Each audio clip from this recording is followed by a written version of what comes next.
Hi, good evening. Hey. Um Yeah, coding stream today, huh? I bet you didn't expect that. Yeah, okay, I'm still not well, but, you know. No rest for the wicked.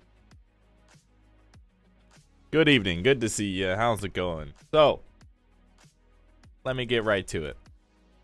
Here's the plan. Good friend Pris wanted, she also plays this game from time to time. And she from one of our study sessions that we do occasionally from time to time, we watched a video on the demo guard, and then she decided, hey, I want the demo guard, and I said okay, and so I'm coding her in the demo guard now, or at least a squad for the demo guard. Yeah, I don't know what I've dug myself into, but hey, we gotta figure out the squad itself, the weapons, the equipment they're gonna have, and then their voices. That shouldn't be too. I don't know. Their voices are gonna be pretty. Not too bad. I just have to change and add a thing and add another thing, and we'll get there. It'll be fine, probably. So, here's the plan. Right? Here's the actually I can use this. Yeah, jet piss pris, whatever that means. We're using this is huge text. Hang on, jet piss pris. What a tongue twister is back. Alright. So here's the plan. Plan! We're gonna be using the Valor mod and Hot mod. Slap them together and we'll get what we need. The Valor mod should have uniforms and voices. And then the Hot mod will have weapons and everything else. That's our plan, right? Pretty solid plan, I think. It's pretty okay. That's really it. There's nothing too fancy about this. However, this coding is not necessarily. I'm not a coding master. I only know how to code for this game. Don't ask me to code for anything else. I really don't know how to code anything else. Literally only this game. So, yeah, here we are. All right. Now, I do have a movie prepared, and I also have my coding screen pulled up. You can see all the stuff I'm working on as I'm doing it. But for now, there's nothing to really see, per se. So, we're just going to leave it on the idle screen for now. Because I have to figure it out. Alright. So we're going to start with the Valor mod. Because that's the biggest one, and I want to uninstall it as fast as possible. It takes up like a bajillion space. So, I got 2 cups of coffee. You know, I would play. Normally, I'd be playing something like Mythbusters or Star. And already the game crashed. Okay. Alright. Good to know. Yeah, a Stargate or Mythbusters or something in the background, you know?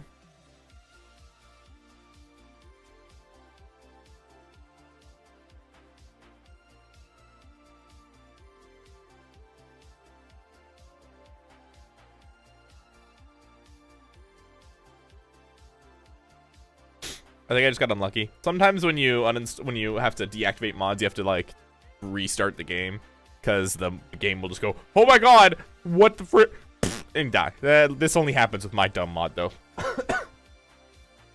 My dumb mod is such a train wreck for the game that it's bad. It's bad. I need to clean up my mod really bad. It's actually making the game run slower than it should be. And that's not the game's fault. It's literally my own. Oh, I had hot mod turned on by accident. Whoops. That's not any good. All right, let's move that away. Now, I'm not planning to upload this mod. That's why I'm okay with like swiping assets.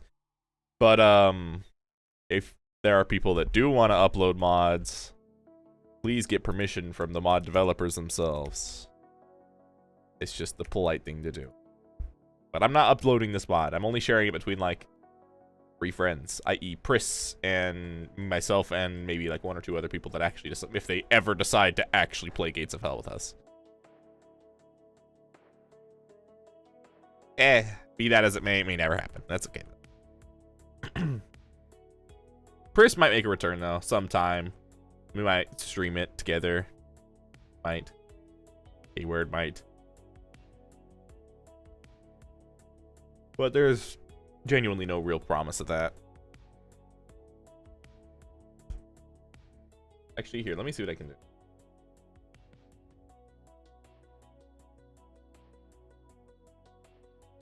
Yeah, this works. So this is the editor. Welcome to the editor. It's a mess. I'll just put you away for now. So we have the Valor mod on. Why is it gargantuan?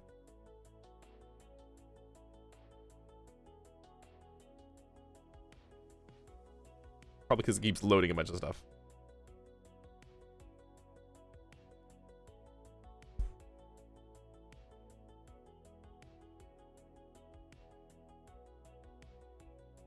Hang on, let me fix it. Oh, you know what I did?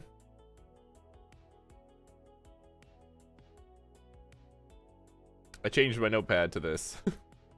Whoops. There, let me fix it and do it properly. No wonder it's so big. There you go. I was trying to scale the notepad to fit better. Right. So, I've already forgotten how to do all this because I haven't done it in forever.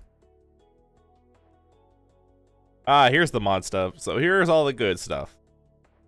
We're gonna have to steal the Ing stuff. All right, let's take a look at our boys. Yep, that's our boys. Do they have winter outfits though? No. Oh yeah, this will be fun. All right. I don't think any of them have winter outfits. For most mods, they tend to not have winter outfits. You know what? We might end up stealing the elite outfit that guy has. These. Yeah. I think so.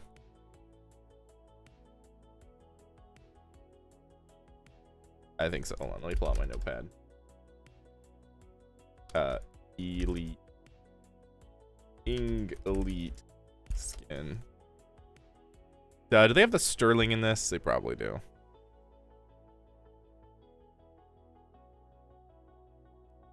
Yeah, Piets. We're not gonna give them Piets. So what we're making is we're making demo guard from like the 60s, 80s. So that's why we need the hot mod weapons, because the hot mod weapons have like I don't know if we have any of the British weapons yet, aside from this stuff, but that's okay. I can find a substitute, and no one will know the difference because they're like the same.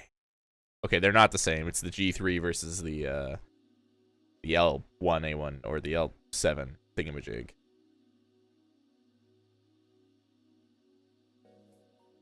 Do I have any sterlings? Could have sworn this, like, the Valor had a sterling.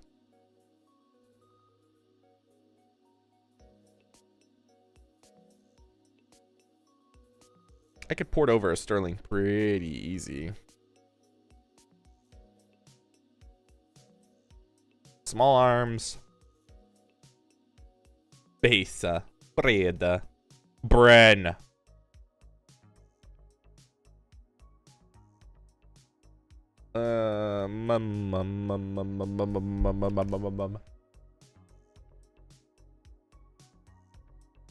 Sorry about that. Yeah, we don't need a handheld M2 Browning, although it'd be pretty funny to make. FG42? No. Fig! Fiat Revelli M35. What is this? I don't want to know. G41s, yeah, that's fine. G43, yeah, that's all fine. Knife. We don't need any knives. Lewis gun. Oh. We'll give them like a FN mag or something like that. They gotta have an FN mag somewhere. Yeah, they've gotta have an FN mag lying around somewhere. Revolver. Malay. Moors. Mortar. MP. Nagant Nambu. USP. Piat. Psh. What the frick is this? I don't want to know.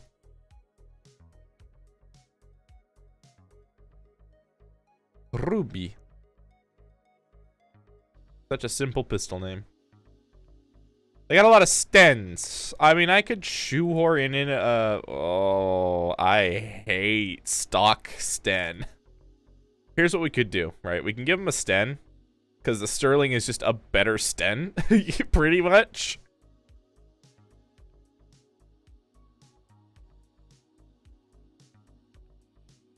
The only difference is the Sterling looks closer to a Type 100, just with, like, it's... Yeah, the Sterling's literally like a Type 100, except they made it actually work, and they removed the stock and replaced it with sten parts. Call me crazy if you want, but that's literally what it feels like to me. And I can't really give them a Type 100, because that would just be funky. Yes, I already have a Type 100, technically. Because I've got a unit that uses... Neat. That uses the... Japanese gear for funsies. So I think what I'll do is I'll feed them like the SL Sten or something, and just modify it to have Sterling stats, because the Sterling is, I think, just a better Sten. So we'll Sten underscore mark II modify this. Thanks me. Right. What else? Is there anything else that we could really give them?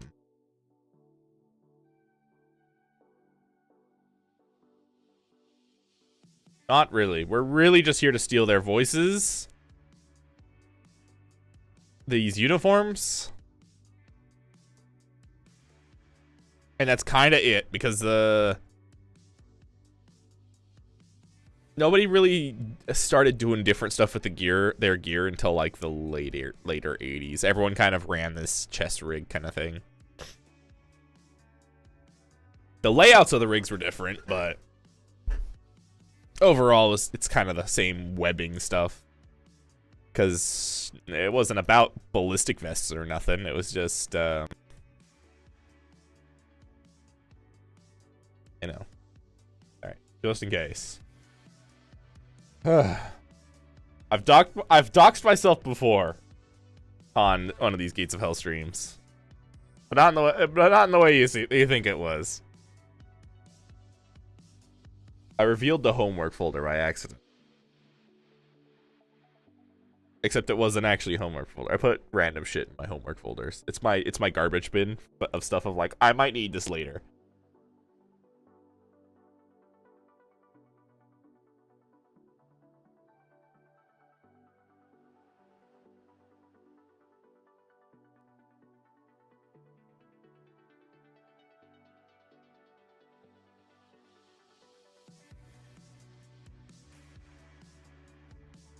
Okay, deactivate Valor.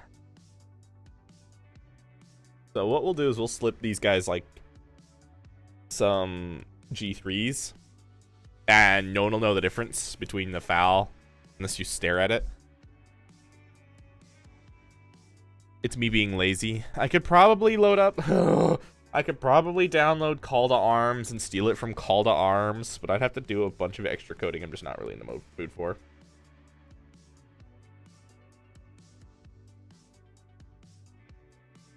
Because in Call to Arms, there's a British faction, I'm pretty sure. So I think I could just steal...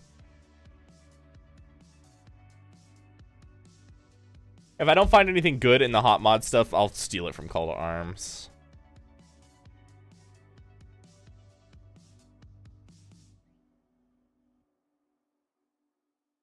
a good time. The code from Call to Arms to Gates of Hell is roughly the same. It's just some minor things are different. So it can be a little tricky converting the weapons properly. If you don't do it right, it'll just be really weird. Some of them work, and then some of them are just really funky weird.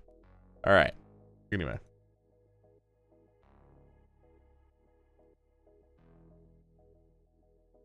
Voice. Ing voices.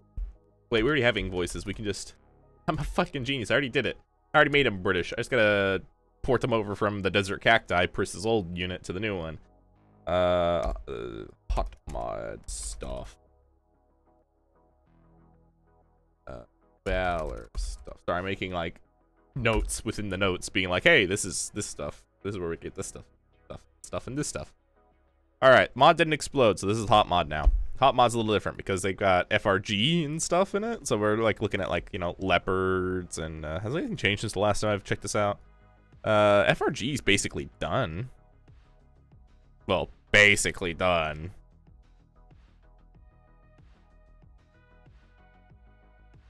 Oh my god. I didn't realize this was an option.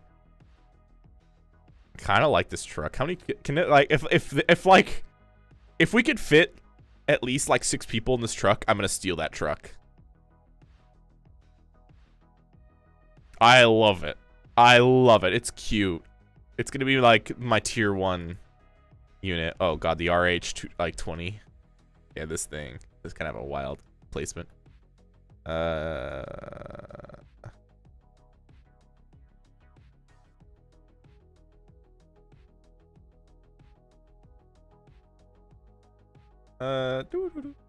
yeah, I got these. Oh, these are like the beginning of the or well, this thing is the beginning of like the what you call it?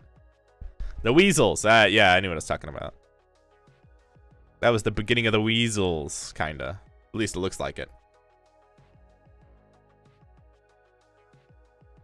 The GTR is just German or not German, Russian Lend-Lease. Yeah. Get out of here, GDR. Unoriginal. Germany, that's just base game Germany.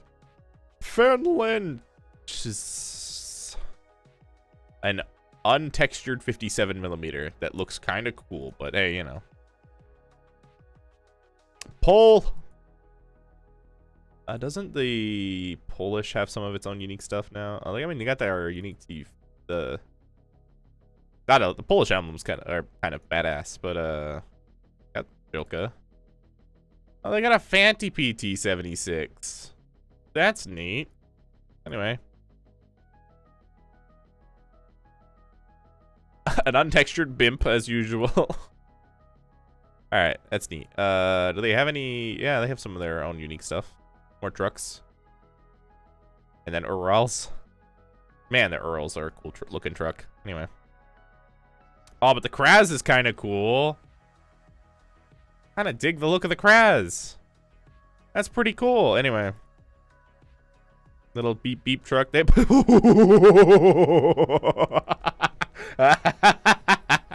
No. Motorized mortar. This is some innovation right there. Genius. Oh god. Oh no. This one makes sense. At least a bunch of people did this. They got their own Katusha launcher. Oh, they got a smaller one too. Oh, this is cool. What's the difference? Nothing. It's just one of them has more stuff. Got a goofy ass. Love that. And they got the Topaz. Yeah. What was the point of the Topaz again? What? What in the world? That's kind of cool. This is gonna turn into more than just making, you know, I'm gonna end up like yoinking a bunch of stuff.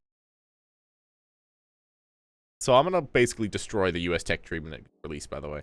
What's gonna happen is the US tech tree, here's my plan, right? The US stuff is gonna release, and I'm just gonna, whoa. I gotta try that out, hang on.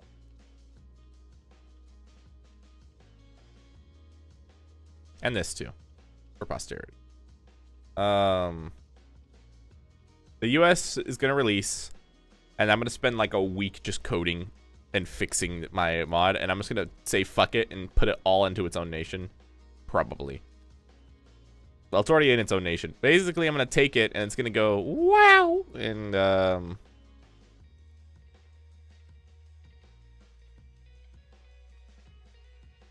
huh. Neat. And I'm gonna take a bunch of the US assets and slap them into my tech tree, probably. Okay, let's just start at the top. BTR. Oh my god. What is this? This wow, okay. They have changed a bunch since I was here last. This thing has a cool thing that raises up and launches HEGMs. There's 2 different versions. One of them's way scarier than the other.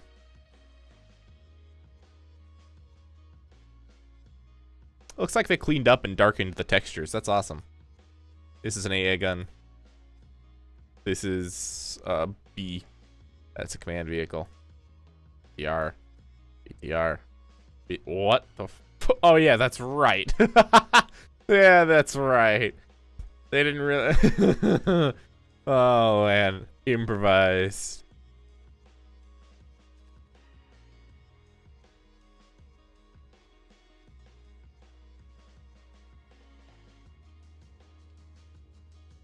This is like an open top variant. Interesting. That is not an open top. This is also not an open top. This is there's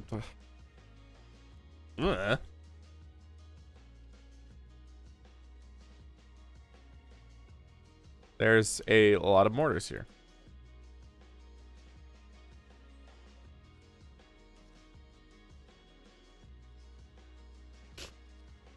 I also need to redo a lot of machine guns and units, just in general, because a lot of my units are, because they are shared, the game is reading them as such, so that they are shared. So what'll happen is the AI will spawn like a Panzer IV, but it's got my units in it. And that is, I mean, that's not bad. It doesn't make anything extra difficult or anything.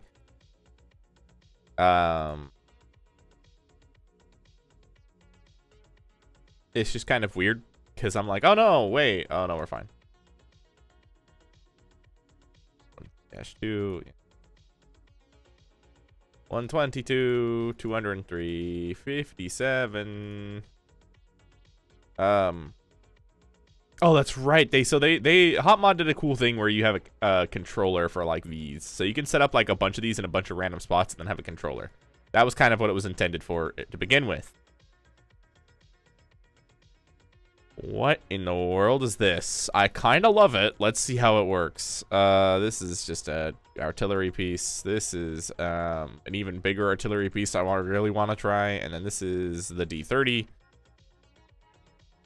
that I really kind of want to try. GPU, the RPU. Oh, they got a what? They got a— when did they do this? Forever ago, and I probably just wasn't paying attention. I'm in their Discord server, so.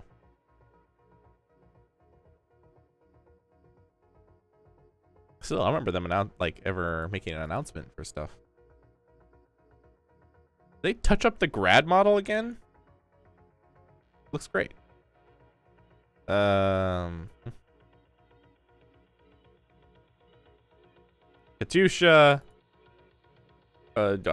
Bigger Katusha. Or, I don't know. A scarier, much scarier Katusha with bigger rockets. Truck.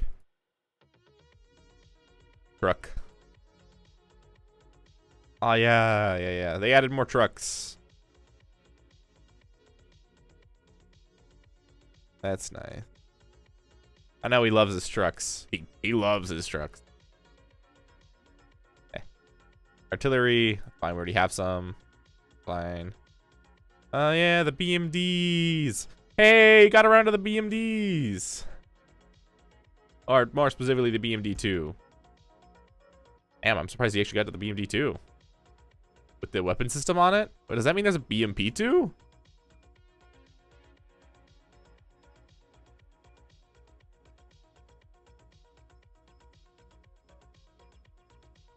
No, just the BMP1. Very interesting. IT1, 87A, OT, a flamethrower, shook.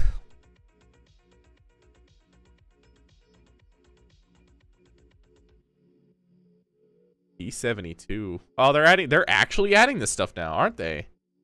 Huh. That's kind of cool. This is unfinished though. Like it's very much unfinished. The textures are still kind of moldy looking. The tracks aren't even done.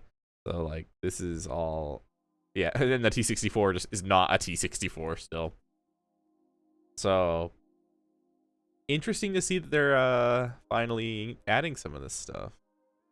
Very interesting. I actually never thought they'd go this far. Sorry, one of the devs I used to talk with was always like, yeah, I don't think we ever want to go, like, I don't think we're really ever planning to get to this point where there's like 272s and stuff rolling around until like much later, like at the end of the games, or not games, but at the end of the mod's life cycle. I don't think the game's or the mod's at the end. UK. It's just an artillery piece. I'll add it for Pris anyway because she likes this stuff. I'll swipe it even though it's literally like just a US vehicle. I'll take it and we'll add it just for Pris. And I'll give it some dumb name like Millie or something because she loves that. And then we'll load it with the new dudes we're making.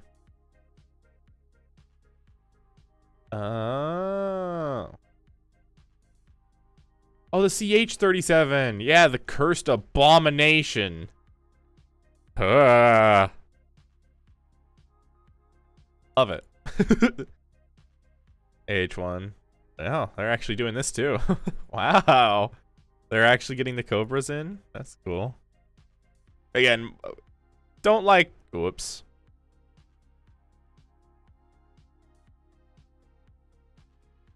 The game crashed. Yeah, I gotta be careful clicking some of those because a lot of their stuff is still being developed. So like, you know, don't be if you're a fan of like the Hot Mod or Gates of Hell, don't be bummed out because they're working on it. And so I'm kind of cheating by seeing what they're doing. I mean, but this is on the workshop, so.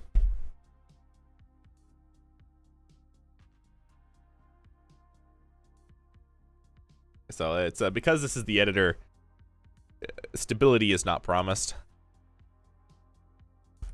It's a game of trial and error. Either it'll load or just crash. If the unit's not prepared or coded properly, it's just gonna crash. Anyway, cool that they're adding in like the OH6 and the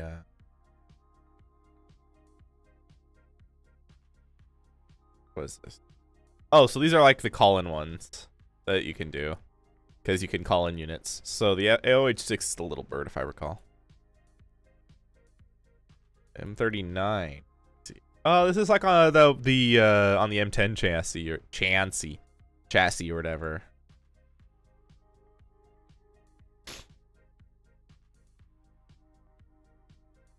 Oh, hey, they touched up the M163. I'm sorry, I might steal this too. Zippo, yeah, the war crime machine. We got, what's this? I'm sorry, what's the M125 versus the M113?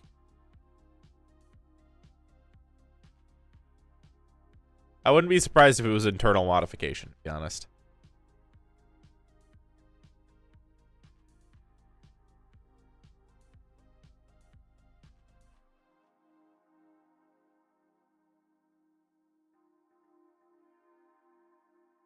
Look at that. They really did like touch it all up. Sorry, I'm kind of gushing about the modifications they've done. They've like touched everything up so nicely. Oh yeah, this thing. I don't know anything about that actually.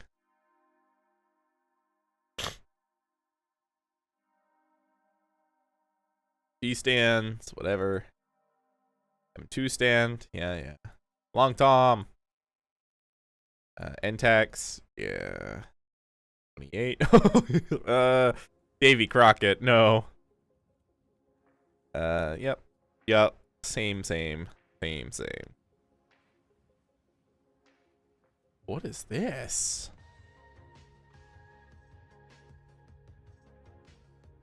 I can't read the text. Sad day. I think they're starting to. Oh, Mark 18. Oh Lord. What is that? Oh no. Anyway. Seriously, these guys are amazing. Yeah, the US didn't really have any like dedicated anti-tank cannons. They opted for like mobility and stuff, much like a lot of other people.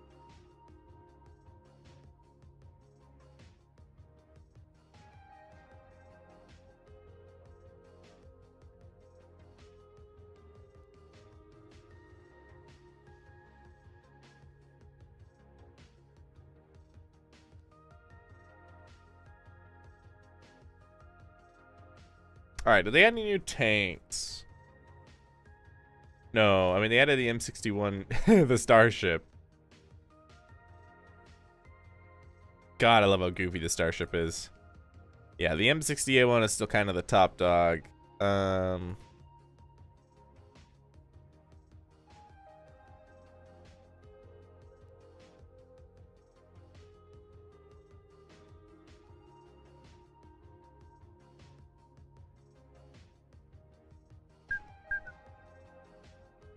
Why does this Chaffee seem wrong?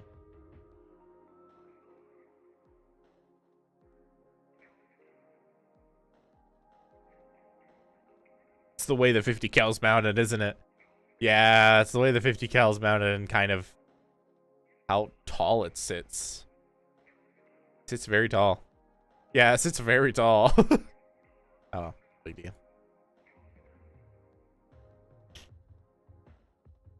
Yeah, Easy 8. Oh yeah, the engineering vehicle. I mean, it's no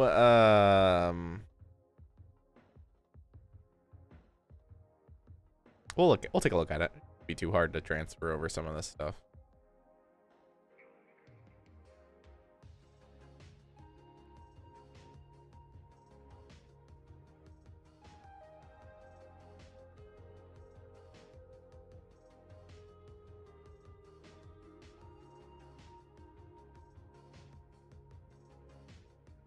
All right, let's take a look. So, oh my goodness. USA. 82nd Airborne. Woo-hoo.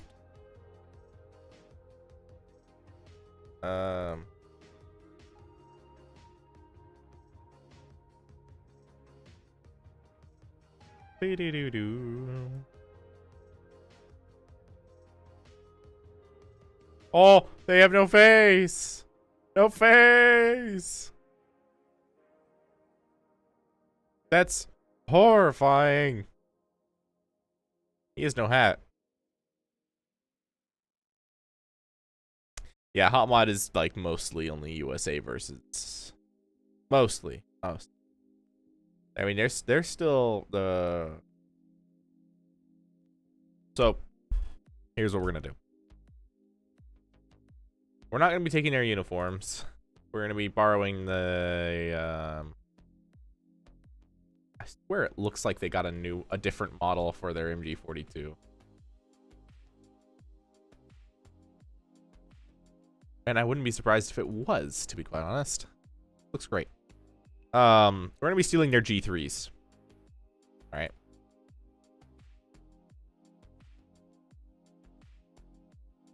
One, the G3 is just nice. Two, the G3 is just nice. They're using Garands. That's your hat is also clipping through the. Okay, I believe you. So let's just do like. Oh, wait, there are fouls. Oh my God, the day is saved. I can give the squad fouls. Okay, the reload's a little cursed, but that's okay. It's not about the reload.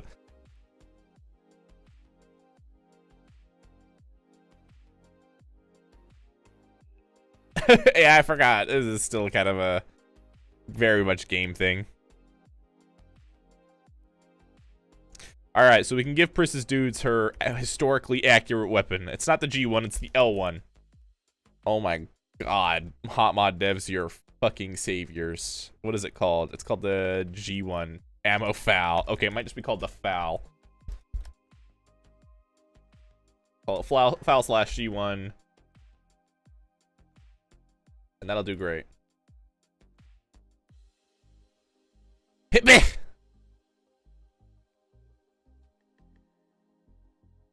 Wait, did he just drop his weapon to throw it?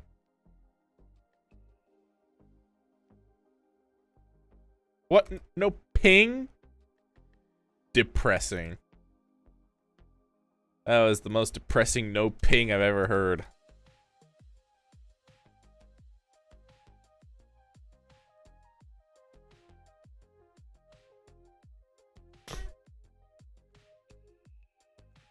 Oh, this is the mortar one. Yeah, that's right. The texture's a little bit, yes. Did they update the voices too? Great work.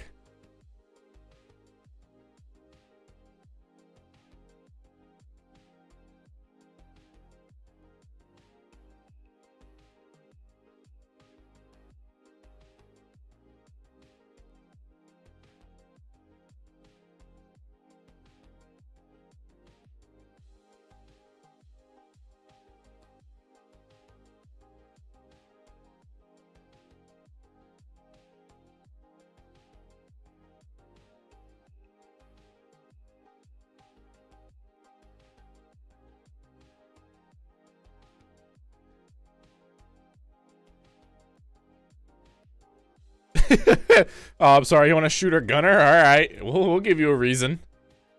Sorry. I think the ACAB modifications are really funny because they just put a bunch of armor plates on everything and said, "Yep." Right. So we're taking the VADs. Is it gonna be? Is it gonna melt my computer?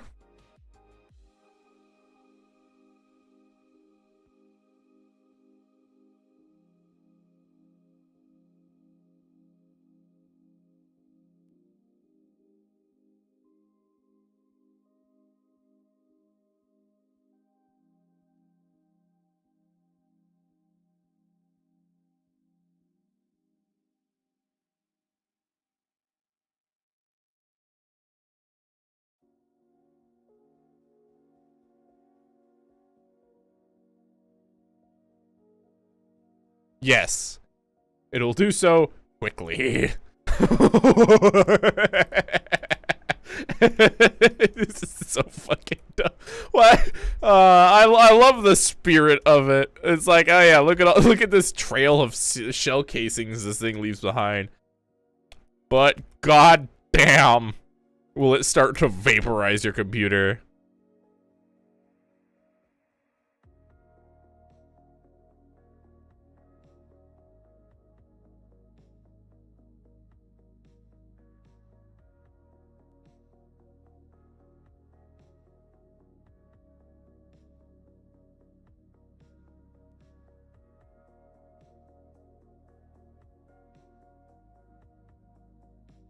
Yeah, notice how we're at like 30 FPS now?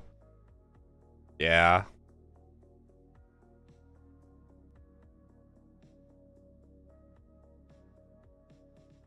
Oh yeah, we reached like a whopping low of like... Yeah, see, they're not even falling right. Anyway, so the computer's at like, you know, we're running at, not even the computer, the game's at 20 FPS now. And that's just gonna be permanent because of how many shell casings. So what we're probably gonna have to do is, while I love this thing to death, and I think it's hilarious, is I'm gonna have to turn off the shell casings. We can keep the vehicle, there's no problem. No, I don't know if that's how that feeds, by the way. Isn't there supposed to be like a thing it sits on? I don't know. Anyway, it'll be fine. Yeah, it'll be fine. And then, anyway, so we'll keep this. And I'll have to tweak it and stuff, but it'll work. Now here's let's see.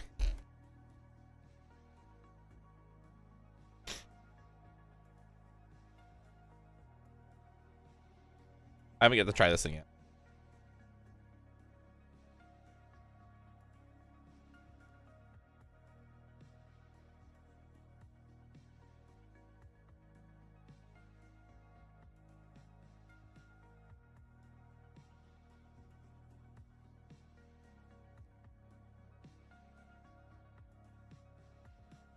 That's cool.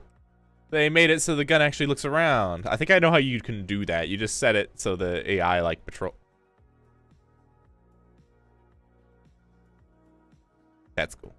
You just set it so like the AI does a patrolling method, which does exist. I just don't. I'm not quite sure how you code that. I'd have to look. I'd have to see what they did, but I'm pretty sure it's literally just telling the AI, "Hey, you look around for shit," and it goes, "Okay, I believe you," and so it does.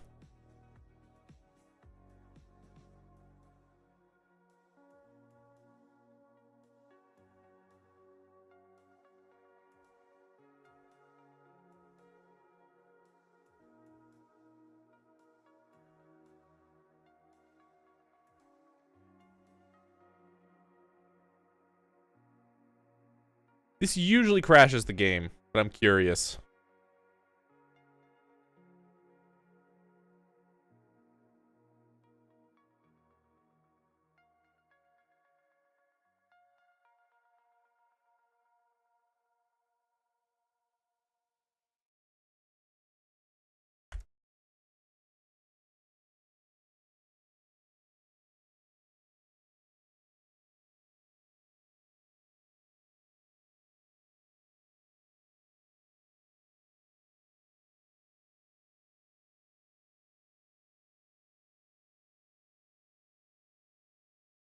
Oh, probably because well, yeah, anyway, doesn't matter.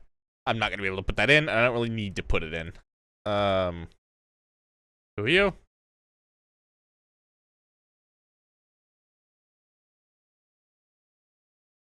Why are you walking like a goof? Why are you walking like a goof, buddy? Hans, what are you doing?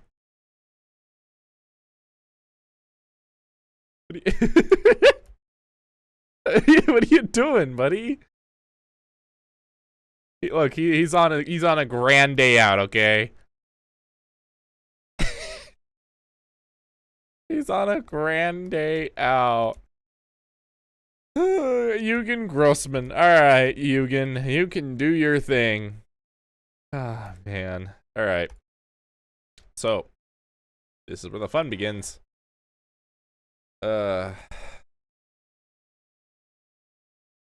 Oh yeah, hi. Late night stream. I should probably mention, I'm probably gonna be a little tired. Anyway, right. So here's where we start getting stuff funky.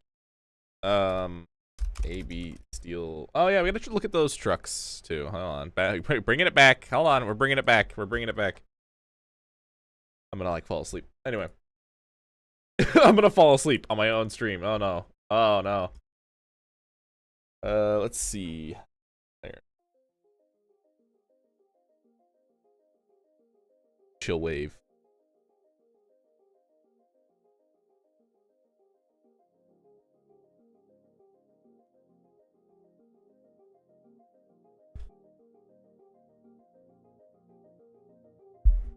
Okay, so come back here. Thank you.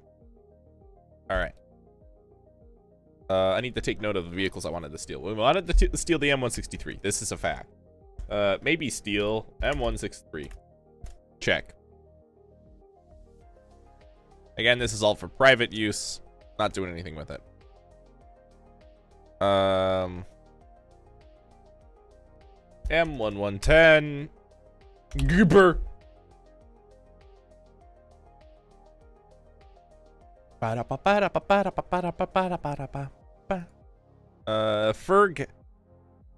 had a car I wanted. The Munga. Munga. And I might want to steal it because I like it. I like it.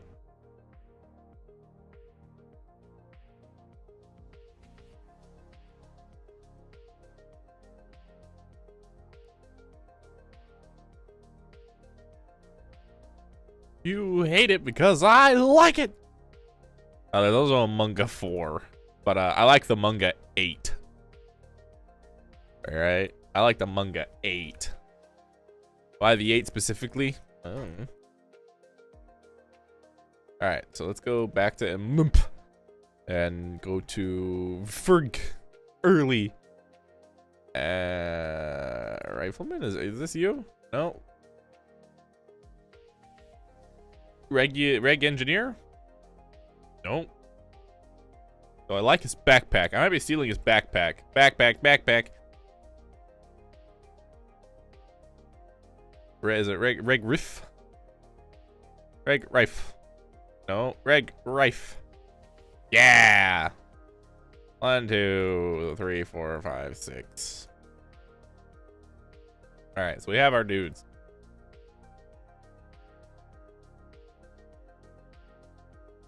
That's horrifying. I love it. We got a Soviet satchel. We got a satchel card, and then we got a Stalin.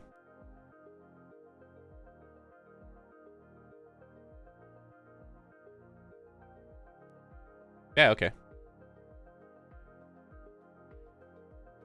Those are really big shell casings for this rifle. I don't know about that one. I don't know about that one, Chief. Alright, you... Ah! Alright, you... It really can fit 8 people, can it? How? Where? Are you gonna, like, really... Are you really gonna squeeze it? Oh my god, they're really squeezing in like that? Oh my...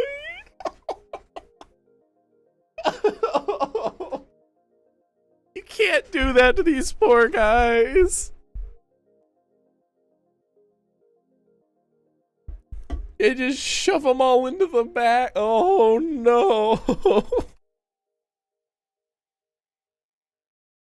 He doesn't even. Oh no. Oh, that's gotta be so uncomfortable. I like they have license plates, by the way. Wait, this is no wait. That's not a propeller. I keep thinking that's propeller for some reason. But I'm like, wow, it can swim? Really?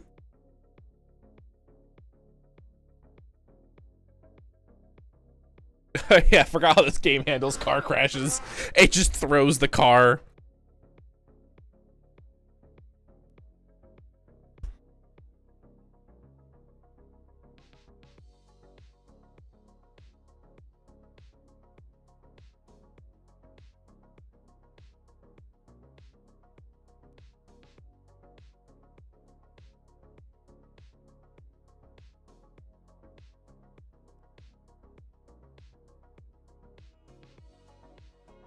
Still, that's pretty nifty.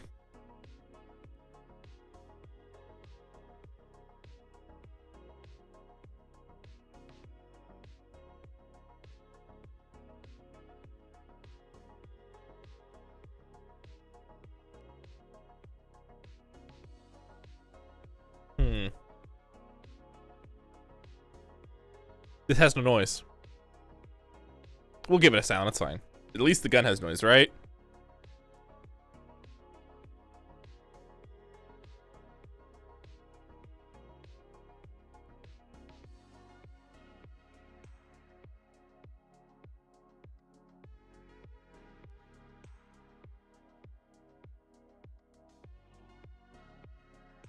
Actually, I shouldn't add this vehicle. You know why? Because the US update will probably add it anyway, as much as it has a fancy decals on it.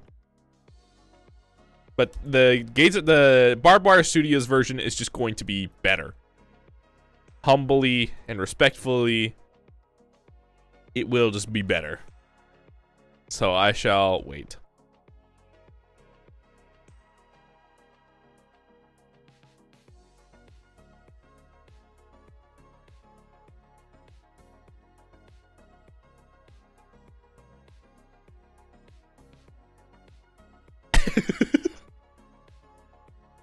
That's how I get around too. Is I just 10,000 yard stare. Oh. Oh.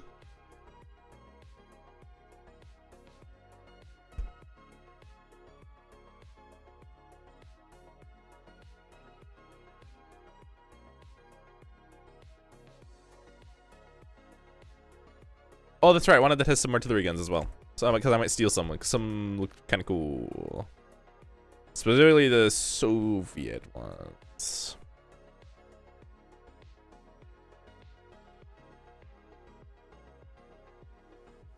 The D20 being one of them.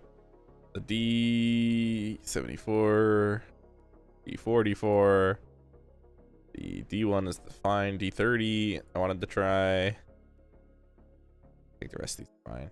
RPU wanted to try. The 57 I wanted to just give it a shot, cause why not? I think it's the Bish. It's just a big gun. I think that's already in the Soviet tree game anyway. That's a recoilless rifle.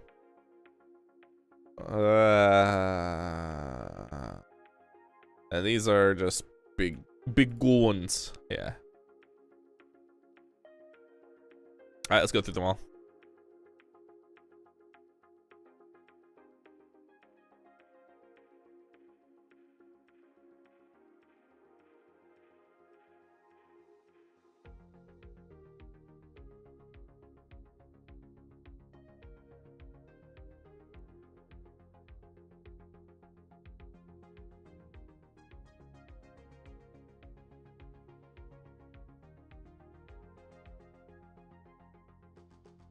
So this is the big artillery, right? Yeah. But it looks fancy. Cool.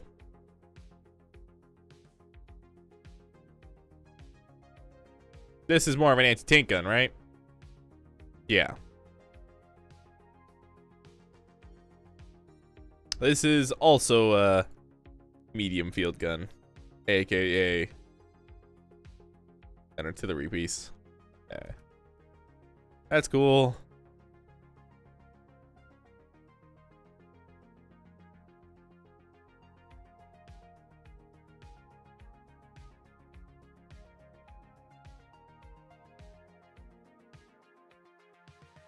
This gun was interesting. There was a bunch of issues with it working.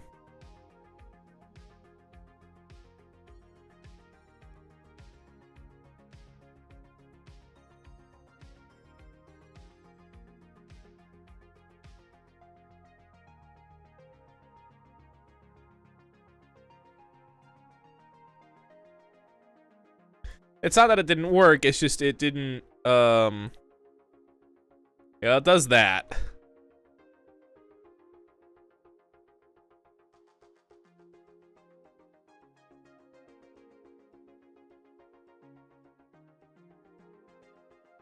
Where basically the gun folds up, but it doesn't, yeah, they still haven't fixed it. That's okay, I love it the way it is. Yeah, it's a good boy. Where did the sandbags go? Oh, that way. That's gotta be an acid trip to look at. Hang on. Alright, so we got our artillery piece, right? And this is, everything's fine. It looks like the gun's sitting on top of the sandbags. I kind of do love that, though.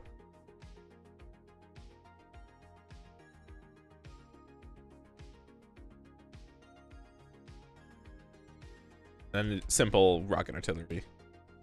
This is just the same old rocket artillery.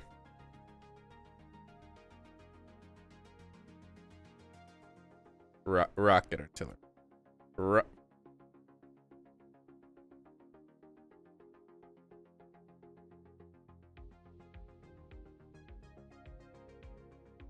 Whoa, the rockets go away. Neato.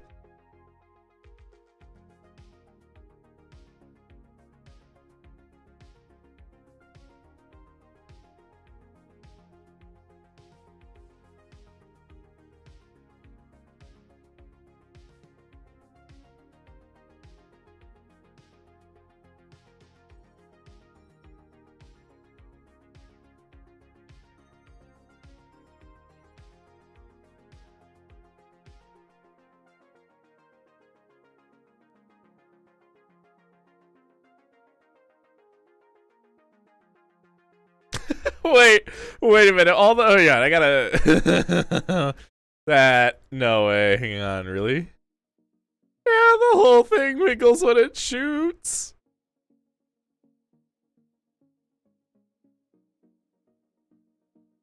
No way. I love that. It's cute. A little, this folds down.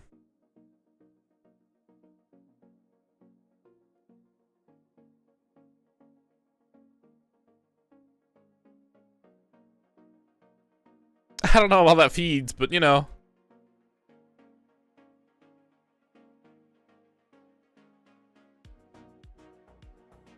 And then they said, ah, yes, let's put 2 of them side by side.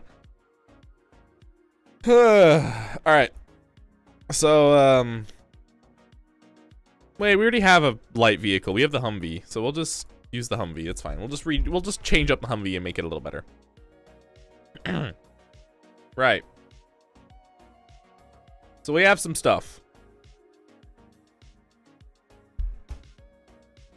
You're gonna be our reference.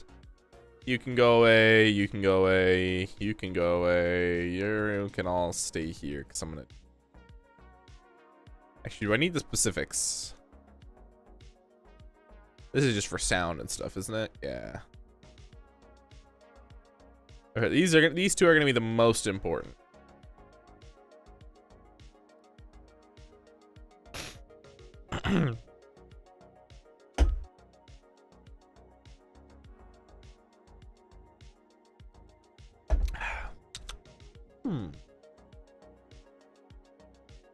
Oh yeah, that's right. Description. It just works for the most part. Yeah, it really does. My mod is held together by duct tape and then some. Right. So, in the meantime, I'm gonna pull up a movie. I'm gonna pull up the movie and while I grab stuff, because I'm gonna be jumping through files and you can't be there for that. Sorry. So instead, I have this wonderful movie that is not about coding, but rather it's troop platoon tactics. I'm gonna watch it with you. Ah, that's lovely.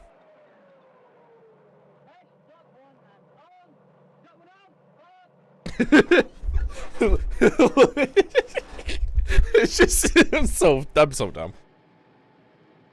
Normally this would be something like super cool like Stargate, but I don't want to play with the overlords. Hello, Charlie Tango 1. This is Tango 1. Warning order.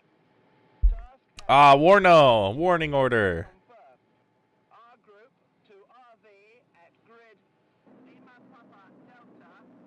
Charlie Alpha Lima Papa Delta. 1330. In any phase of war, the combat team is capable of providing mutual support and protection for its 2 elements, armor and mechanized infantry.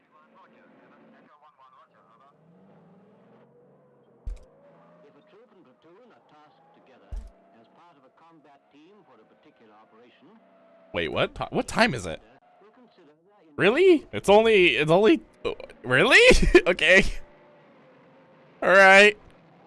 by applying these, Feels like whether it be defense, withdrawal, I'll be honest, it feels like midnight. It's not midnight. a tank troop leader, Okay, it's fine.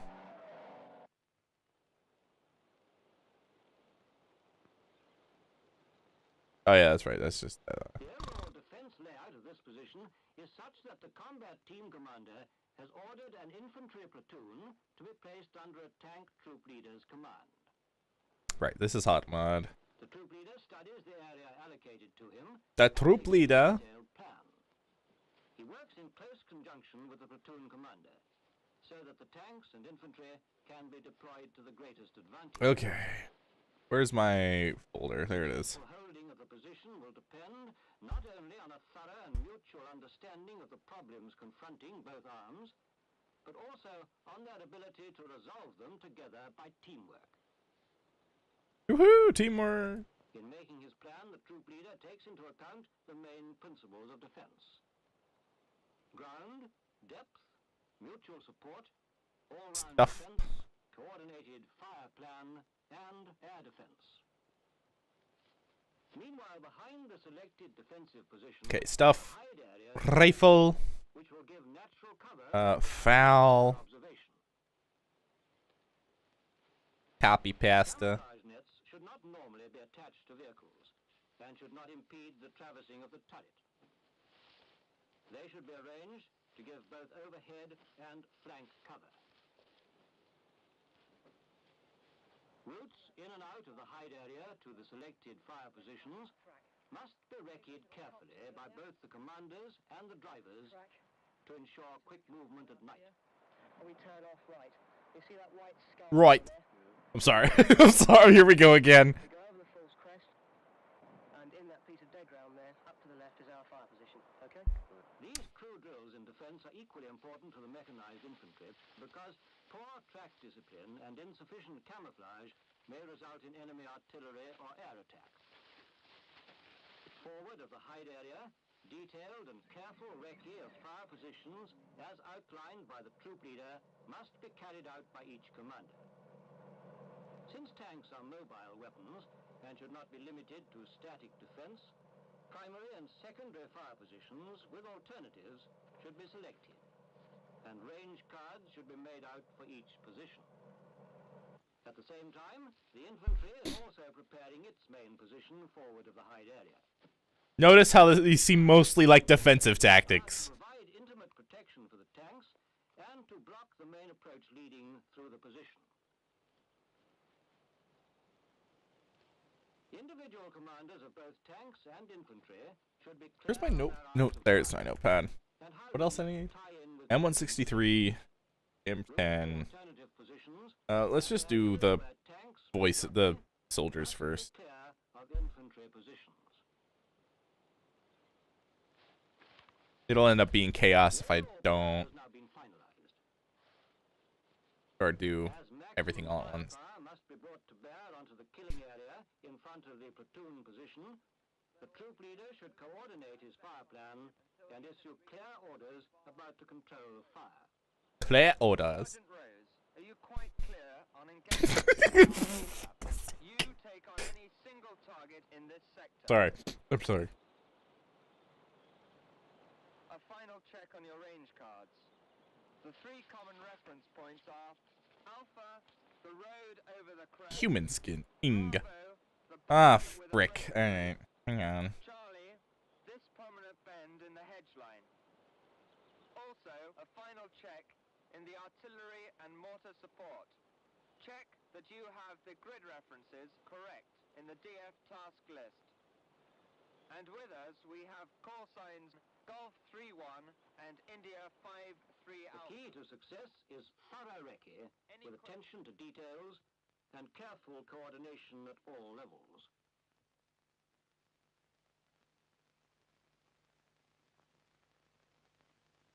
Move now and is to be clear of Pig Whistle by 7. If for tactical reasons a withdrawal becomes necessary, the combat team commander will lay down the general method of disengagement with routes back and detailed timings.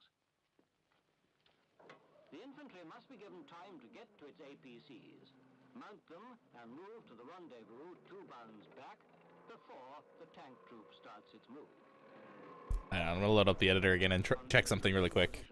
The troop platoon Is it the? Do we want the Jerkin commando or do we want the to the next position. or the paras? All guns must point to the rear, ready to engage the enemy.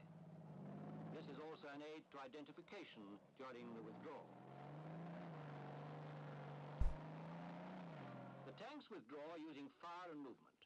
The covering tank, in this case 1-1 Alpha, moves first to a position 1 We have diagrams. troop leader and 1-1 Bravo move through the covering tank on their way to the rendezvous. Being the last unit to leave is like such a nightmare and scary. The covering tank joins the troop at the rendezvous, and the troop immediately moves off together to the next position.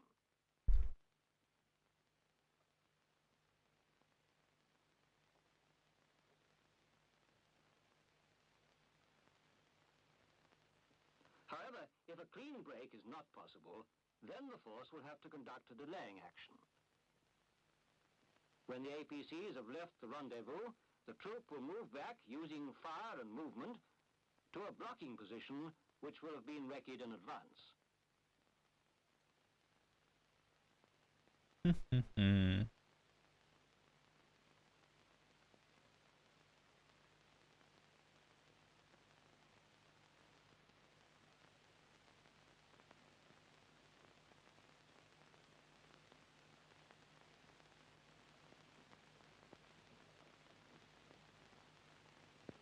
When the infantry is firm in the new position, the troop continues to withdraw using fire and movement. I think I might already have stens too, actually. Check dumb stuff. That A successful stuff. defensive battle may lead to Singa. offensive action. I do have a sten.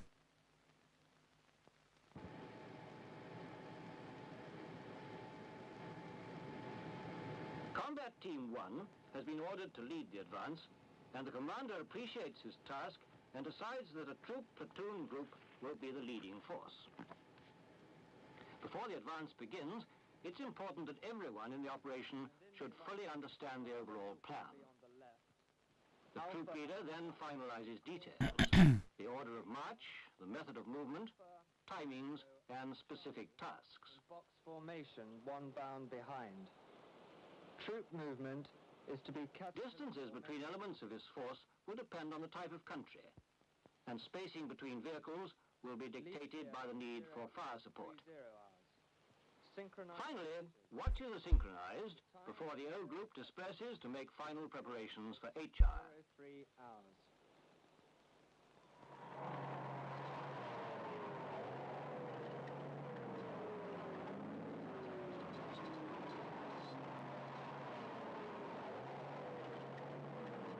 Just before HR, the tank troop moves up to the start line, followed by the infantry platoon in its APCs.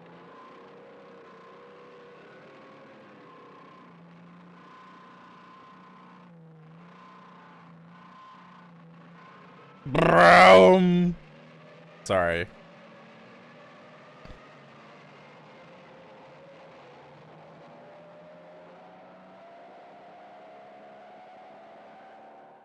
This is a layout of the leading troop platoon group in open country. The troop leader has adopted a two-up caterpillar formation. The troop sergeants and troop corporals' tanks are leading, covered by fire support from the troop leader's tank, one bound to the rear. The APCs have adopted a box formation, one bound to the rear of the troop leader.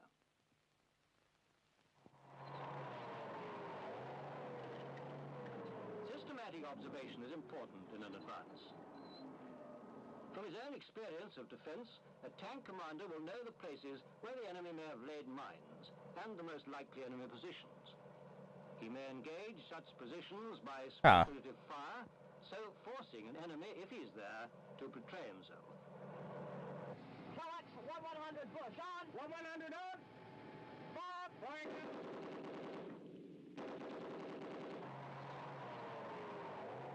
The troop leader moves up to join the forward tanks on the next bound. Starting at As 4. soon as he's in position to cover their move forward, they continue to advance. Down. Be gone. No. Gone. No.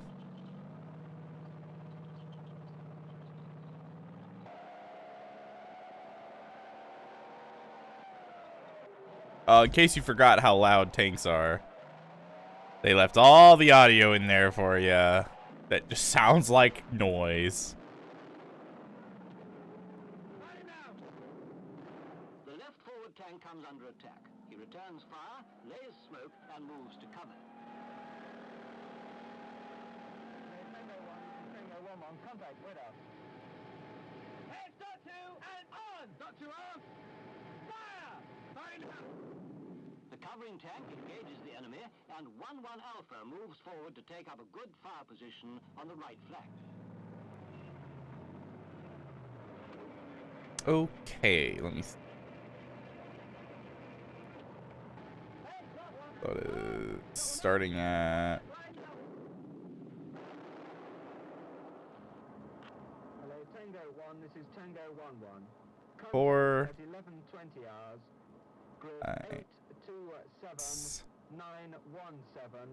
One anti-tank gun on southern edge of mound.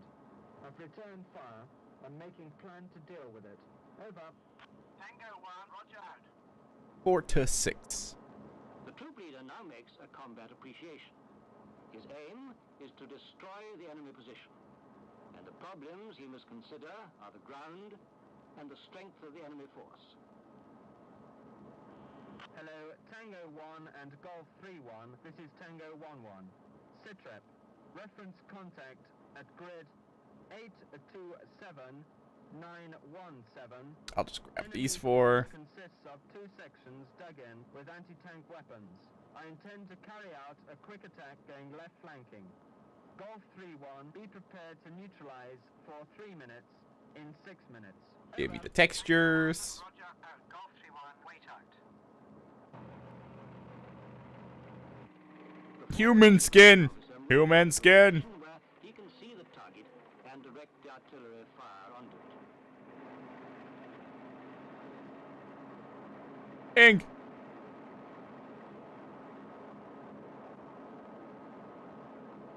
We'll just replace those. Great.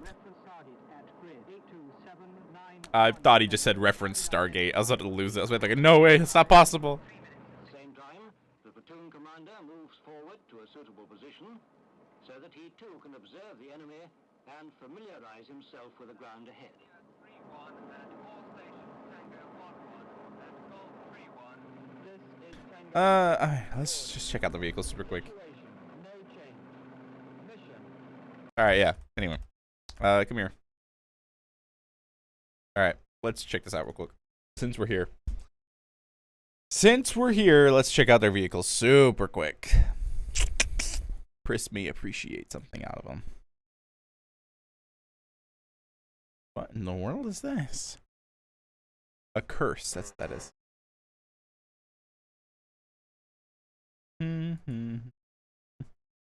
Tulips. Not tulips. Bang! More Sherman. Sherman. Did you want more U.S. Lend-Lease? Cromwell. Oh yeah, I forgot that thing. A34. Bishop Achilles. Valentine. Matilda. Firefly. Oh, the Firefly looks. It really does. But alas, nay. Tank Light. What's that? What is that?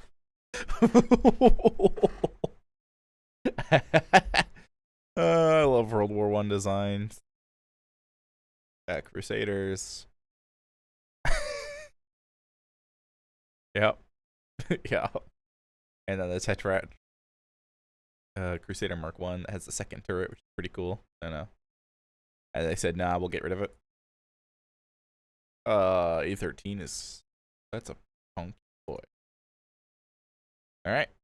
And then, of course, the Churchills, which there's already Churchills in game, so kind of...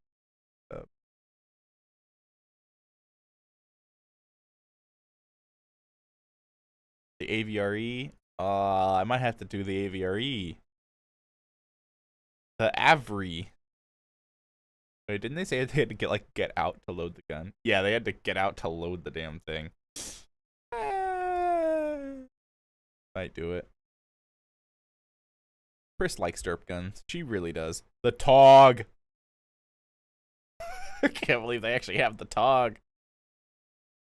And of course the Black Prince, which is like a weird, super modern build thing.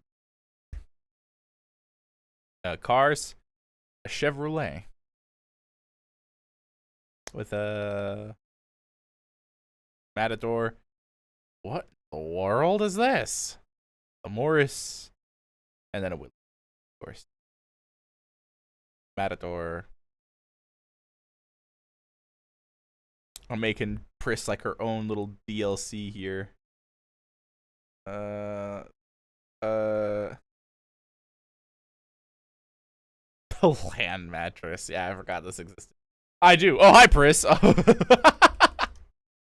I didn't see you here.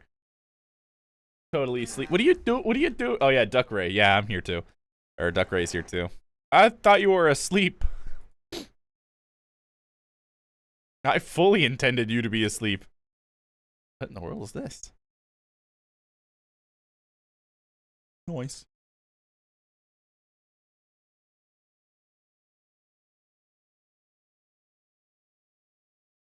Oh, the AECs. Yeah, that's right. Humber? The Humber. This doesn't look like it's from the 40s. This looks like it's a 50s design. What in the world's the Humber?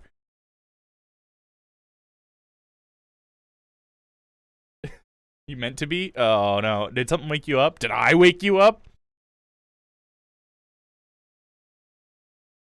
Oh, yeah, the universal carrier. Right.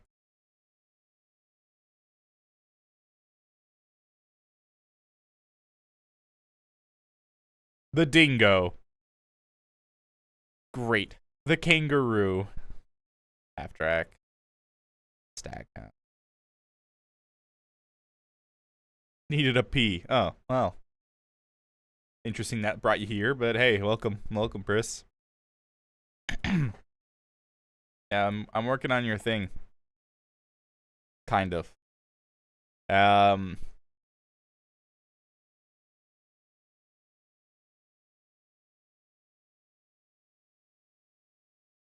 sorry, you can have a crew of 26 on the TOG? Ayo. Low. I agree, Chris. Low.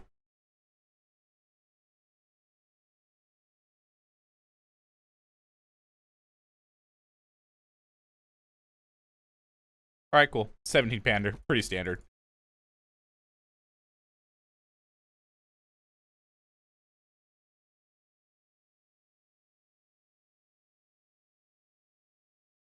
$290mm.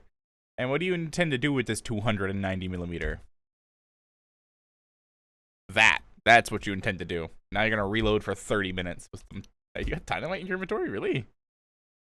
And why do you have Mauser ammunition in your tank? Oh, it's for this.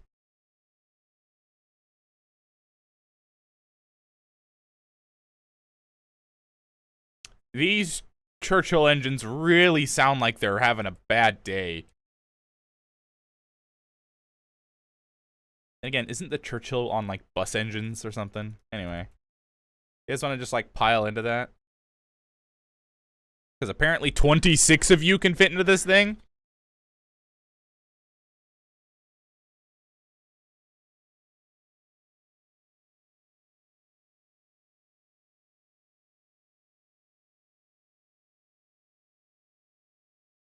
No shit.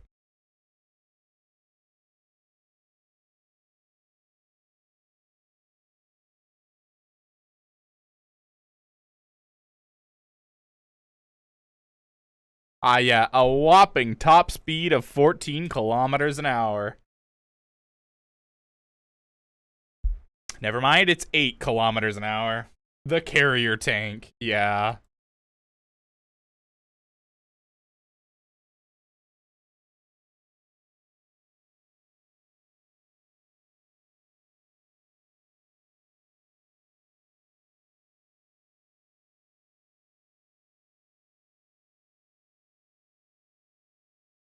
Chris, do you want the TOG?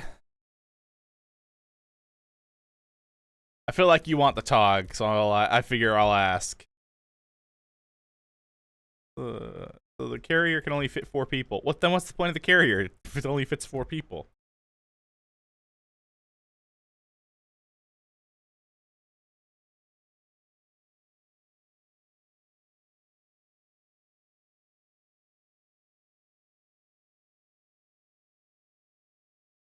That's a big tank. Of course you want this tank.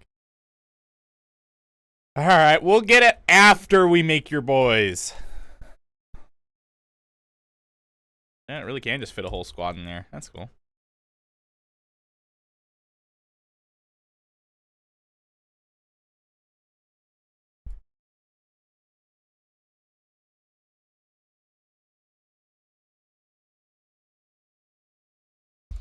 Right. I mean, also we're gonna give him a Sten gun, and we're gonna call it a Sterling.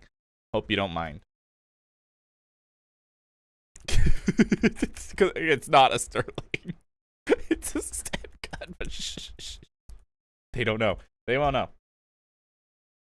I mean, you guys will know, but everyone else won't. All right, back to the movie. By listening to the APC loudspeakers, the infantry, closed down in its vehicles, gets some idea of the situation as it develops. Fix bayonets? What?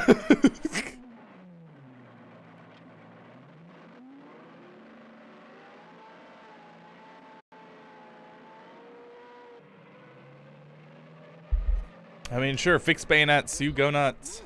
To destroy the enemy position, led by the intimate support tank. So we have their textures at least now. We need to grab... What else do we need to grab? It is covered by the other two tanks in the troop. Notepad, help me out here. Sten, we have that. We just need to change it to be Sterling. At the same time, the FOO calls down our FOO. 3-1, 6 rounds far for effect, 30 seconds, over.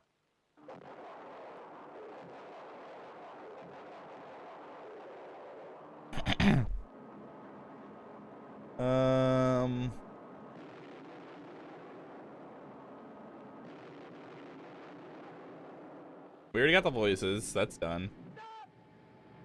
Stop! Alright, so then we just need to grab the... Well, that's kind of it, actually. I think all I need to grab is the sounds for the file. No, there's another thing I have to grab.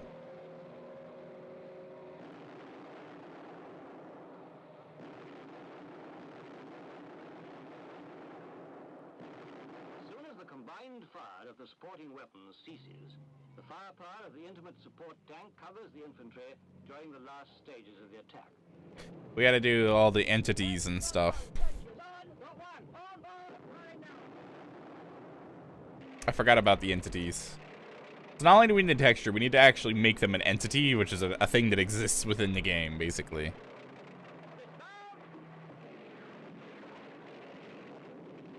Inventory. Weapon, small arm, small arms.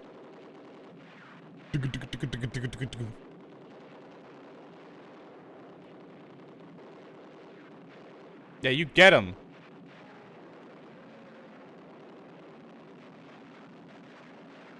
Yeah, look at him go with their bayonet charge.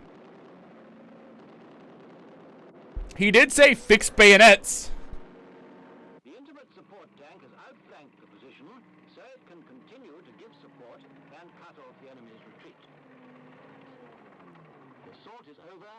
And the group reorganizes, ready to continue the advance. Tango 1-1, this is India 3-1. Position clear. Enemy have withdrawn in a northwesterly direction. You can move up now. Over. Tango 1-1, roger out.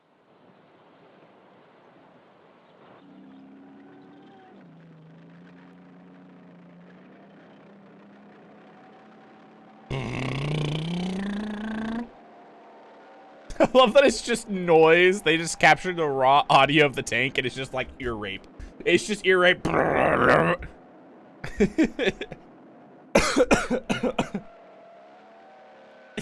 Yeah, make sure you get the microphone. The microphone on this poor camera or whatever is maxed out.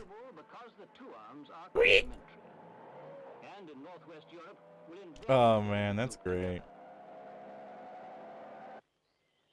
The success of any operation, whether defense, withdrawal, or advance, depends upon detailed recce and careful coordination. Detailed recce. By a combined training for both arms establishes a mutual confidence. In a withdrawal, the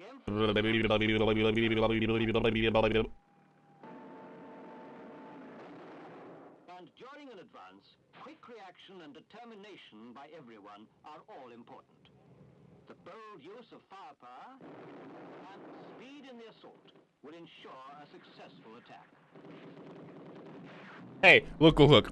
I may shit talk my buddies overseas, but goddamn.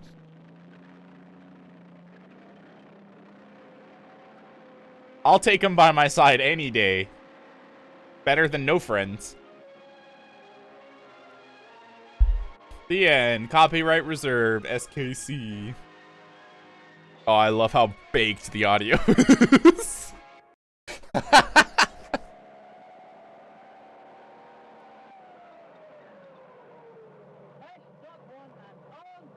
Yeah, this isn't troop platoon tactics. This is like armored troop platoon. Or mechanized or whatever.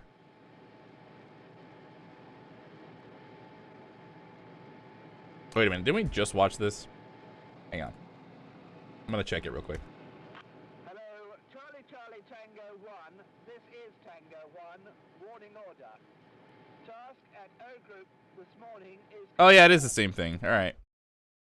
Soviet troops in Afghanistan are Oh boy. Yeah, it's fine. It'll be fine.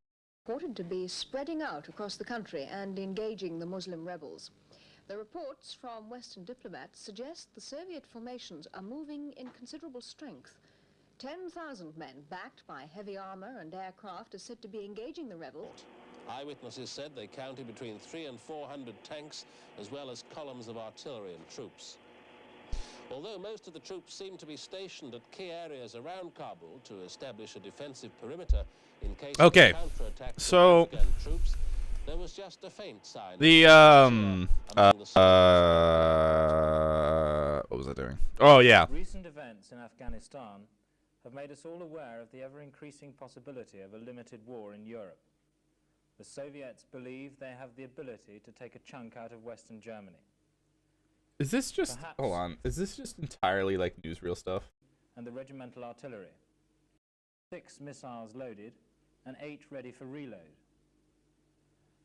And each motor rifle battalion gets a tank company of 13 T-64s.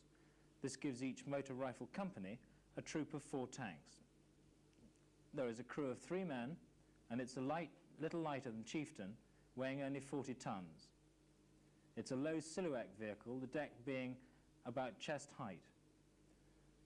I'm good. We want to... I don't want... It's... I don't want to... I like these documentaries, but I don't need like a manual. Well, I do, but... Anyway. I want dumb stuff like this.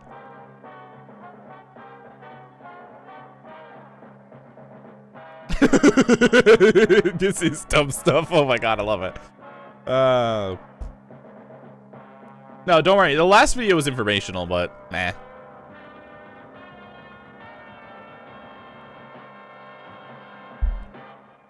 Okay, so we can...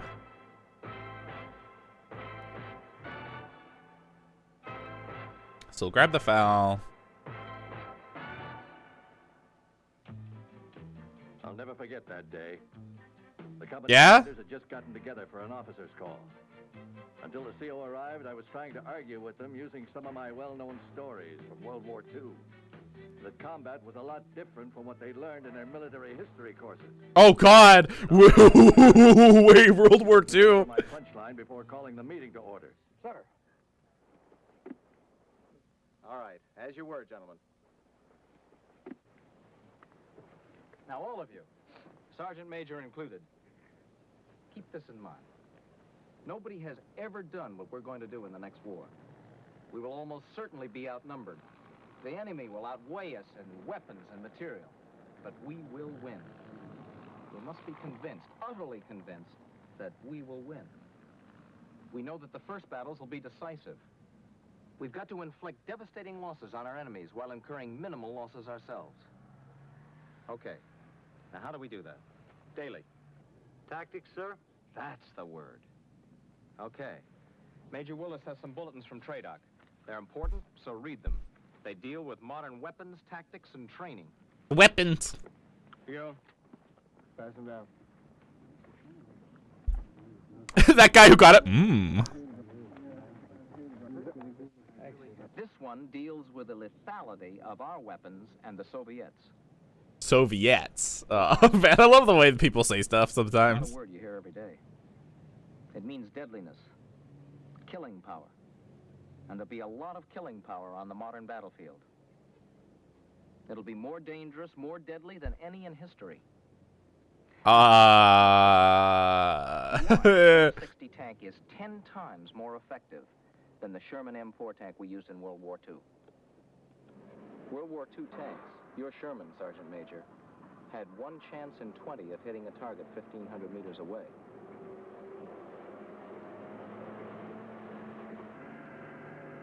Muzzle velocity was much slower than it is today.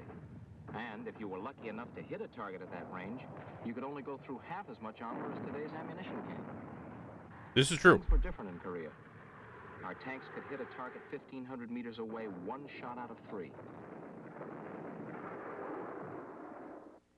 Today's M60 tanks have a 50-50 chance of a first-round hit at 1,500 meters. And Yeah, nowadays that's literally like 1 in 1. is very high. Wouldn't it be great if the other side were still using weapons from those days? But they're not. We The wish. Soviet T-62 tank fires the fastest tank round in the world today. The muzzle velocity is 1 mile per second. It can penetrate the thickest armor on our M60s.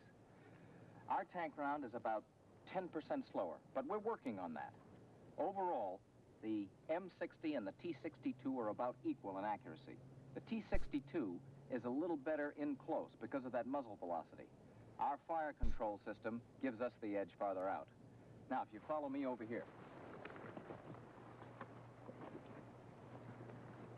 That guy's glasses, nerd! Make fun of it. No, I'm sorry. Don't do that. Don't do that. This is a model of the T-62 round. Take a good look. This part is called the sabot. It provides the push and guidance for these 3 sections. The compression ring falls away once it's on course, leaving the penetrator and its windbreaker. Captain Shaw, will you pass me the penetrator? It's the penetrator. Wait. That phrasing. That phrasing. It's on course, leaving the penetrator and its windbreaker. Captain Shaw, will you pass me the penetrator? I promise.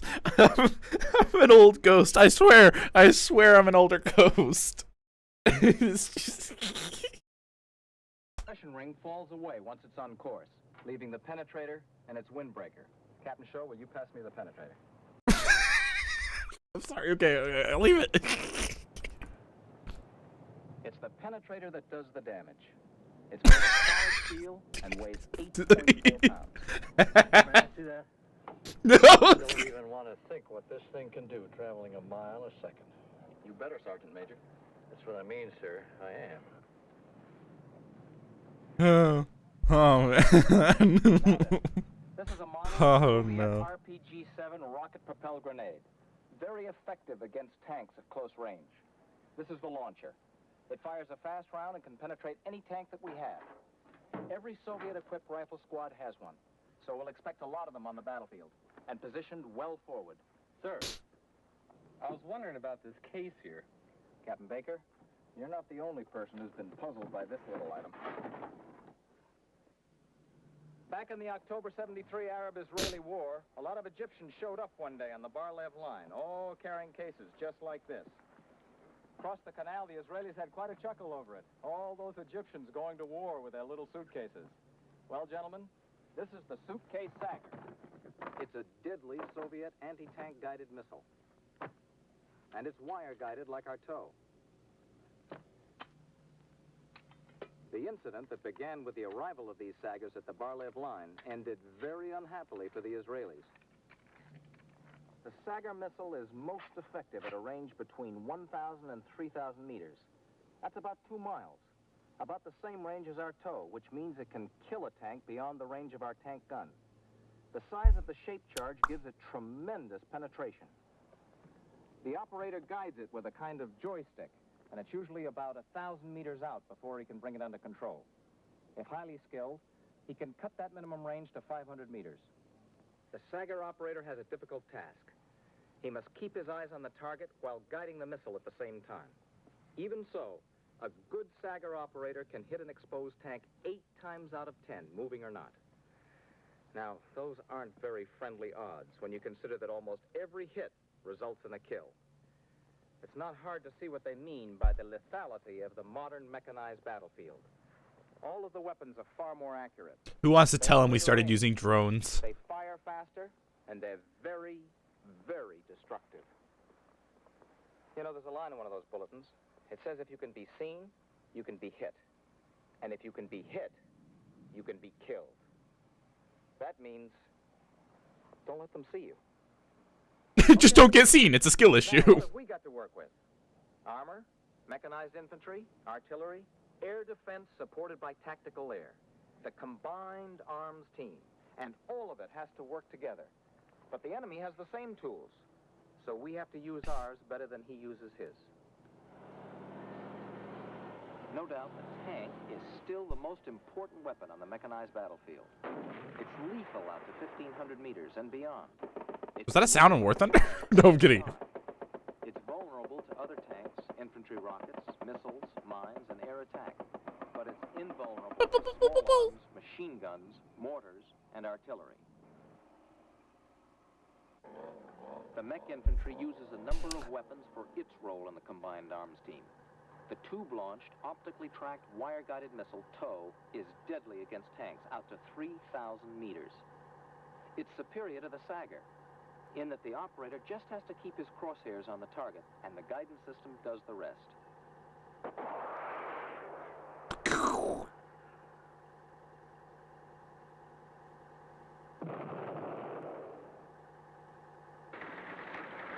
The closer enemy tanks move to our position, the more we are vulnerable to their ability to shoot fast and accurately. And when they're in close, they can fire at a very high rate. To counter this, we want a lot of missiles for the close ranges out to 1,000 meters. That's where the Dragon anti-tank missile comes in. It's used by infantry platoons, is highly accurate up to 1,000 meters, and is man-portable. Our Law, another anti-tank weapon, is deadly within 250 meters. If necessary, every man in the squad can be issued one. That makes every man a potential tank killer. Incidentally, Yurei avoids army stuff on stream. Challenge impossible. Literally impossible. the speed and mobility of the Cobra. Our 50 caliber machine guns are highly effective at close range. We'll use them against the enemy's short-range anti-tank weapons and RPGs. When we have to use infantry, mounted or dismounted against enemy positions, we'll cover them with suppressive fire from armored vehicles. How's it going, bud? Pretty good. Pretty good. Coding just... The organization of my mod I've made for this game is really, really bad, so I get lost super easy now. Which is, again, really bad, especially for coding. Makes it hard to do it quickly and efficiently. But other than that, it's pretty good. Artillery can provide the covering smoke we need to move forward. And moving forward is what it's all about. Control F. True. True. No, it's not like this stuff right here. Red eye, While that would be really nice, like Control F is great for this. This isn't the unorganized bit. It's literally like a folder. It's like 10 folders of just stuff. Half of the stuff I don't even use. But the issue is I don't know what is needed for the game. Basically, it's like the TF2 picture that if you delete it, it just crashes the game. It's like that. I don't know, except I don't know what the picture is. So I have to like spend like a whole week or something just reorganizing the folders. we'll have to protect ourselves from the threat overhead. We're also taking steps to improve the effectiveness of Vulcan, our most flexible and abundant primary. Yeah.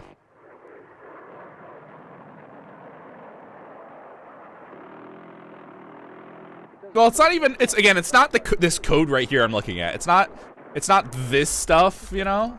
It's The enemy will have literally just all the individual like as stuff. lethal as our own, and probably a lot more of them. But remember, for every weapon in the enemy arsenal, we have a counterweapon.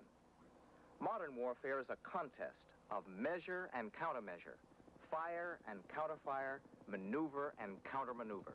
What countermeasures do we have, sir? The combined arms team. Armor, mechanized infantry, artillery, air defense supported by tact air.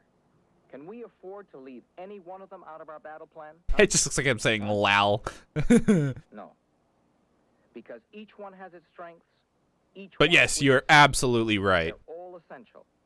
Because the weakness of one is compensated for by the strength of another. If and when we go to war, it's up to us to fully understand when, where, and how to use our modern weapons. When. So, what have they got? Woodson. The Saga, sir. Right. A tank killer effective out to 3,000 meters. What else? Sutton. The T-62. Okay. Tank that fires a penetrator that travels 1 mile a second and hits its target 1 for 2 at 1,500 meters. I could go on, but you get the point. Now, where will we fight? A forest in Central Europe? A desert in the Middle East? A city someplace? Wherever it is, the modern battlefield will have little room for mistakes. Number one in all of our minds has got to be just 4 little words. Suppression, cover, concealment, and teamwork. Keep him pinned down. Don't let him see us. And use your most efficient weapon system to destroy him. We must attack the confidence of the enemy forces by laying down a superior volume of fire.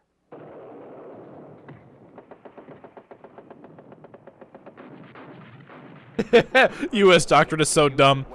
They got stuff just as good as us, so what do? Use more stuff. Oh, man. Realizing that he can kill anything he can see, we must obscure his vision using the terrain, smoke, or camouflage. Let me grab these two. Being able to provide for cover, concealment, and suppression while performing the mission efficiently. In the 73 Arab-Israeli War, more tanks were destroyed in 20 days than anyone could have imagined.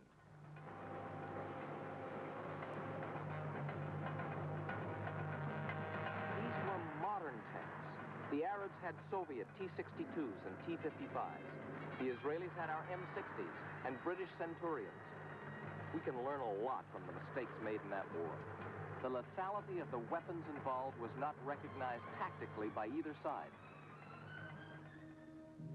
Exposed armor was annihilated by Saggers, and tanks in open attack were easily destroyed by tanks in defending positions. The losses in that war are a monument to the importance of using cover and concealment. More tanks were destroyed in 20 days than we have in Europe. We also learned something about the effectiveness of the air defense weapons we'll be facing. 3 out of 4 of the Israeli aircraft lost fell to ground-based weapons. We must find ways to knock out the enemy's air defenses. How, Captain Shaw? Artillery for starters, sir. Right. Air defense weapons are extremely vulnerable to artillery, as are the Saggers.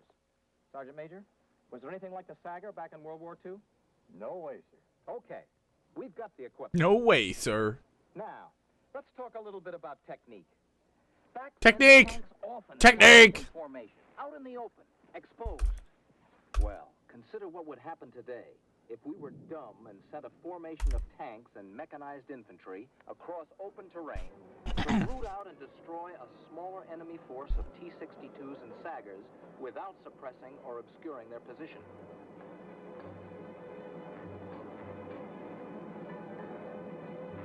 Suppose we For now, let's just save what we have. but they use the terrain I'm gonna for cover check and to make sure concealment. stuff is actually doing stuff. We can't see them.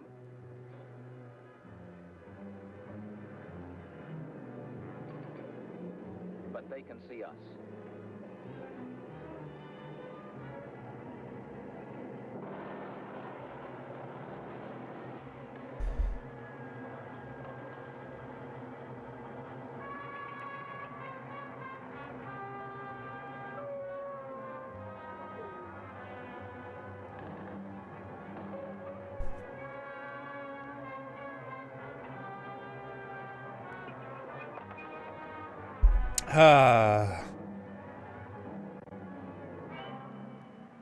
Good to see you, by the way, Final. Good to see you.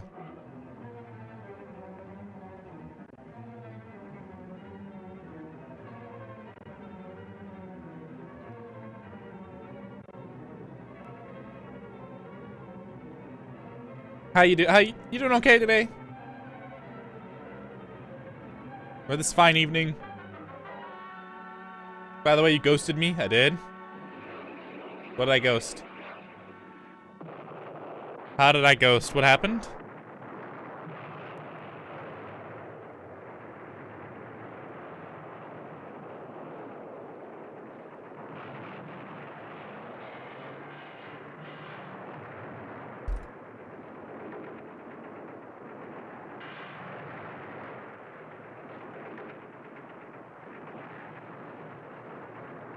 I ghosted you? Hold on, what did you send me in Discord?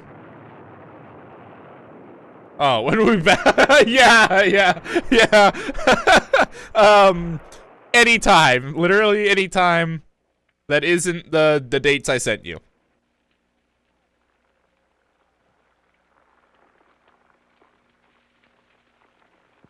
Suicide. Absolute suicide.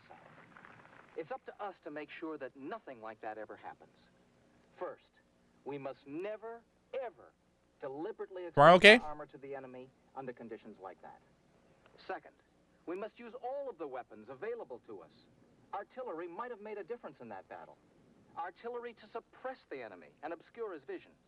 Proper tactics. Yeah, I can think I do Use that. of the terrain for cover and concealment. And teamwork.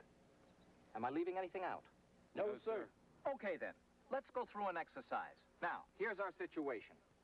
First, consider the terrain. Get a lay of the land. Here we've got some hills. Some wooded, some not. Uh-oh.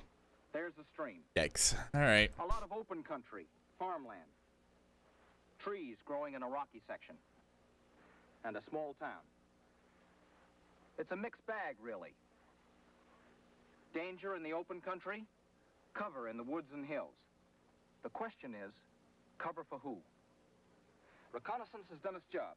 Enemy artillery to the north behind this hill. He's got Saggers on the front slope of that hill. Wait a minute. And he's captured the town. Down south a bit, rocket-propelled grenades. And T-62s to round out the picture. Huh? Looks like he's expecting us. All right.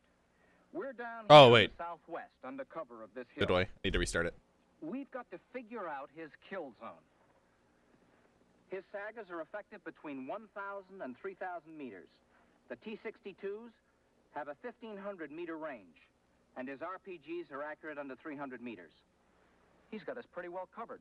Any one of these weapons can kill us if we move in the open.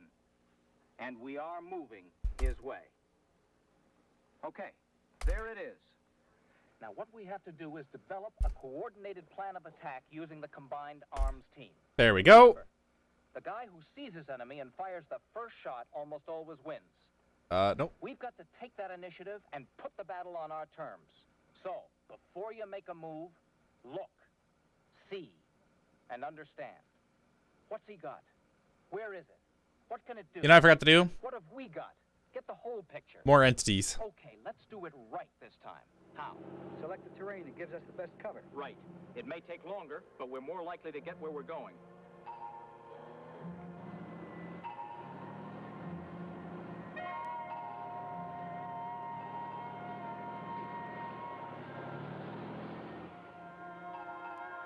Now, what have we got to work with?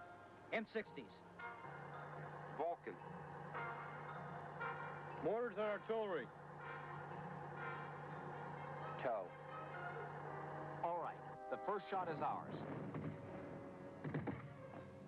We suppress his Saggers and RPGs with artillery and mortar fire. Button up his tanks the same way. Remember... You know, this doesn't really work because I don't remember if they said anything, but are they even aware they're there? This is one of those hindsight is 2020 moments where you go, ah, man, now what could I have done better? I mean, you know, it's important to consider it beforehand, but like, this is one of those, if this was a real situation, it would have already happened. You want to prevent it. So you're preemptively firing artillery in a place where you have no clue where there might be enemy contacts and all this other information stuff where it's like, anyway.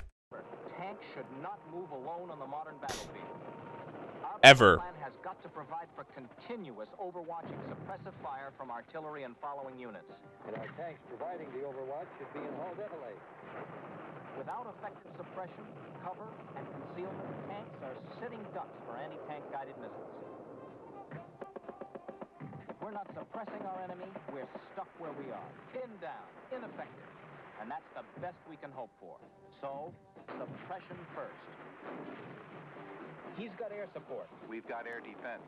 If you can't be seen, You can't be hit. Use our smoke for concealment. okay. We've got him on the defensive, so let's move. Use the terrain. Keep suppressing him with overwatching fire. Now we have an orchestrated battle with all elements doing their job. Working together. Woo! Suppression, cover, concealment, teamwork. Skit! There is no other way. Skit! I love skit!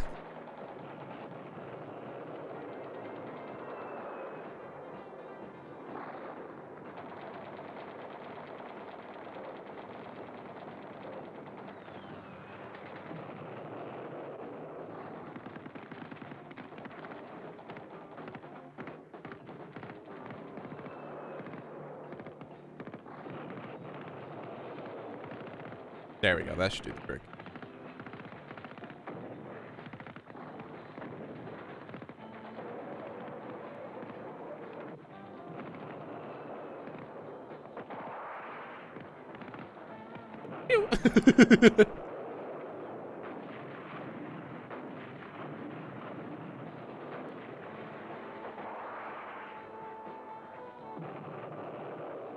We've got to recognize the lethality of the modern battlefield in our tactics. It is a deadly, dangerous place. Respect the range, battlefield. Accuracy and destructiveness of our weapons and those of our enemies have made it so. Armor, mechanized infantry, artillery, and air defense. The combined arms team supported by TAC Air. And none of us should doubt for a minute the importance of teamwork and the job we have to do. On the battlefield, the absence of any one of these key team members increases tremendously the vulnerability of those present. Improper tactics or misjudgment of the enemy's capabilities have exactly the same effect. We must use all of our resources: intelligence, communications, aviation, the engineering. Sorry, boss. I kind of lack intelligence. Transportation, maintenance, supply, and administration. We all have the same objective: winning. And that takes training. Training and more training.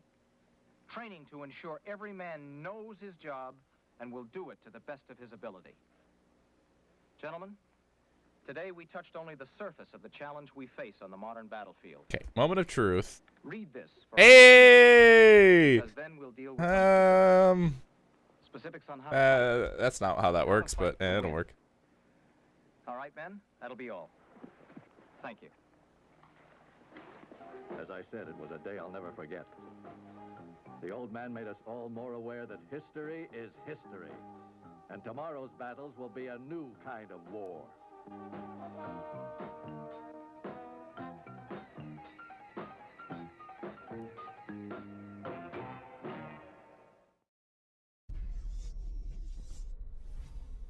What the freak is this?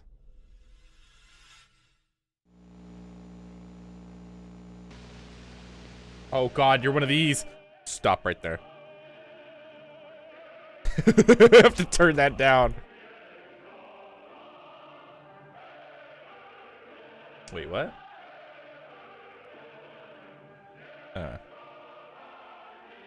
So the foul works now. How's the ammo? We're missing all the textures for the ammo.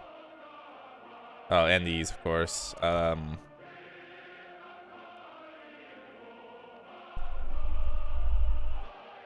Yeah, that works.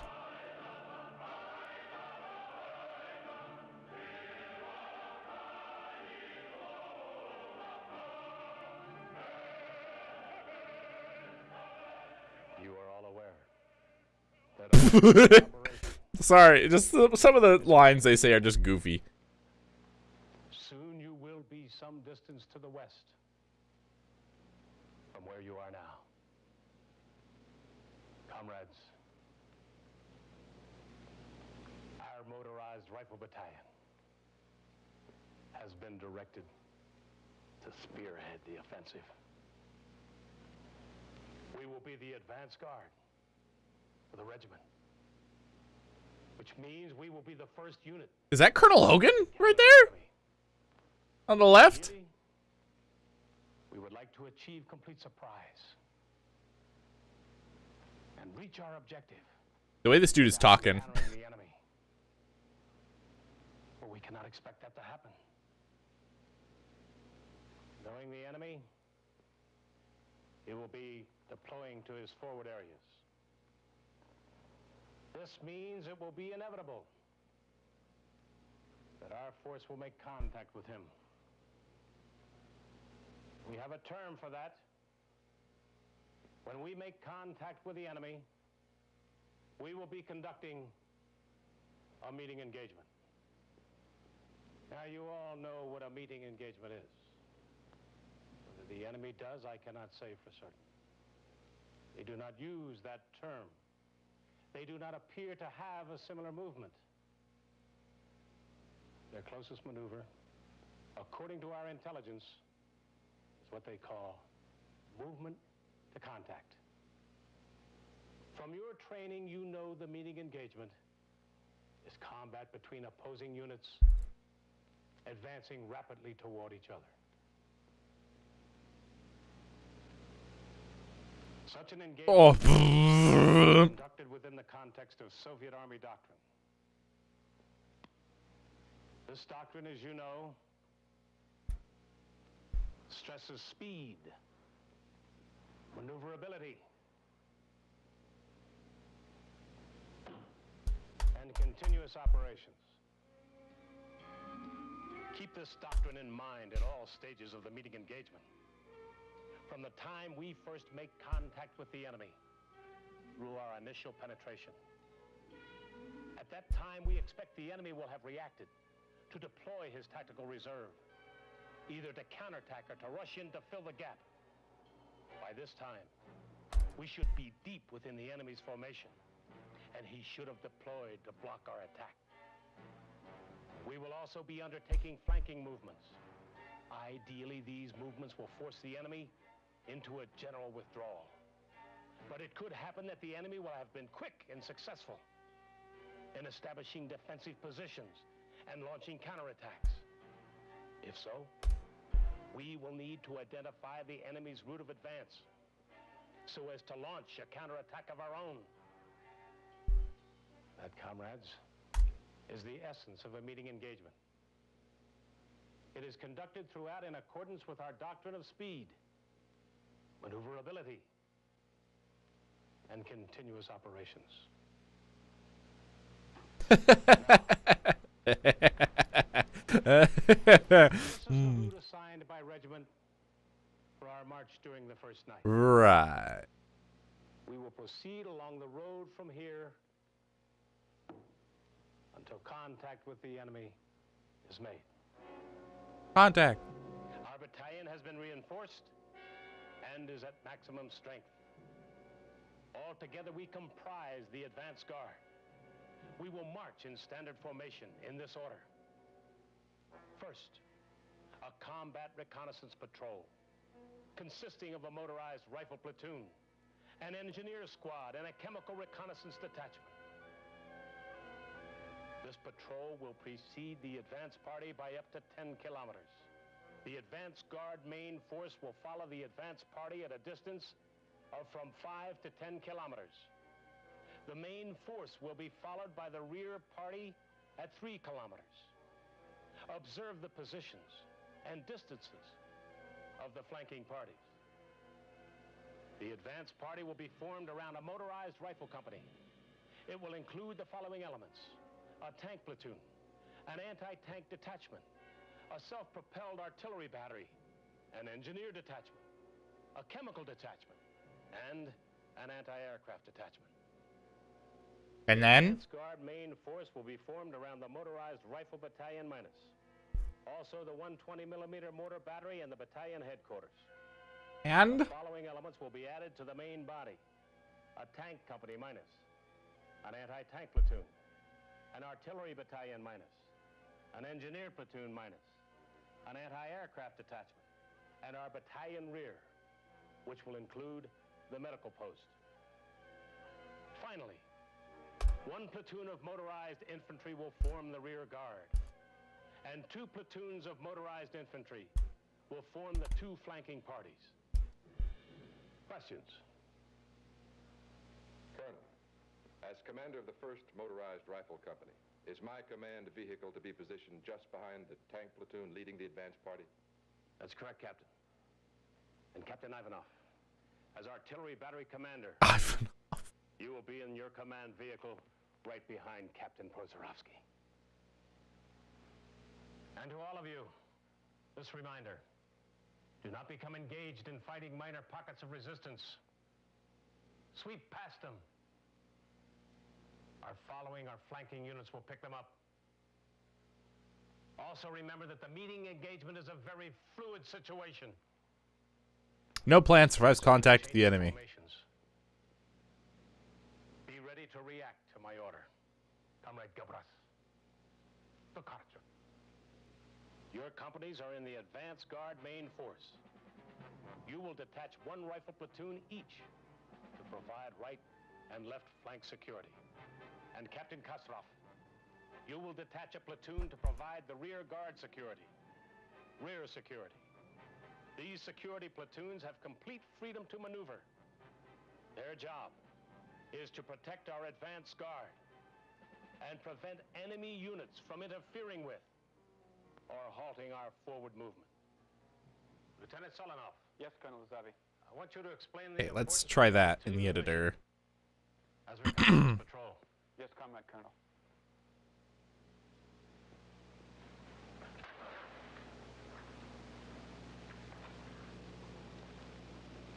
This is a weird training film. It is essential that we Oh, how he... Oh, okay. It's how he fights. Meeting... Okay, I get it now. Second, it is vital that we see the enemy first. We should catch him in march formation. It is important that we report his position and strength as soon as possible. Third, our patrol chemical recon team must identify the enemy's chemical and nuclear capabilities, especially its potential effect on our force if employed. Our mission is to identify anything that might hamper the advance of the main force. Finally, our mission is reconnaissance and nothing more. We should avoid, if at all possible, direct contact with the enemy. Very good, Lieutenant. Questions? Colonel, what about communication security during the march and engagement? Radio silence will be maintained until contact with the enemy is made. Visual signals and messengers will be used on the march. My command vehicle will be at the head of the main body, so your messengers will know where to find me. Captain Kostrov, explain the communications procedure following initial enemy contact. Yes, Comrade Colonel. On contact, communications will leave the main column route and set up operations on terrain that will mask enemy interception. We do this to deny him as much information about us as the situation permits. Excellent. Now, I love extra chunky sounding weapons. Of the enemy, the advance party will move in quickly to engage him. Probably initial contact will be with the enemy's reconnaissance force. This force must be destroyed quickly. Captain Prozorovsky, what will your advance party do at this time? My advance party would move quickly to engage... I know it's a Makarov, but that's okay. I don't want to add like 30 pistols, okay? It could happen that your advance party won't Okay. deal with the So, we got that working. If that happens, then our main force will move to engage him. I have to find the... That's right. We're not done yet. I gotta find the... Keep in mind, comrades, the enemy will also be trying to rapidly engage.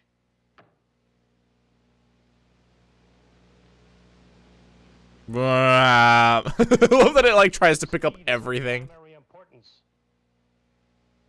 Speed allows us to move into the best positions first. Once committed, we prefer that our units engage as opportunities arise.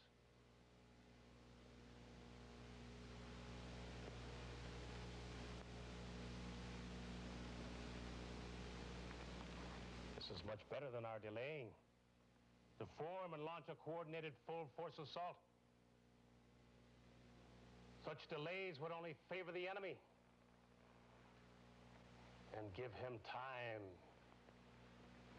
to better position his forces.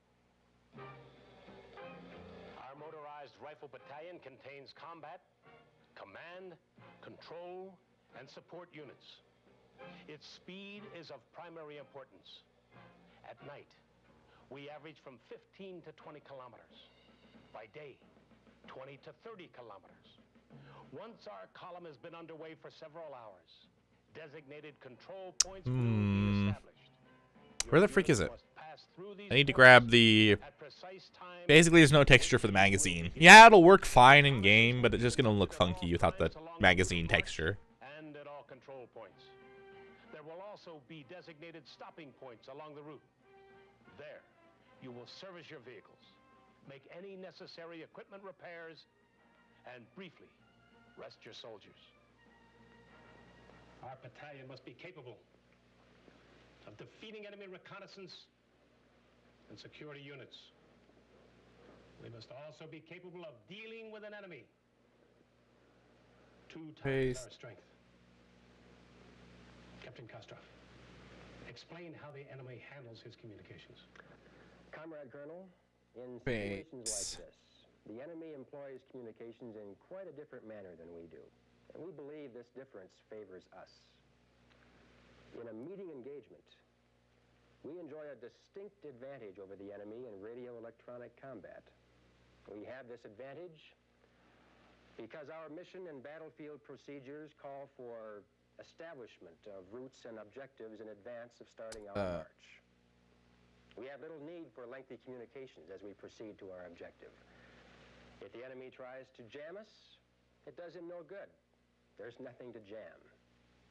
On the other hand, our own jamming of the enemy's radio communication will make it more difficult for him to react against us in a coordinated manner. We know that the enemy too often misuses his radio, and this we will use against him. Very good, Captain. Our non-use of communications should serve us very well indeed. Now, how about the rest of our regiment?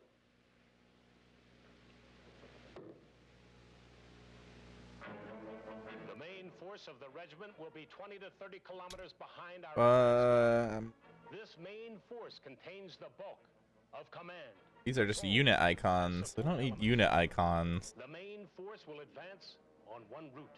The tactical situation will determine whether attached resources will be with subordinate units or included with the main. So it's got to be. If our advance guard cannot deal with the enemy quickly, then the regimental main force, or a portion of it, will move forward and engage him. We can expect rapid commitment once the enemy is engaged. As advanced guard commander, I shall be relaying my battle plan based on my initial contact. What? To regimental command. The regimental commander will direct the main force. Where the heck? Based on my report. This will continue until the regimental commander this is it, I think. far enough forward to observe the battlefield situation personally. He can then make necessary adjustments. The mission, terrain, expected enemy opposition. The goal of this operation is simple: to invade and occupy. Thanks, Ace Combat. Okay, I think that should fix it. Downside, we have to restart and see if it fixed it. Keep in mind that while we are advancing, our regimental commander will be providing us with new information on the size of the enemy force, what the enemy is doing, and what the enemy is expected to do. Therefore, it will not be necessary for me to retransmit this information to you. The regimental commander will be receiving this information from the divisional and regimental recon units. Colonel. Yes, Major. We're aware that the enemy stresses the use of tactical air support. Will our defenses protect our service support elements against an aerial attack? Yes, Major. Air defense in our advance guard will be continuous and cover all approaches. This way, we will have as early a warning as possible. And we're out of coffee. Damn. Post, which has that responsibility. The observation post will tell our advance guard of the appearance and approach of an Oh, hey, A-10s, what the heck? Anti-aircraft weapons will be prepared to deliver their fire both on the move when we are at a short halt. Small arms fire will also be employed from combat vehicles during movement or at a halt. Sorry, sometimes the thing doesn't like to capture the game very quickly. You will disperse your units in the procedure established.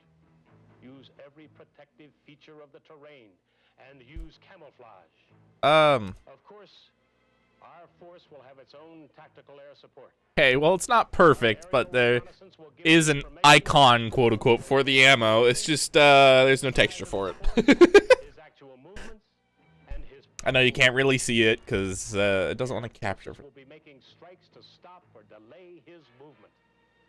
This will force him to change his battle plans, causing him again to communicate. Ideally, our air strikes could destroy him where he is. I wish to stress something else. In this kind of engagement, there will probably be no solid front line. Our objective is to keep the enemy from either deploying or continuing a forward march. Our mission, at all costs, is to keep the enemy confused and off balance. The essence of a meeting engagement, once deployment from the march is made, is to engage and hold him in combat. By keeping the intensity high, situations will develop which allow attacking the Oh, there it is. flanks and even his rear. We must quickly. This activity occurs in a very constantly changing situation. Defensive positions will be broken wherever they are encountered. Now, suppose the enemy can organize a defense. In this case, our entire advance guard would mount a full frontal assault. If necessary, the regimental main force might join us.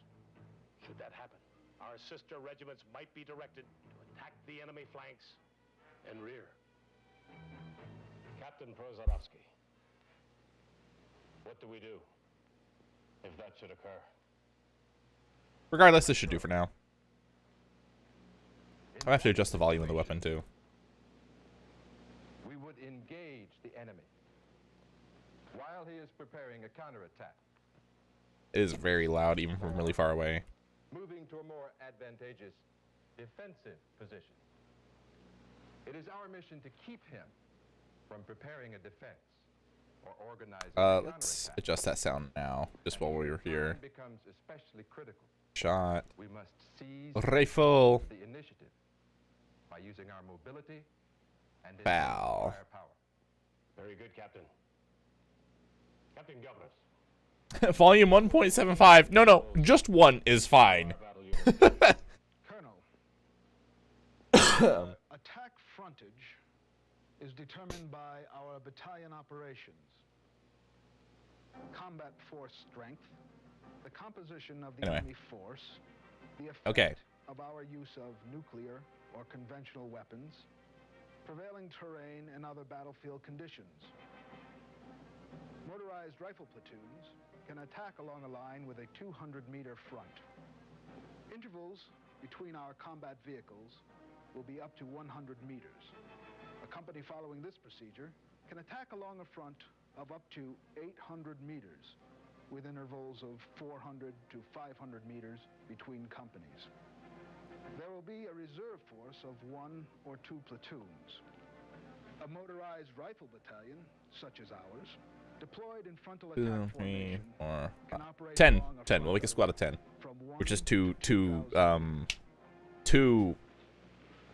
what do they call, what do the Brits call them? Very good, Captain. Now, Whatever. I want to caution you all about something.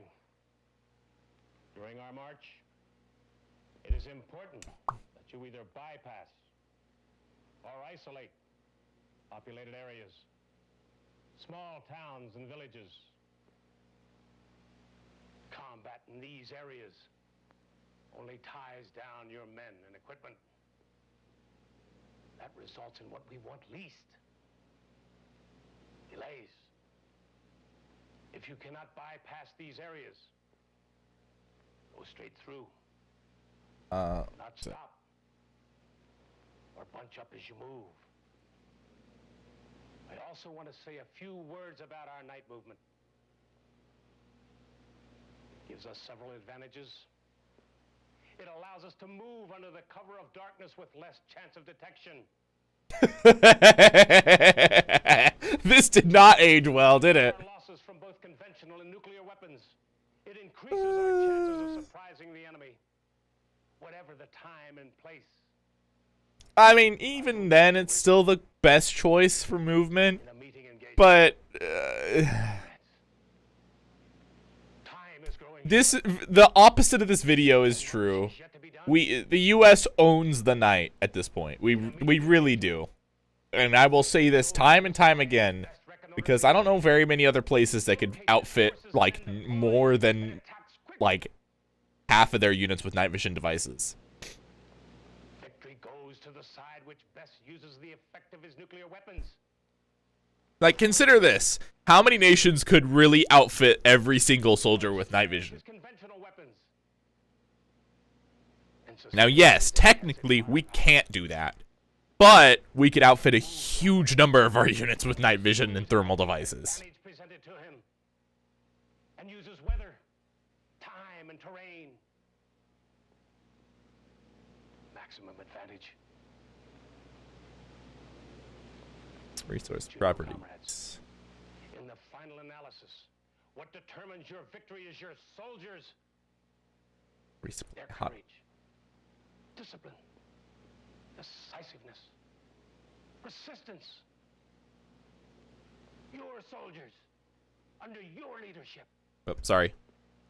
And your leadership includes your knowledge of your weapons and what they can do. You must be skilled. Once in battle, you must be dynamic, stubborn, resourceful. Once committed, Kermit. seize, and then keep the initiative. I absolutely need to freaking... You must always impose your will on the enemy.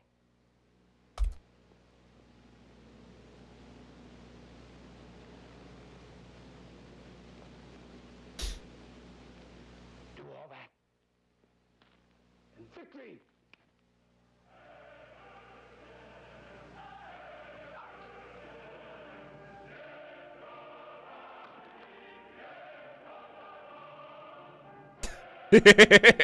This video has been a bit of an adventure, hasn't it?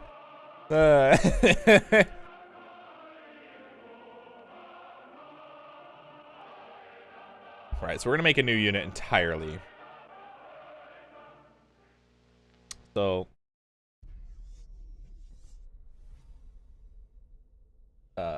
threat tactics, the breakthrough.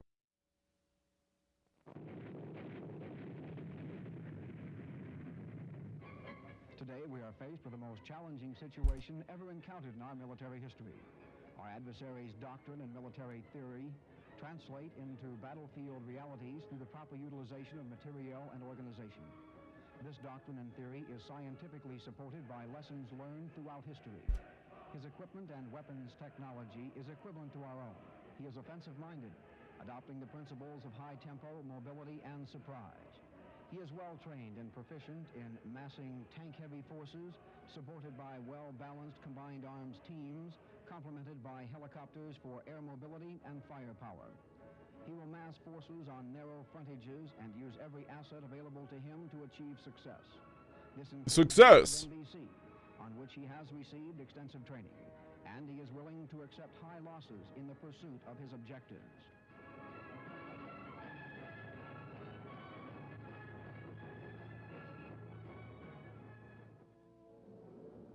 There are three basic offensive operations utilized by the opposing force: the meeting engagement, the breakthrough, and the pursuit. Okay, so we only need this guy. Commonly known as the breakthrough Do this. Squad with 5 types. Mid, you're actually in late. Fine. R demo guard. C1 is actually gonna be elite. 4 SL. C2 is going to be the opposing force commander adopting the breakthrough is prepared to accept a high attrition of armored vehicles E4. His objective. The commander relies on all his assets to provide him with information to determine the weakest U.S. defended area to initiate the breakthrough operation. I'm just gonna keep it simple. I have 2 squad leaders. Contact, employ column formations to assure timeliness of concentration 2. combat power. 2. Forward. And engineer units are organic. Wait, I found a creepypasta video. Occurs only when it becomes necessary to overcome strong defensive positions. A typical column formation of What is this? Oh my god, I found a creepypasta, guys. Build-up areas will be bypassed when possible. River crossing operations are considered Holy shit, I did it. I've been on the internet long enough, I've discovered the creepypasta.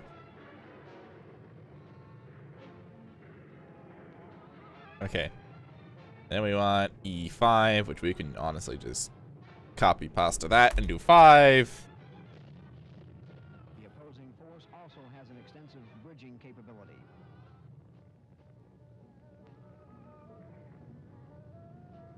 Then we can have E6. E6 underscore assist. Combat is practiced extensively by the opposing force. That should do the trick, probably.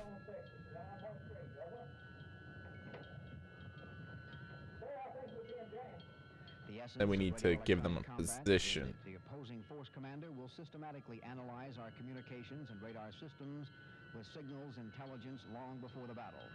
He will try to find the communications keystones upon which the command and control of U.S. tactical This will be depend. our demo guard. Our electronic nets during the first minutes of battle. Emitters, which cannot be destroyed by suppressive fires, will be selected for jamming with an intensity never before encountered in battle. Smoke will be used extensively in all operations. It is used to obscure the vision of anti-tank gunners and screen the movement of the regiment. The main tanks and BMPs have smoke-generating capability. Smoke pots are employed, and smoke rounds will be fired by organic artillery and mortars. This force is well prepared to conduct NBC warfare. During training, crews have been known to operate for up to 8 hours while wearing their protective clothing. Regimental armored vehicles provide limited NBC protection through sealing, overpressurization, and alarm. The regiment obtains its NBC support through division. The regiment also has air defense weapons. They will be located in the most advantageous positions in the advance to contact to effectively engage enemy aircraft approaching from all sides of the column formation. 2 ZSU-23-4s, normally separated by up to 200 meters, Shilkas. will support each advancing first echelon battalion. If there is an urgent need, this weapon system may also be used in a ground support role during the attack. And that's what you don't want it to do. Force can be expected to field up to 100 artillery tubes per kilometer. That's a lot. Among the artillery to be encountered is the BM-21 multiple rocket launcher, a high-volume area-type weapons system. Similar to the land mattress. And still further back, we find the SA-9 battery providing a regimental umbrella to further enhance the area air defense mission. They operate in concert with the Ah, shucks. All right, first crash. Depending on the type division, air defense Conquest unit. SA-8 All right, what are you not liking about it? also be encountered. 3 shoulder What's making you really unhappy about it? each motorized rifle company. Once the commander is convinced he must go to the breakthrough, the battalions deploy into company columns approximately 4 to 6 kilometers from the FIBA.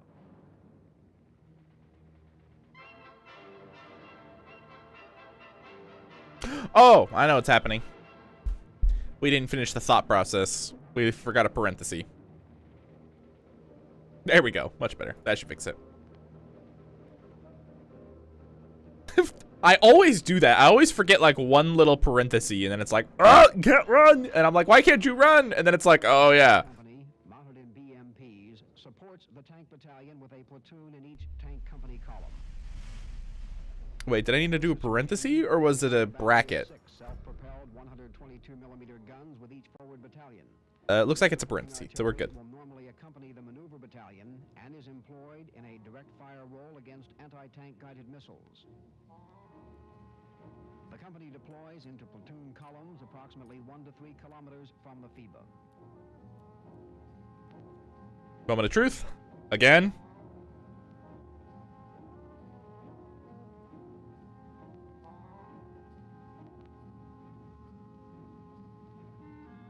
Game, you want to show up, please?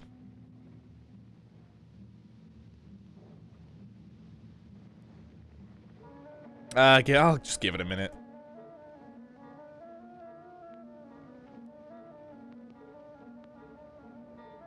The first echelon of the tank regiment becomes a formidable sight in this formation.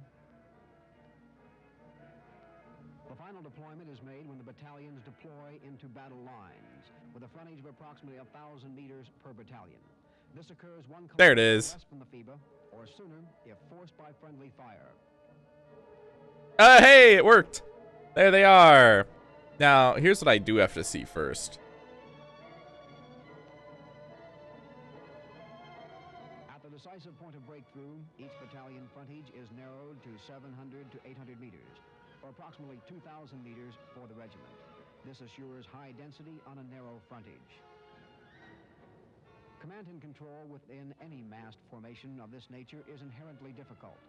The opposing force attempts to overcome this problem by detailed planning, standard operating procedures, and geometrical alignment of forces. Forces. Preparatory fires of 50 minutes or more are employed prior to the assault.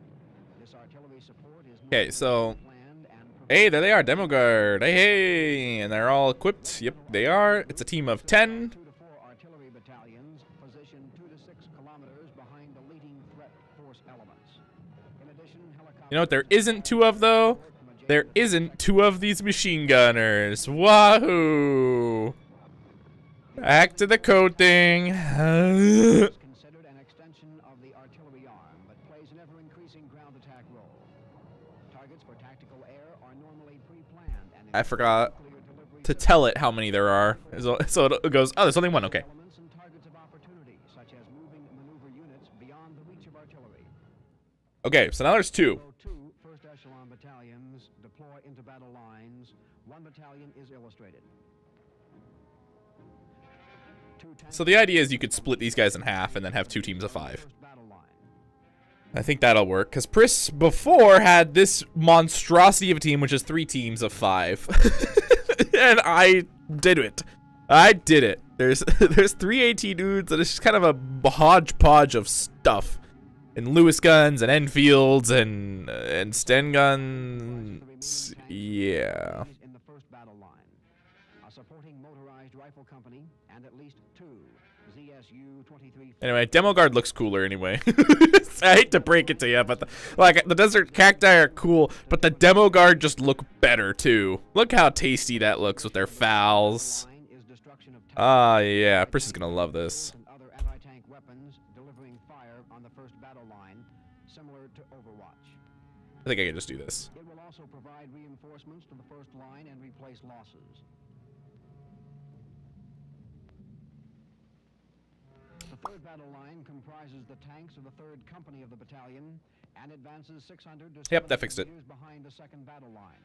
Its mission is to replace tanks in either the 1st or 2nd line and deliver fire over its own. All right, Demo Guard, I need you to strut your stuff really quick. areas.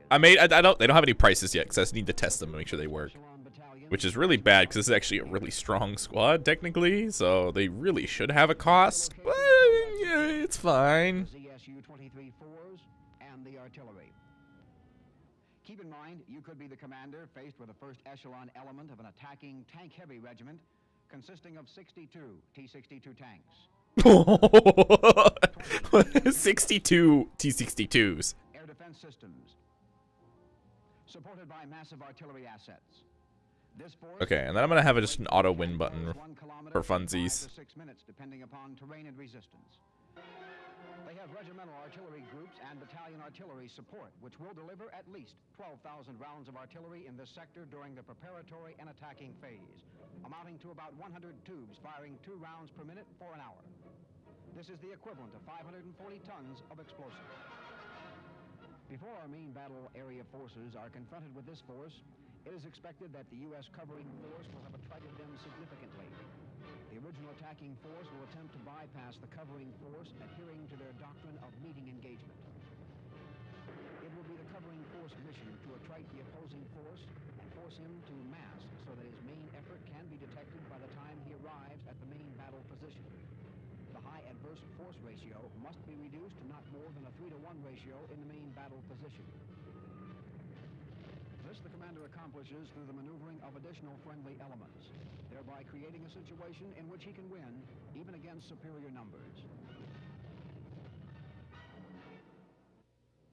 Once again, remember, this presentation has been for the purpose of illustrating the advance to contact and deliberate attack formation.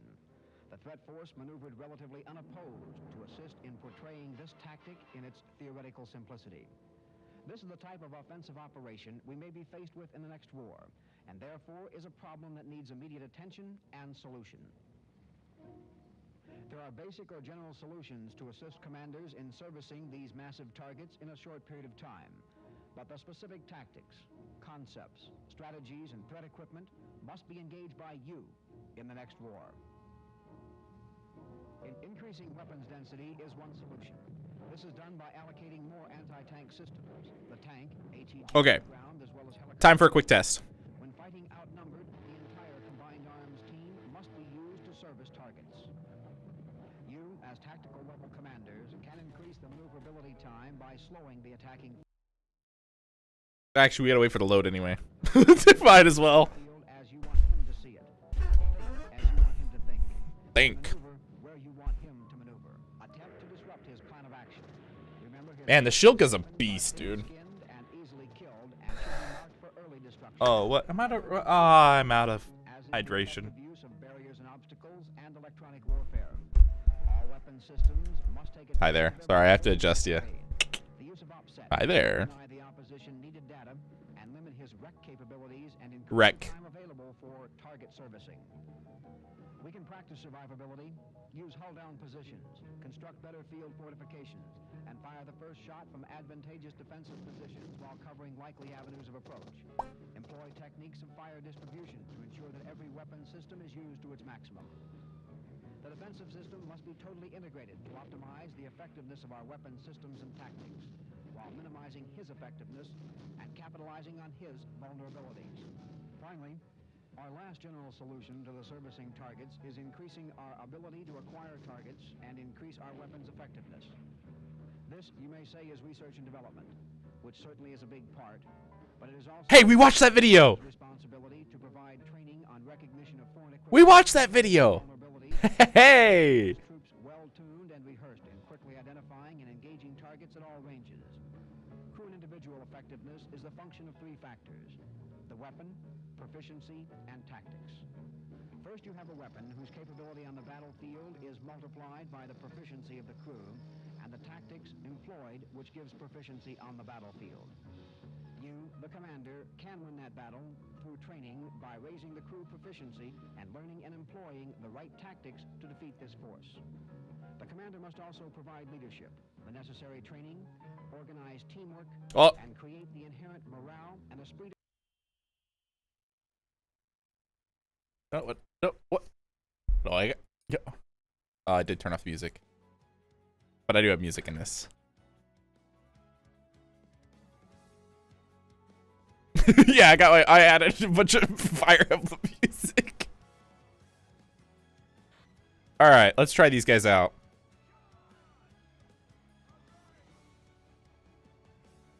Hop into the trucks, fellas.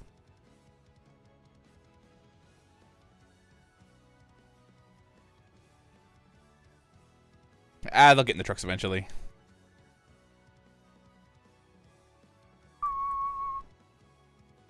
Ba ba ba ba ba ba ba da, ba ba ba.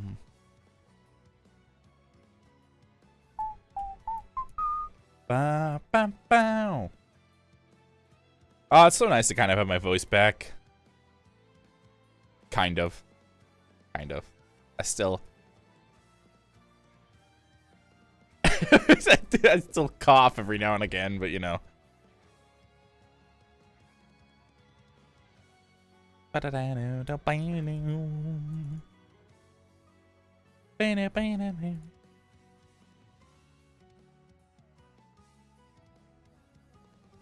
Ah, they can't see 5 feet in front of them. That is an issue I didn't realize was the thing. Huh. Yeah, this one's on me. They should be able to see a little further. I wonder why my guy. Just drive, you dummy. Don't make me babysit you.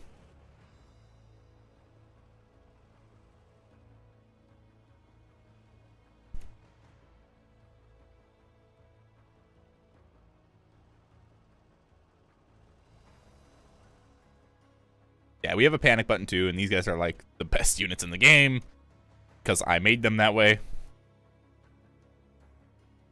Literally. But they're also expensive. But we have infinite money and ammo, so it doesn't matter. Okay, well, not infinite ammo. Infinite resupply.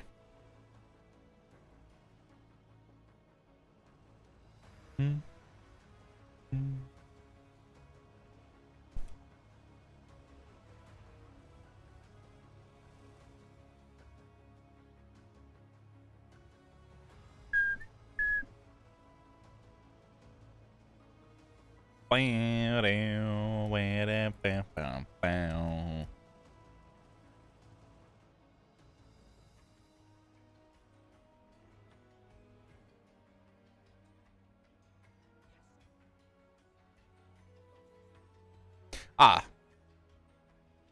Wait, no. I don't think that's the case.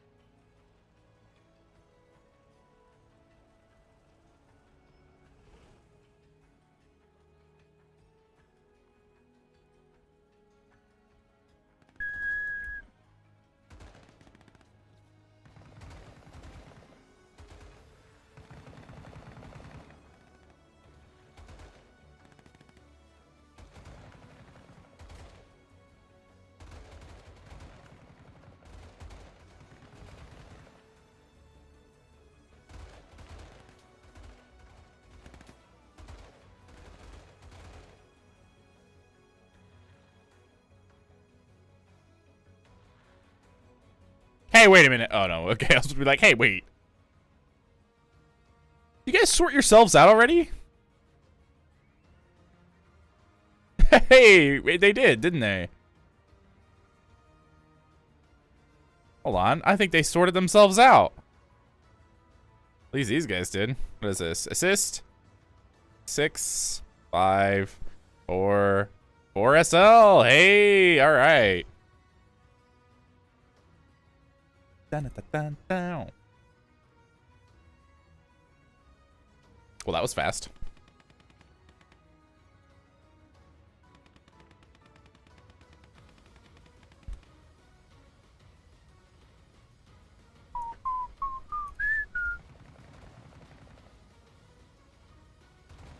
Are they just gonna do that every time? Oh my god, yes. Oh, yes. No, they didn't.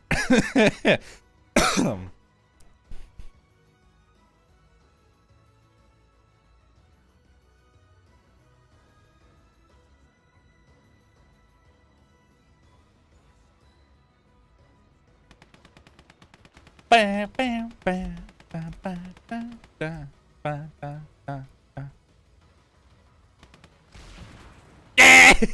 Yeah!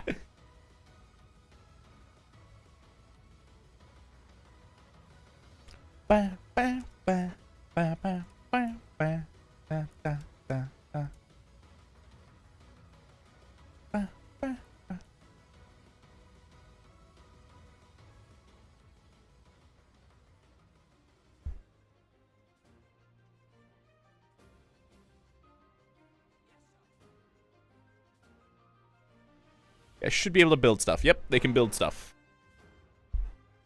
Basic stuff, though. No trenches for them.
All right, come on.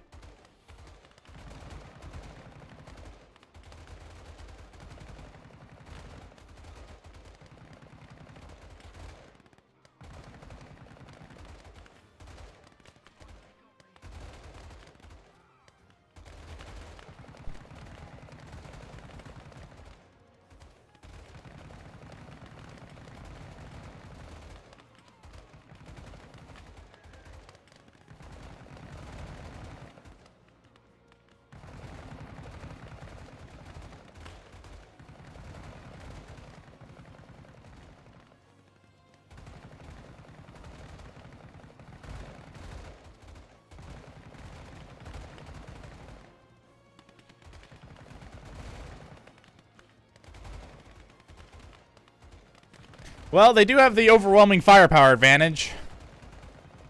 And their their kill-death ratio is pretty solid, all things considered. Minus the Mosin scope picking them off.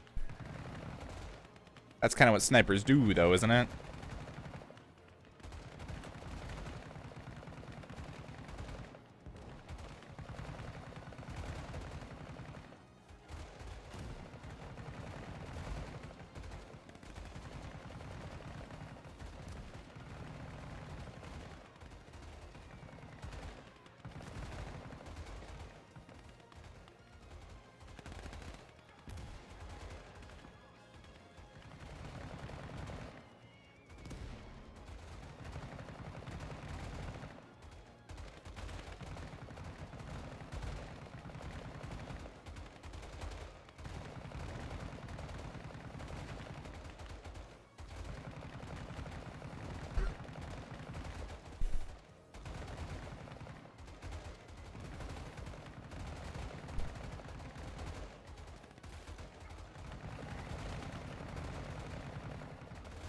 Yeah, they're not the most accurate in the world, but that's okay.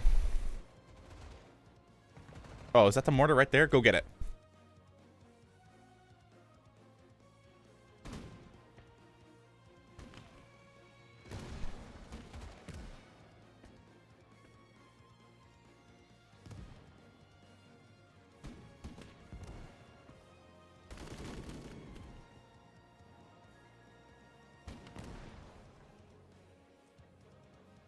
That is the mortar right there, I think.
Well, all things considered, as a squad, I think they're doing okay.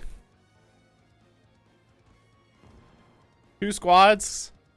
Doing pretty alright.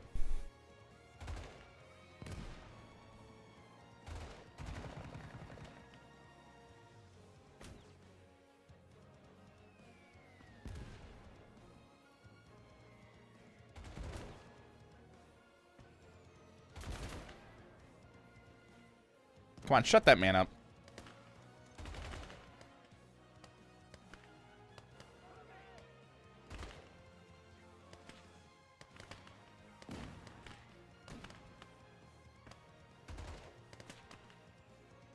No, not Gibson. Oh, there's another mortar. All right.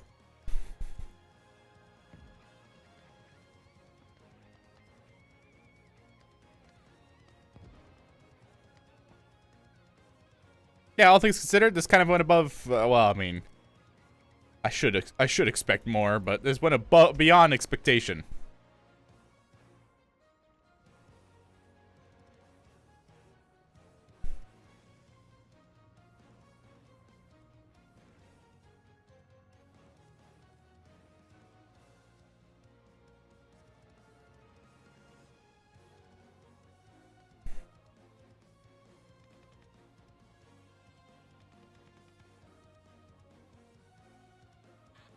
And now for fun. Well, not that that wasn't fun, but.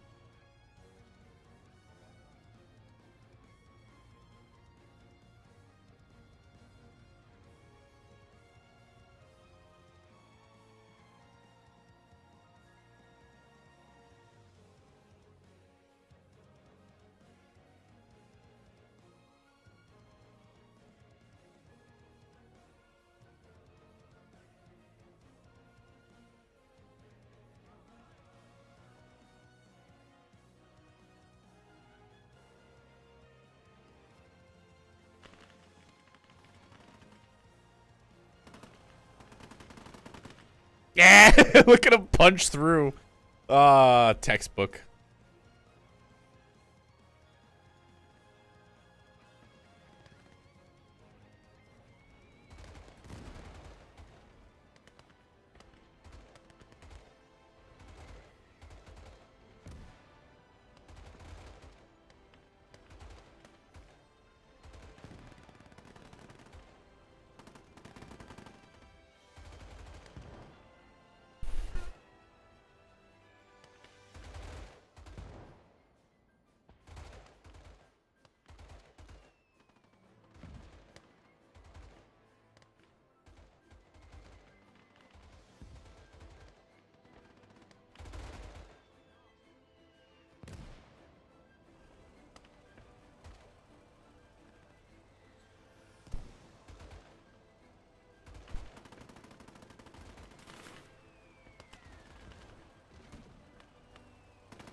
Run away!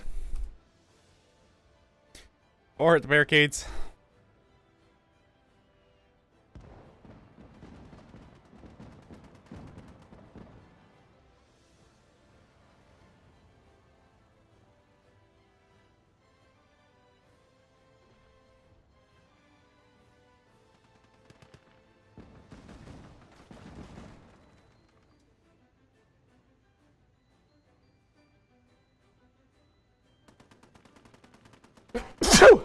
Excuse me.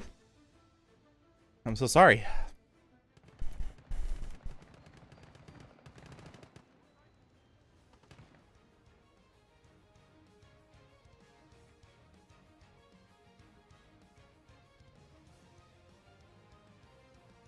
All right, you three have been adopted into this guy, these guys' gang.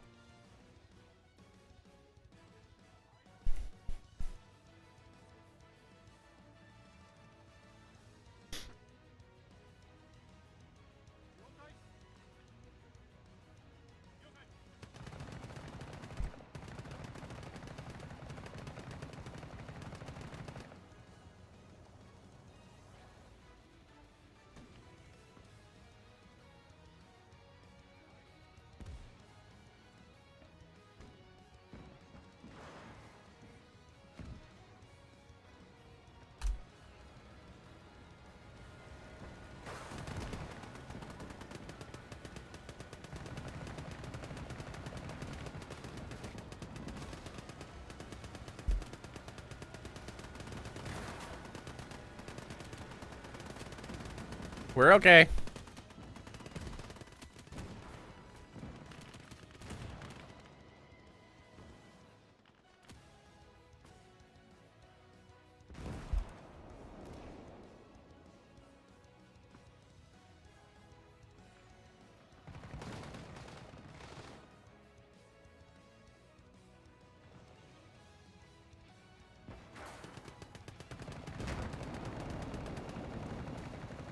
Do we still have WP rounds? We do.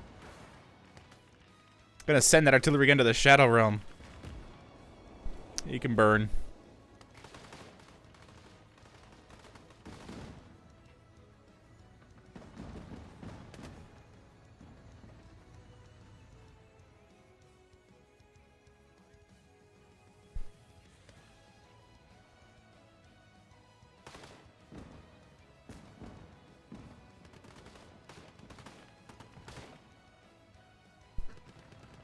Man, I love crows. That's what the machine gun on top is called, basically. Can be remote operated.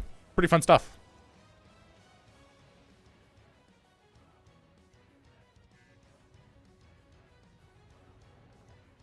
You can even do it with grenade launchers. It's a good time.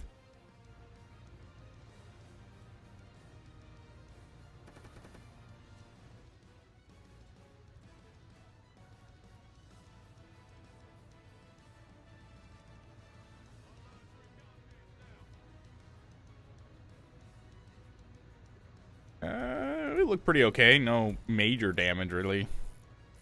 Just a blasted track, which we can't actually see, but you know.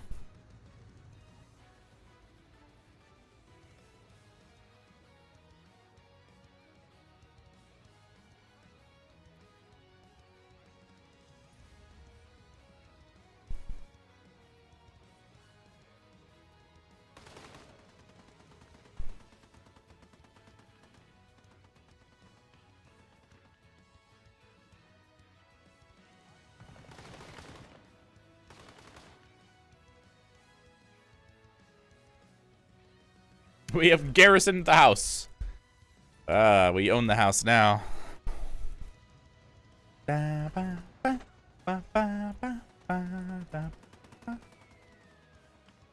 a bad time.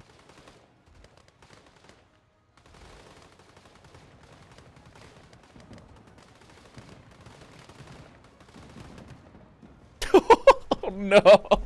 No, no. Oh no, that's an unfortunate moment there for the grenade launcher one. That's nice. All right, back to coding. All right, so that all works. Now I just need to make it cost something. Otherwise, otherwise. A core within his unit. With those facts in mind, we leave you with a problem at hand. The deliberate attack, a massive tank attack on a narrow front, and a foundation from which to build your answer. To build your answer. Density, increased time, weapons effectiveness. Where is it? Is it properties? Are the key to servicing the targets presented.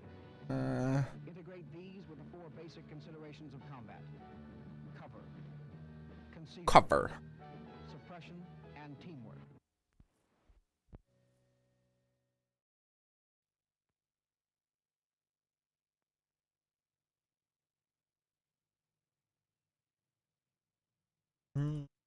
Nope, not that.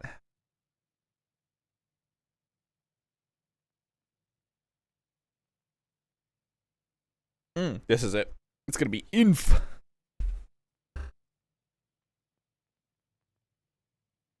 Yeah, laugh at my dumb unit names like Ghost Ace.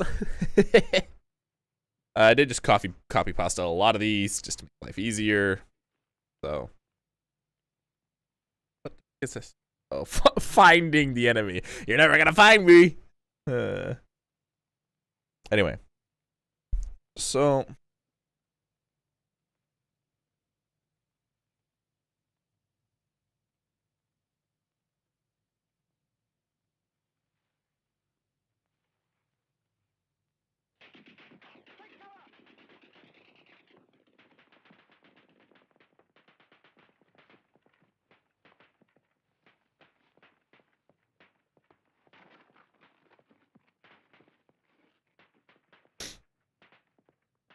Sorry, I was watching the video.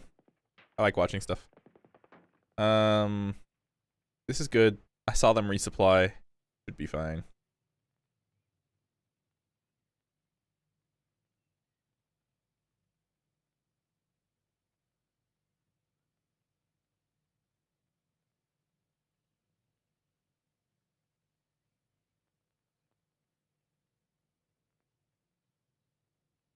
The responsibility of every man is to try to locate and pinpoint the enemy's position.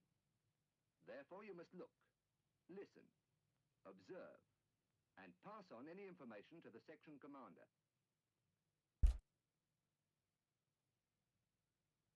The first step is a quick overall spot check in the areas that could be potentially the most dangerous to you. This area, for instance, is the likely spot. It offers a good field of fire to the enemy and provides him with effective cover and background. The sheep pens are also good cover to the enemy, and there's enough room for him to maneuver if things get hot. The edge of this wood, overlooking open ground. Again, there's good cover and suitable background for the enemy to merge into.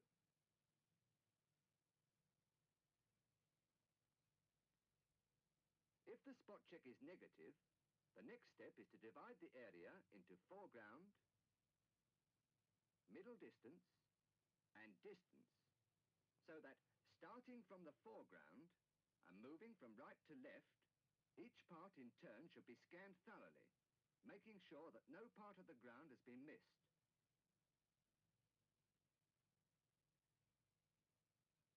The enemy are well hidden, but we know they're there, somewhere, and they're probably in a position to direct their fire effectively.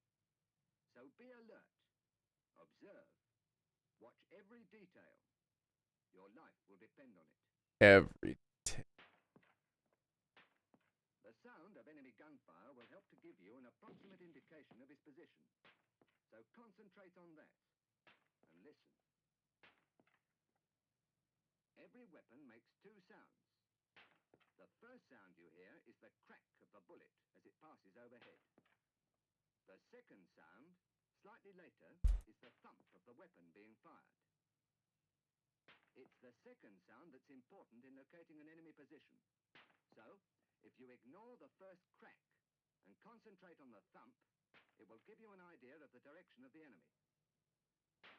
With experience, timing the interval between the crack and the thump will also give you an approximate range as well. This guy sounds like Major Zero. The longer is the interval between the crack and the thump. The enemy's first mistake. A badly chosen firing position. He forgot to consider his background.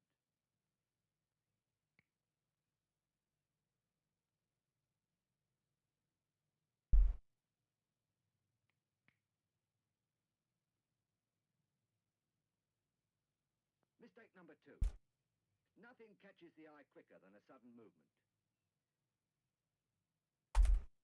Mistake number 3. Careless camouflage. Only just the glint from an uncamouflaged helmet, but it's enough to give away another enemy position. So far, so good. But how to find that enemy machine? I mean, the situation you're in is not good, but progress, I guess.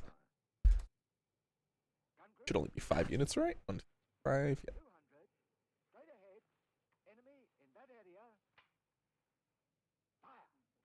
In that area. That's outstanding.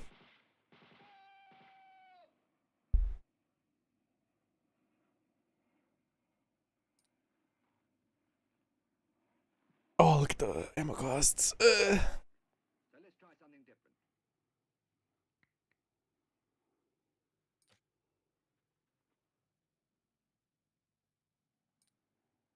Uh-oh, I gotta crash. What is this?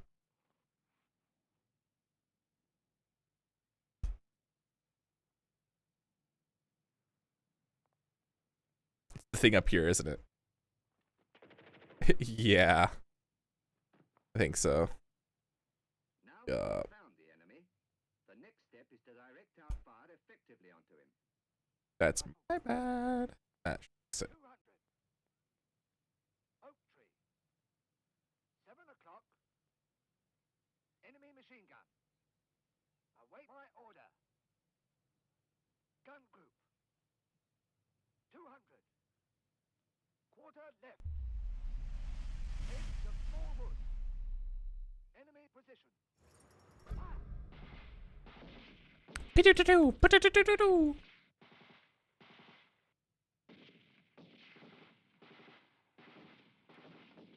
We've been going for like 3 hours? Really? Huh. Neat. Anyway, back to coding. Well, testing code, more like. We're just about done with this squad, by the way.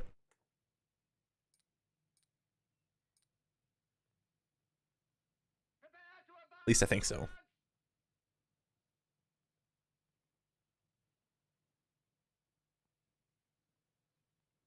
Ah, there they are. Now they cost stuff, see? We have shown you how to go about finding an enemy who is Oops. skilled in the arts of camouflage and You concealment. can't really see. It is vitally important because Well, no matter how good a soldier is at shooting, he is useless if he can't locate the enemy. We have shown you 4 things to look for which can give an enemy position away. First, bad choice of fire position. well, the good news is they work. Second, Downside, they're still really cheap. They should be expensive. one of the most frequent mistakes. Third, careless camouflage, a glint from an uncamouflaged helmet. And fourth, well, you saw for yourself how the smoke and flash gave away the position of the machine gun.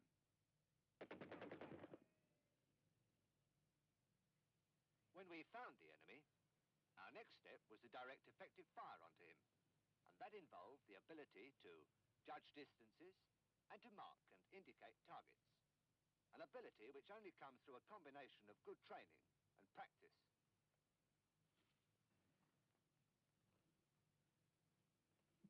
Here at the depot, we can see in more detail The depot. every recruit is trained to mark and indicate targets. A well-trained enemy isn't likely to use obvious cover. So when he moves, we must note carefully where he goes to ground, or we'll lose him. That's why we have our systems of marking targets. It is Go. easier to Increase the locate cost by like triple. if you know the area in which the Well, not triple, only like double, I think. Yeah, so we're doubling the cost of this unit. arc of fire. This unit's much more expensive, but then they're all armed with like In this case, we'll use the greenhouse with the AT4s, flak vests, He will then give the left and right fancy stuff, including sniper rifles. to the left. You will see a prominent concrete structure near the skyline. That is your left boundary. Now look to the right. You will see a Now back to me. Now look at your left. Now back to me. That is your right boundary. He'll then Much more expensive now. objects or reference points. Let's see. Yeah, there we go. That's a bit more appropriate for their cost.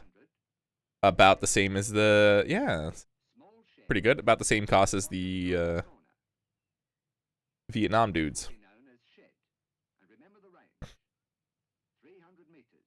And the squad lineups are about the same too. Now look right of axis. 200. Lone bush. This will be known as bush. And the range Push! 200 meters. Accurate judgment of distance is absolutely essential for recognizing and indicating targets. If the enemy does take cover behind a prominent object like this, he is easy to pinpoint.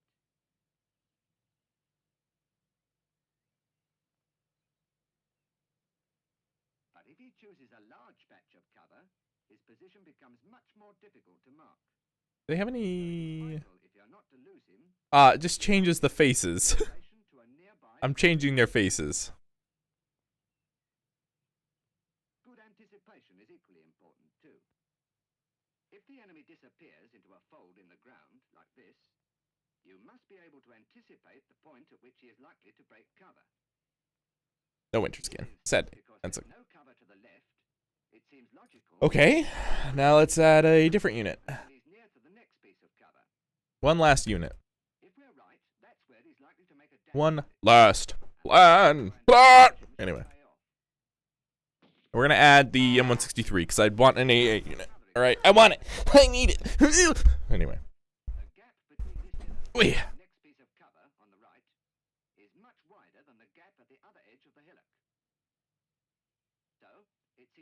possibility that he'll make his break between the two. Now let's start with the textures. There he goes. In battle, of course, your enemy rarely appears singly. They're usually in numbers. Singly? Marking their positions when they go to ground is very difficult. You have to be extremely quick. If you do become confused, mark the nearest target as potentially the most dangerous. But if you can, try to cover them all. Then shoot the one that you're certain of killing. When your section commander indicates a target, you must be able to recognize it so that you can shoot at it. To make recognition easier, there are certain methods of indication that we normally use. Alright, vehicle. Sorry, you'll see my mouse probably fly around on screen here and there. That's because I have my folders all over the freaking screen. Having visualized your arc of fire, you must visualize a number of lines that divide your field of fire into a number of sections. First, establish the axis. Then visualize other lines running left and right of the axis, like this. Then half left and half right, and 3/4 left and 3/4 right, a quarter left and a quarter right, and finally slightly left and slightly right. Now, we can engage a target by firstly giving group, then range, indication, and finally the type of fire. Gunner, 200, quarter right, small bush, enemy, fire. Yes, very easy. Yes. But how about trying it for yourself, without any help from me? Right? Here we go. Arc of fire as before. Rifle group, 200, quarter left, gate, right end, enemy, fire! Right. Well, that's the direct method, and it's quite easy. But for less obvious targets, your section commander may use a combination of reference point and direct method. We're gonna need the sounds for sure. Sound. In this case, your reference points are the small shed and the lone bush. Now, using the combined methods, your target will be given this time as follows. 200, lone bush, slightly left and below, fold in ground. Okay? Now try it on your own. 300, shed, slightly right and beyond, first lone bush. For indicating more difficult targets, we use a combination of the reference point and the clock ray method. For this, you must imagine a clock face standing up on the landscape with its center on a given reference point. This time, as well as being given the range to the target, the reference point, and whether the target is left or right of it, you are also given an approximate hand on the clock face. There's no sound for the gun. What's this? This is Defense View of Germany in terrain 1980. on the North Nice. German plain. Fairly short on vegetation. Why is it all in my left ear? Small villages, each with excellent views over the flat countryside over which armor can so effectively be I'm gonna employed. save you guys. But even here, there are small isolated woods to be found. Where is it? Perched on barely noticeable rising ground, which makes them attractive for defensive There. operations. It's there. And like the villages, the quality of the That should be nicer for you. It's still all in my left ear, but shouldn't be for you. But here these woods are small and obvious places to hide. Oh. It's not until we move south and east, away from the Hanoverian plain, however, Entity, that we find the more extensive vehicle. German forested areas whose characteristics need special study if they are to be used for tactical advantage in war. These forests are invariably found covering hill features and consist mainly of beech trees in varying stages of maturity. Some of the forests are mixed. These features themselves again command spectacular views out across the open ground.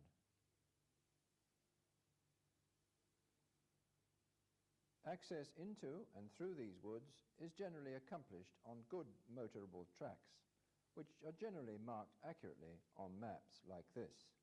Maps. Inside these woods, movement off the tracks on foot is easy, but mobility depends on the density of the trees as to whether you can infiltrate through with vehicles.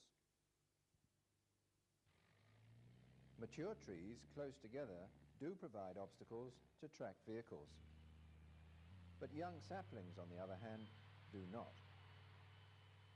Do not. Visibility in the beech woods Where's quite a good. cav?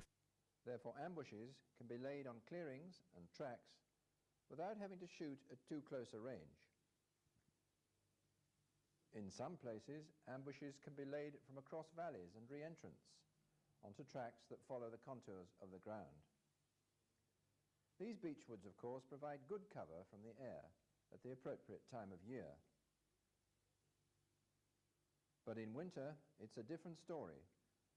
When the top cover, having fallen off, movement below the trees is easily spotted, both from the air and from the ground. One other point to remember is that your map doesn't necessarily give you an accurate check Map. of cover available in the woods. Sorry, just the way you keep saying stuff kind of makes me giggle. This area shows no Just repeat it. but on the same area of ground, you see that in fact there are open areas of ground. Where the heck? Not all German forests are beech. I know I have an ACAV APC in my stuff. Are covered in thick fir trees. I just can't find it. Although there are main roads and tracks through this area, progress off these routes becomes virtually impossible for vehicles except along rides and fire breaks. But then these become impassable where the steepness of the slope becomes too great as well. But here there is never any shortage of cover in these fir woods, all the year round.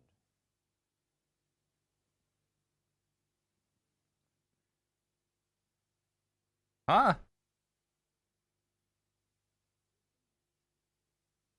I'm actually confused now. How? What? Where? I've misplaced an ACAV. Oh, there it is. Found it. Found the ACAV. Found in the southern part of the British core area of responsibility. If we move north and east from here, we find something quite different. The relatively flat, open agricultural land that is the Hanoverian Plain. Here you will find an almost uniform network of small towns and villages, anything between 1 and 3 kilometers apart, with good roads linking each with the other, as if to form a pattern on the map. Set stuff. Each village is generally visible from its neighbors across the gentle undulations of the ground. Because of the concealment and to some extent the protection these villages will afford, stuff. together with the good arcs of observation and fire available, these built-up areas will be a key factor in the defense of this region. Combat units will hold. All right, M163. What gun do you want? What gun do you need? M168. With their weapons to provide interlocking fire support. Inside the villages, you'll find main roads through, and as you'd expect, a network of side roads and side streets, and shady back alleys too. All these will pose problems when sighting the weapons available to you to cover both long and short arcs of fire. Similarly, the types of houses to be found will vary considerably, each offering advantages and disadvantages to the attacking or defending commander. Some houses will be quite large and substantially built, often farms actually within the village itself, large barns as well. Shell. Some are very old, some rather rickety, some Give me solid. the AE. Remember, most German houses have cellars. There'll be tempting potential OPs as well, but nevertheless rather obvious.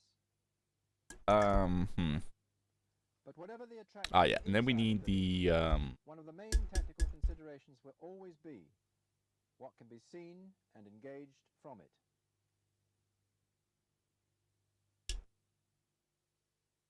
Where'd it go?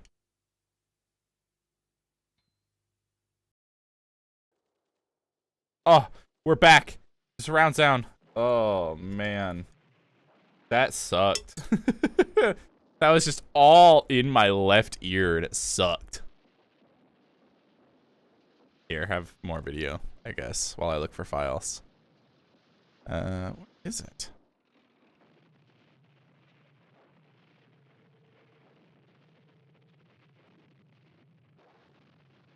Effective artillery fire. Pain. That's all it is. No, it's got to be an interaction entity, isn't it?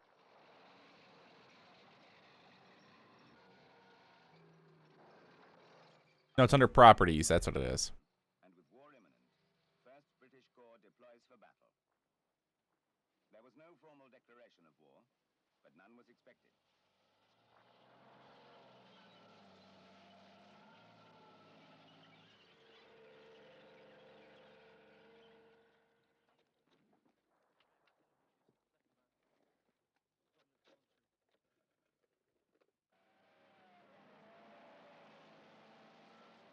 Almost immediately, the enemy crossed the border. They were engaged at once by our covering forces.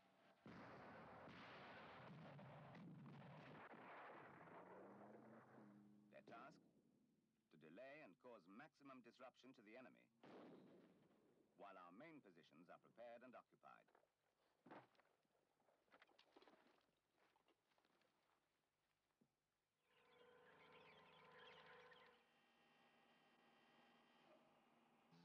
Their job done.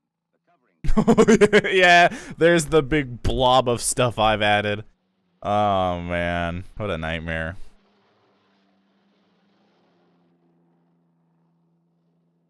The sappers are completing their task. The sappers. And cratering tracks. The latest sit reps are passed to a... Okay, the game's gonna scream at me, probably.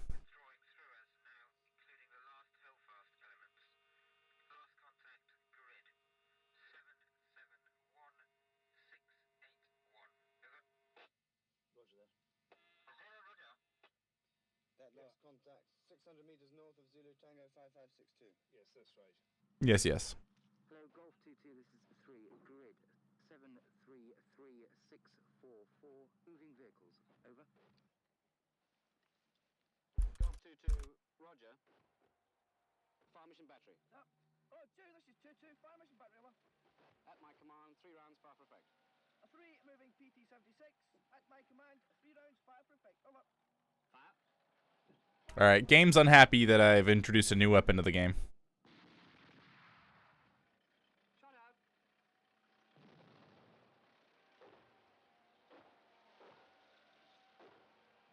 So I've got to go find the files I've just added. Because the game's gonna be like, bro, what the fuck? Because the hot mod stuff is different. I try to follow the base game code as much as possible just to make it easier for updates. But obviously this doesn't really work all the time. Okay, so you're angry with the range.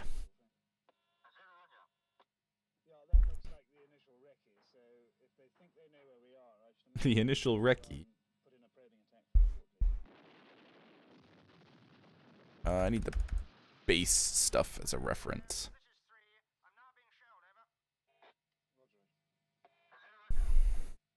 Well, it certainly looks as if Charlie Company's going to cop it first. What's the gun state, Tony? We have 8 batteries in action and in range, Colonel. My adjustment is complete, and 3-8 battery are loaded and laid on the FPF we discussed last night. Good. Okay. Hello, Zero, this is 2-2, a shell rep, over. Hello, Zero, this is 2-2, a shell rep, over. Go check the repos.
15 minutes, the forward combat teams have been subjected to intense bombardment.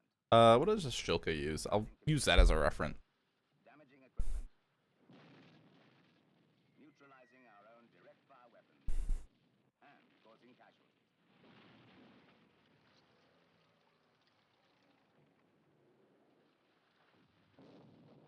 Come on, Carter! Send a set rep. Tony! Right! You okay, Frank? Right, Spinny! Okay! Rossi! Okay! Alright, Tom! Alright, Odie! Alright, sir, just check on Jimpy Trench. Roger, call Carter. Have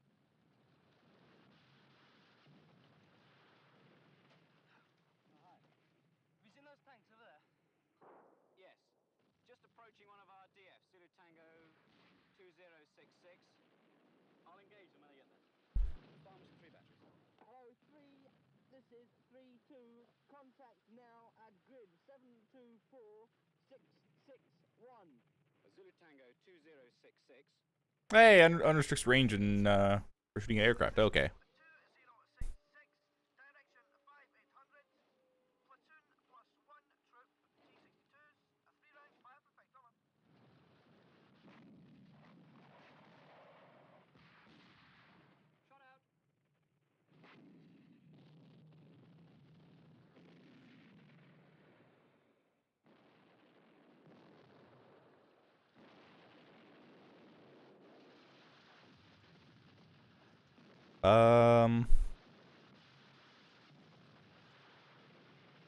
Is that the KDA?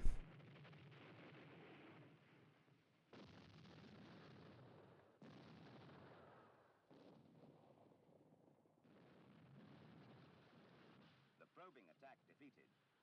The enemy next mounts a deliberate attack in regimental strength. Fire mission division. Hello, 0, I'm Charlie 1. This is 2-2. Fire mission division, over. Who's up? Zulu uniform 2067 at my command. Zulu uniform 2067 at my command. Over. Fire. Hello, Rover. Okay, let's give it a try. That should fix the issue, I think.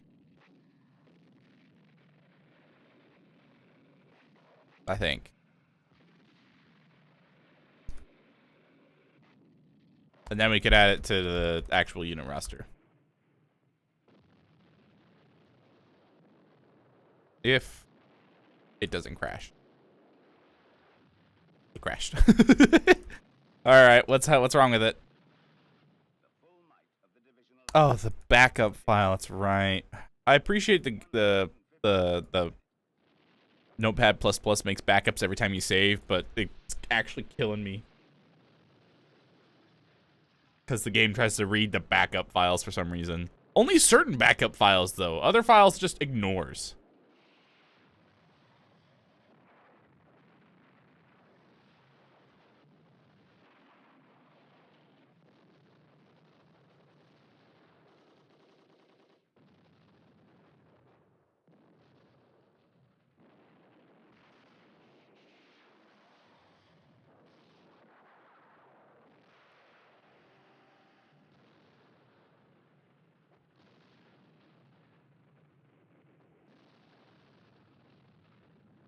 Okay, it didn't crash this time.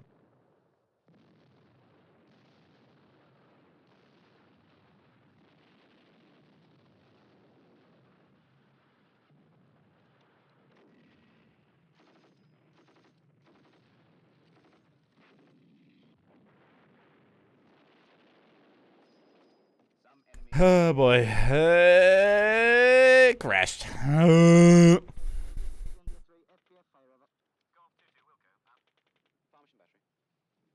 2, this is 2-2. Fire mission battery, over. Who's up? FPF fire. FPF, fire, over. Who's up? Shot out.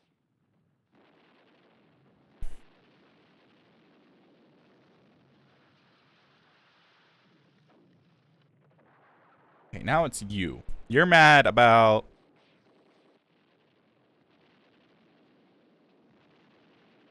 this.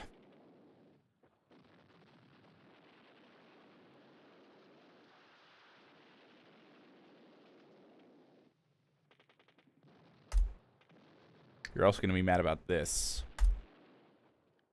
Hello, Zero. This is 3 Sitrep. The enemy now appear to be withdrawing from my location northwards. I can see at least 4 hulks from my position. I'm going to remove the shell eject. The attack has been halted, with heavy casualties on both sides. The enemy attaches great importance to the effects of his own artillery. We must do the same. By sheer weight of fire. Let me grab another entity really quick. Morale is lowered. Observation and movement hindered.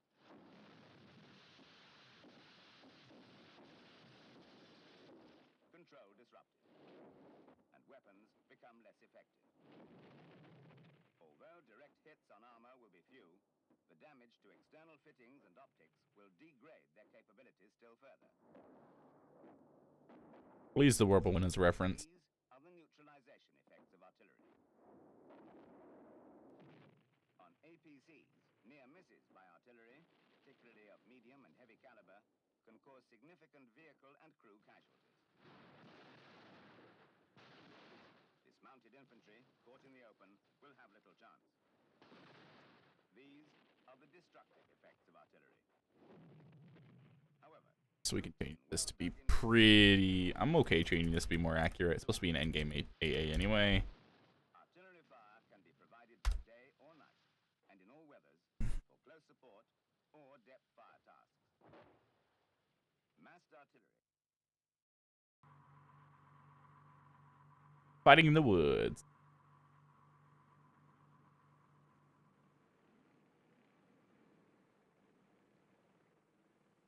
Northern Germany, a vast open plain. If the Warsaw Pact countries did Imperial's 4. Technically this is 6, it's just one gun. Too funny. But such open country makes for perfect killing areas, and will be defended in depth by several battle groups. Okay, I think that should do the trick. You know what's probably gonna happen? It's gonna get mad with like with open ZPU or something, unless this has it. Open up shield flak. Terrain can be made to work against an aggressor, and in favor of determined defenders. Forward combat teams prepare to fight a shoot-and-scoot war against the enemy. Friendly forces. 2nd Battalion Grenadier Guards Battle Group is defending... Don't tell anyone, but I'm gonna add these tags to it. 2 combat teams up. Left, number 1 company. Right, number 2. Just in case some of them don't work. Depth, number 3 company. Mission. Number 2 company is to deny the enemy passage through the Grunenstadterwald within boundaries. Number 2 company is to deny the enemy passage through the Grunenstadterwald within boundaries. Execution General Outline. This is a 3-phase operation. 2 platoons up, 1 in reserve. Phase 1. You will establish your section and half-section ambushes. And prepare your platoon positions. Phase 2 will be your platoon ambush. That should fix it. And Phase 3 will be the main battle in the combat team defensive position. Or at least mostly fix it. Beach in the north, Fur in the south. And please all note this one exit to the wood, astride which the main combat team position will be. 5 platoon, you will be in the Furs, ambushing dog, cow, and cat. Oh, game didn't crash. You will be in the beach, ambushing Apollo, Saturn, and Jupiter. 4 platoon, you will man and dig the main combat team position. 4 platoon is the reserve platoon, and to them falls the task of preparing the main combat team position. Probably gonna crash again. Didn't crash, but there's no textures. I thought I installed those. Whoopsie daisy. With anything less than 36 hours, the whole combat team might have to dig in here first, before moving forward to prepare the platoon and section ambushes. Really though? I actually could have sworn I got the textures. To dig them deep, to revet them properly, and to give them good overhead protection, and then to camouflage them effectively. Every trench must be fully stocked with ammunition, ready for the forward platoons when they eventually fall back. The reserve platoon's APC should be well dug in, not just for their own protection, but as an integral part Yeah, I grabbed it. M163. fire plan. Since the combat team position may have to be held at all costs, it's wise to wire not just the front, but every other approach, and to mine all the possible access routes. This is, after all, where the crunch will come, so we must be prepared to hold our ground indefinitely. Tanks are nowhere near so effective in close country. The trees limit their range and their mobility. Only one tank is being dug in on the combat team's main defensive position. Really? Because there's only one good tank chute available. The rest of the troop and the Milan detachment can be held in reserve, covering the rear of the wood in case enemy armor tries to outflank or even bypass the main combat team position. Our mission is to deny enemy passage. The combat Oh, you know what it's probably looking for? at platoon level, to the section commanders, or if time is really pressing, to the entire platoon. We are setting up two individual section ambushes. Son Elshore, you will take the left forward ambush position known as Route Apollo. Yep. Sergeant Moore, you will take the right forward ambush position known as Route Saturn. Yep. Corporal Gordon, Sergeant Boucher, platoon headquarters in 3 section. We will set up a platoon ambush position overlooking Route Jupiter at the bottom of the hill here. Right, move. Again, time permitting, the reserve section will dig the platoon defensive position, while the other 2 sections go forward. Is it maybe getting lost? Might be trying to direct the files somewhere. Exactly the same priorities both in beechwoods and in firs. The trenches must be deep. They must be properly revetted. And they must have good, solid overhead protection. This can be based on logs, and there are literally piles of these in most German forests, or on doors stripped from nearby houses, or from anything else that comes to hand. The main thing is to build a good base for the 2 layers of sandbags and earth, which will provide protection from the shrapnel caused by artillery fire bursting overhead in the trees. In Germany, the fir trees grow so close together, it's often difficult to find a good ambush position. Mm? In the end, it may come down to finding arcs of fire which occur naturally in the trees. Why are you... It's just a matter of clearing away the undergrowth. Time to do some finding again. Beechwoods, clearing a field of fire may mean using the assault pioneers to provide a little heavier demolition. If you're only going to get one shot at the enemy, make sure it's a good one.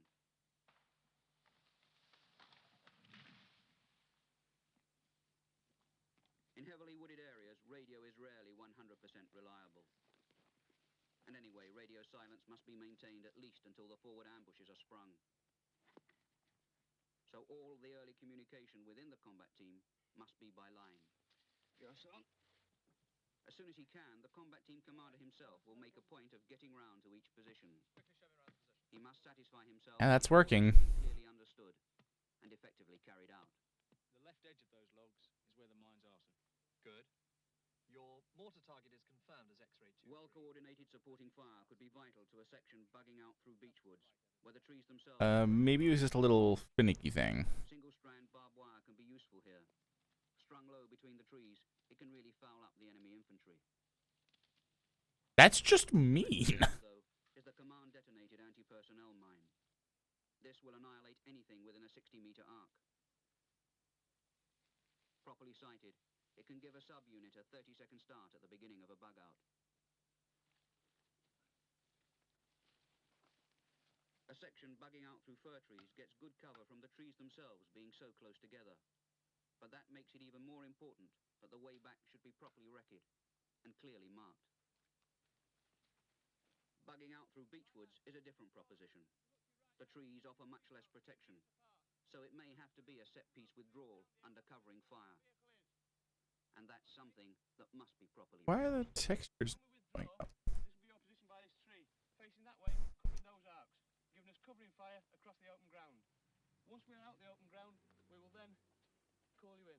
question.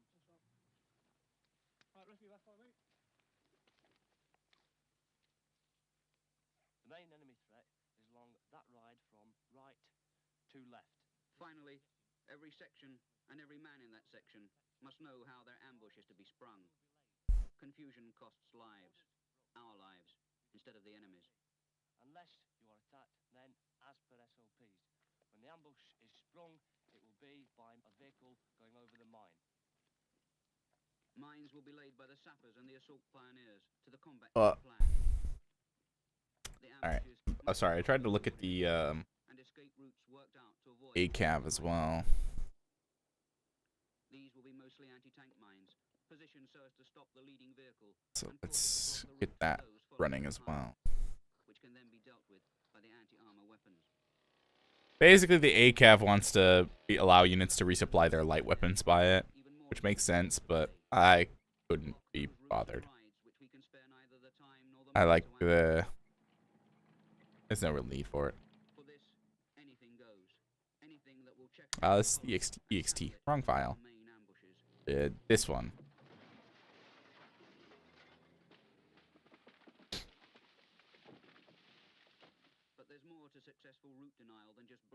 Don't need that.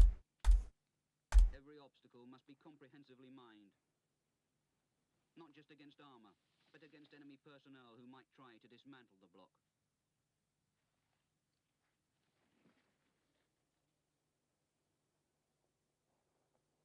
In front of the combat team's area, well forward of the tree line, are the forward observation posts, the combat team's eyes. These forward OPs have a direct line back to combat team headquarters. They must be well sighted, incredibly well camouflaged, and manned by experienced observers, probably the FOO himself in one post and the MFC here in the other. First contact with the enemy has been made by our close recce units, well forward of our defensive line.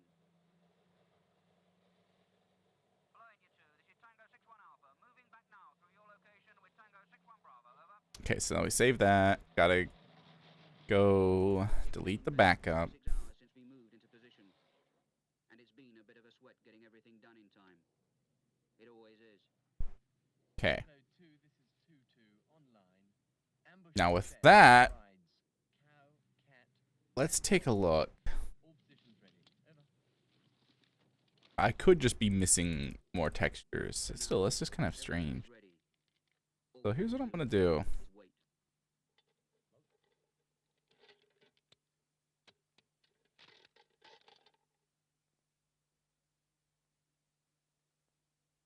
The first enemy units we can expect will be elements of their recce forces. These must be dealt with before they penetrate too far into the woods and discover our ambush positions. Hello 2, this is 5-2 Alpha. Online, contact now. Grid 844687. 1 BMP moving southwest towards wood. Oh, you know what? Probably forgot this. Yep. Yep, I did. Wah, wah, wah. I grabbed the wrong file. Once the ambush is sprung and the enemy infantry begin to show their faces, hit them with everything you've got. So instead of using all these... Sorry, I'm looking at like a bunch of folders. I can delete these folders because the M113 chassis just has all the stuff for it in one thing. Guerrilla tactic. Back to your prepared section positions, because the enemy might just respond with artillery fire.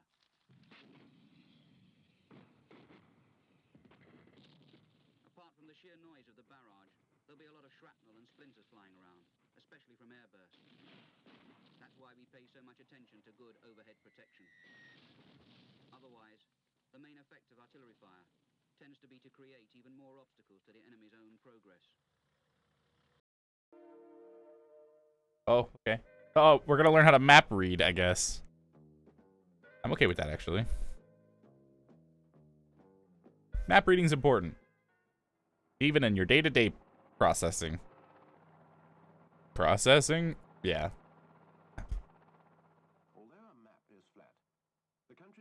Although a map is flat, the more you know. Usually gently rolling, often quite hilly, sometimes even mountainous. Ah, heck. Towns and forests, roads and rivers on his map, he has to convey accurately these differences in the relief of the land too. Take this village, Hawkshead.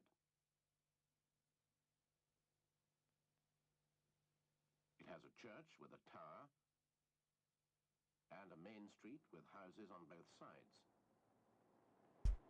It stands Alright, hang on. I gotta grab something out of the dumpster.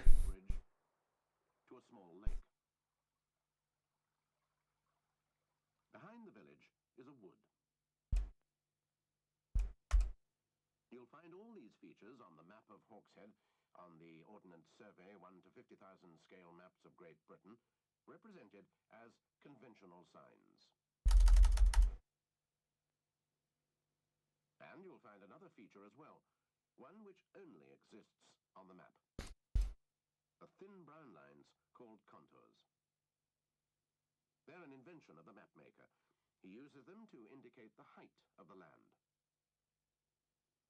Let's see, in one small area, how the contours are built up. A contour is an imaginary line joining points of equal height.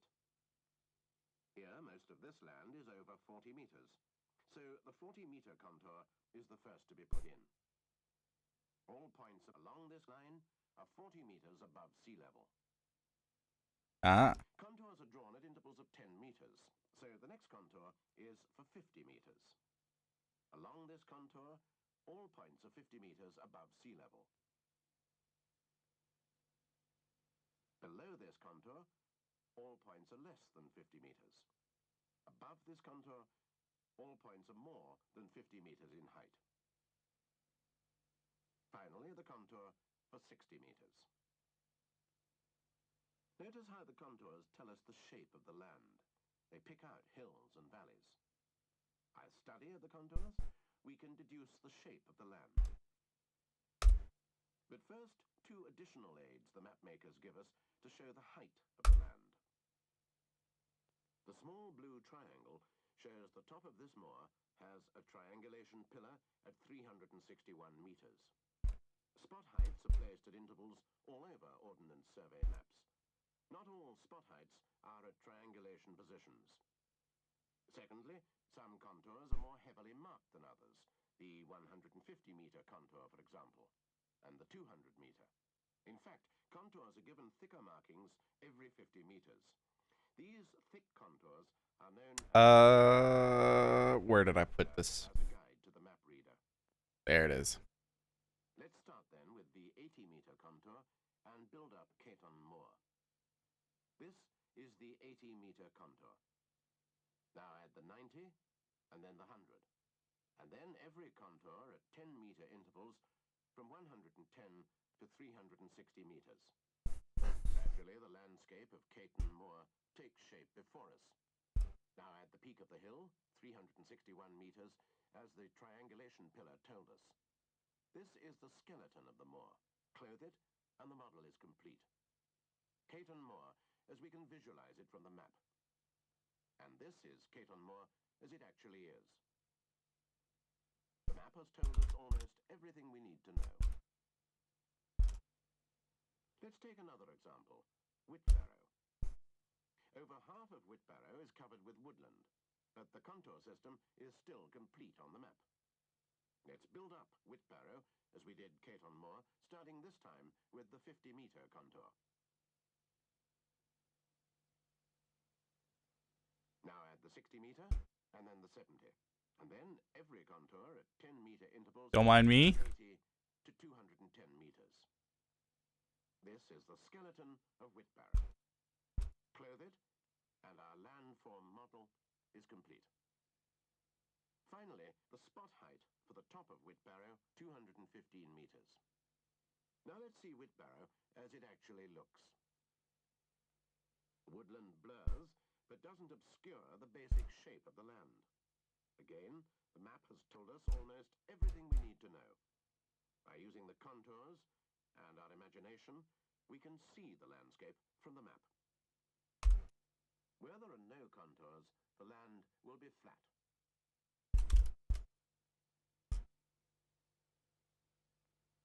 Where there are contours, but they're relatively few and widely spaced, the countryside will be rolling, gently hilly.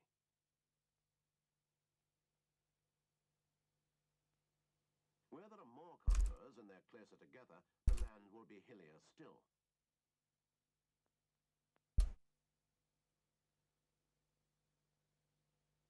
And where there are many contours and they're tightly packed together, the hills will be much steeper, even precipitous.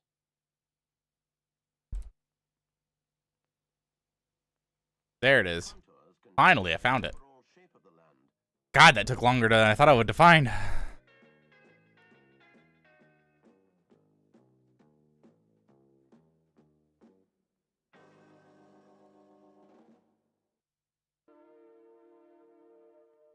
Now we can read maps. I like the guitar they have.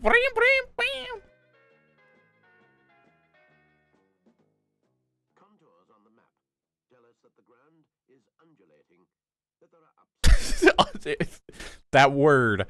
That word is just weird. Undulating.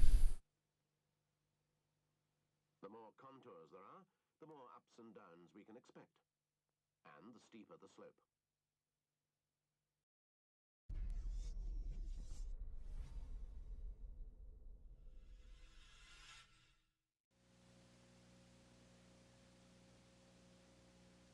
So we gotta change it all to seat human.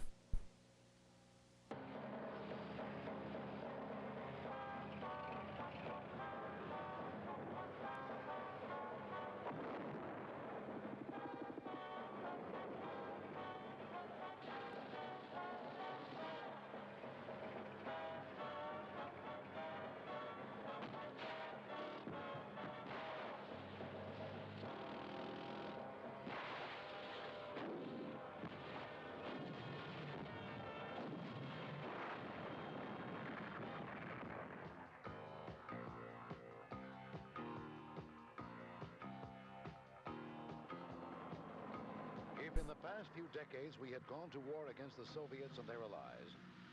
Here, let's try to make this better. Launched in massive numbers from both ground and air. By the early 1960s, motorized rifle troops and BRDMs were equipped with AT-2 swatters, or AT-3 saggers, manual command to line-of-sight missiles with a heat warhead and a maximum range of 3,000 meters, capable of penetrating armor 500 millimeters thick. Mi-8 HIP and Mi-24 Hind helicopters carry 4 swatters each. I love that they're called swatters. A follow-on version of the AT-2 for use in helicopters, the AT-2Z, appearing more recently, has semi-automatic command to line-of-sight guidance, referred to as SACLOS.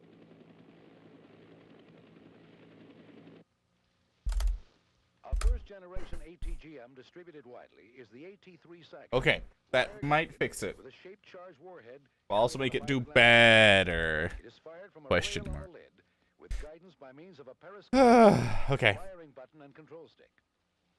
Man, adding units is tough. Not really. It's just time consuming because you got so many little like, oh yeah, technically this needs to be like this. Pew! Motorized rifle troops in BTRs are deployed in 2 teams of 3 men, each carrying 2 rounds. One of the munitions carriers fires the RPG-7. Saggers are also mounted on and fired from vehicles in a number of configurations. The BMD can fire 1 AT-3 from its launch rail and has a total of 3 missiles available.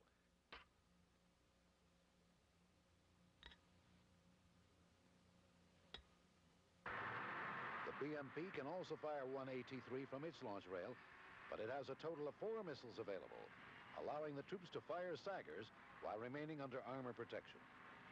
The anti-tank batteries of Soviet Still not perfect. Okay. AT-3s on BRDM-2s with 8 more rounds stored in the vehicle. No. An upgraded Sagger, AT-3C, has appeared in recent years aboard BRDMs and helicopters. Okay, so now you're mad at what exactly? You're mad at Usefulness of these first-generation systems. these. Comparatively, there are still many more manually guided AT-3 Sagers in the field than there are AT-2 Swatters. But both will continue to be in inventories for years to come and can in no way be ignored as part of the... Why are you mad at this? But the Soviets themselves have been concerned about the primary shortcoming of manual command. You weren't mad at this before. Why are you mad at this now? For one thing, the operator needs to keep both the target and missile in the same field of view. This requires extensive long-term training. Sagers do have a useful advantage. The launch platform for 4 rounds can be dispersed up to 15 meters from the operator in the man-pack version and up to 100 meters in the vehicle-mounted version.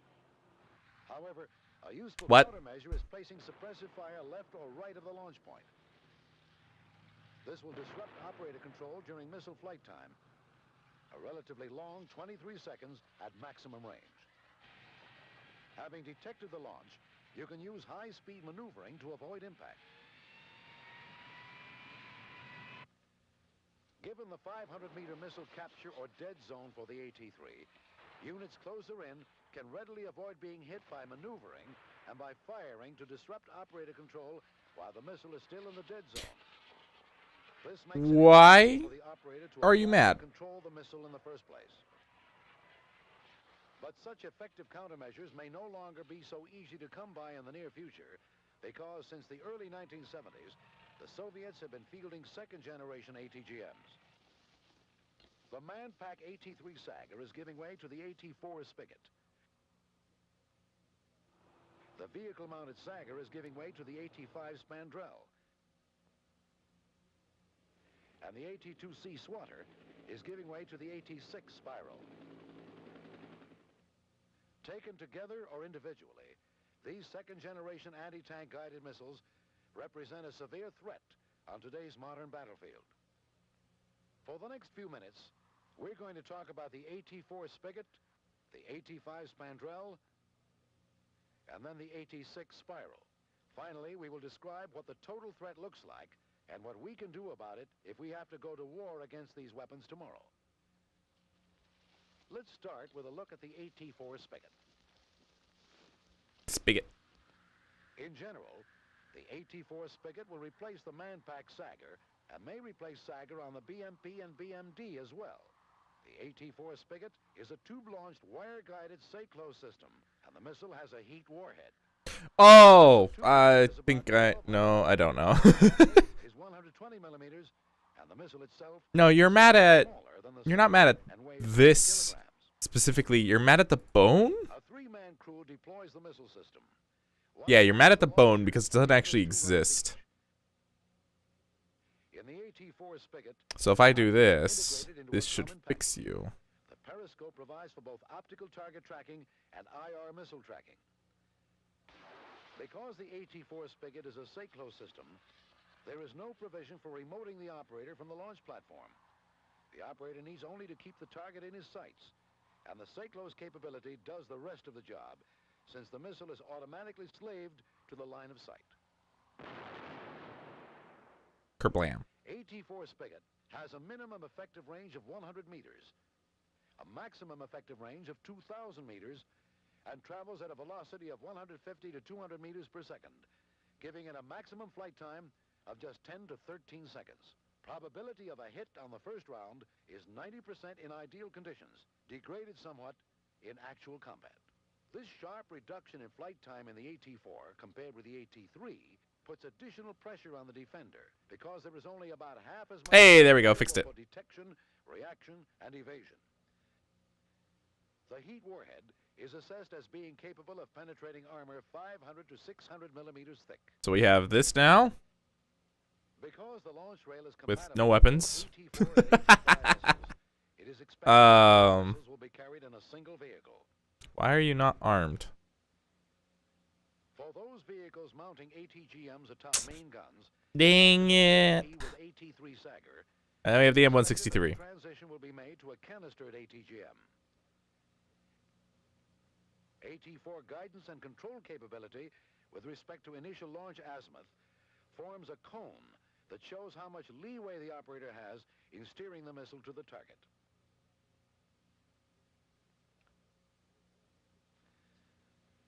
While no tanker willingly presents himself as a crossing target to any ATGM, evasive action sometimes has this partial effect. Evasive action might work at ranges less than 500 meters. Oh no. Between plowing along head-on or taking evasive action by maneuver if hull defilade or other cover is not available. Farther from the AT-4, it is clear that the gunner can track even the widest lateral moves the tanker is likely to use.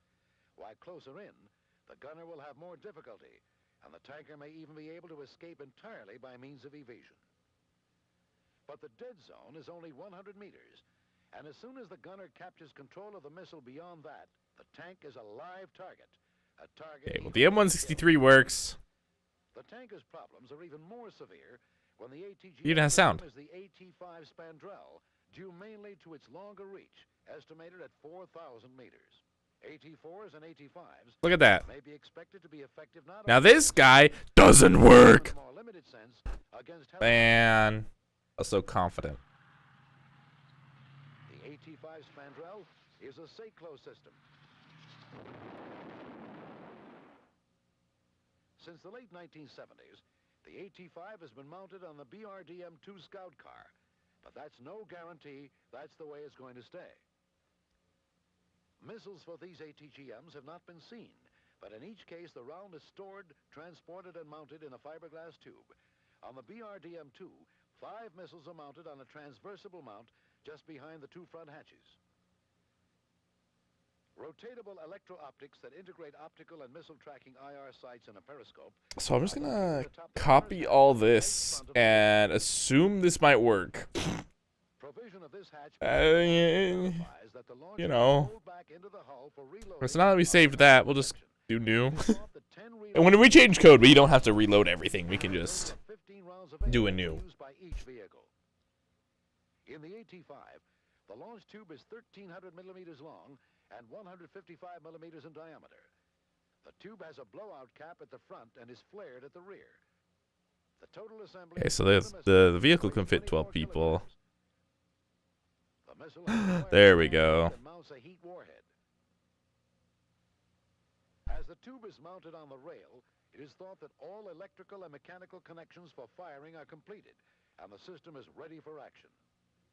Presence of the optics housing indicates the vehicle is equipped with AT-5, even if the launcher is retracted, a useful recognition feature. As for the AT-5 missile, maximum range is thought to approach 4,000 meters, and velocity is over 250 meters per second. At that range, missile flight time is about 16 seconds. Nice. The AT-5 has reduced the time you have available for detection and evasive action. With the Sager, you had a maximum time of 23 seconds. The AT-5 launch signature may be big enough to give you a bit of a head start. Minimum effective range for the AT-5 is 100 meters, so the dead zone downside, the hatches don't work. At maximum range of 4,000 meters, probability of a hit on the first round is in excess of 90% under ideal conditions, degraded somewhat in actual combat. The heat warhead, as with the AT-4, is capable of penetrating armor from 500 to 600 millimeters thick. AT-5 missiles are mounted in fiberglass tubes that are otherwise unprotected when the launcher is in the launch position. Keep that in mind when you think countermeasures. We might have to do this. Helicopters equipped with the AT-2C swatters are being replaced by the Hind E, mounting the AT. You know what we're gonna have to do? Well, my headset just died. That's one thing, but I'm actually gonna have to steal the Hot Mod Crew EXT thing.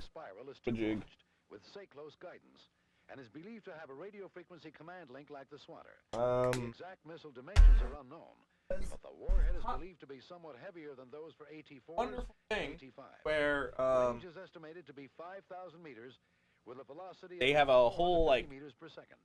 set piece thing. Oh, they have a whole like set like animation kit thing.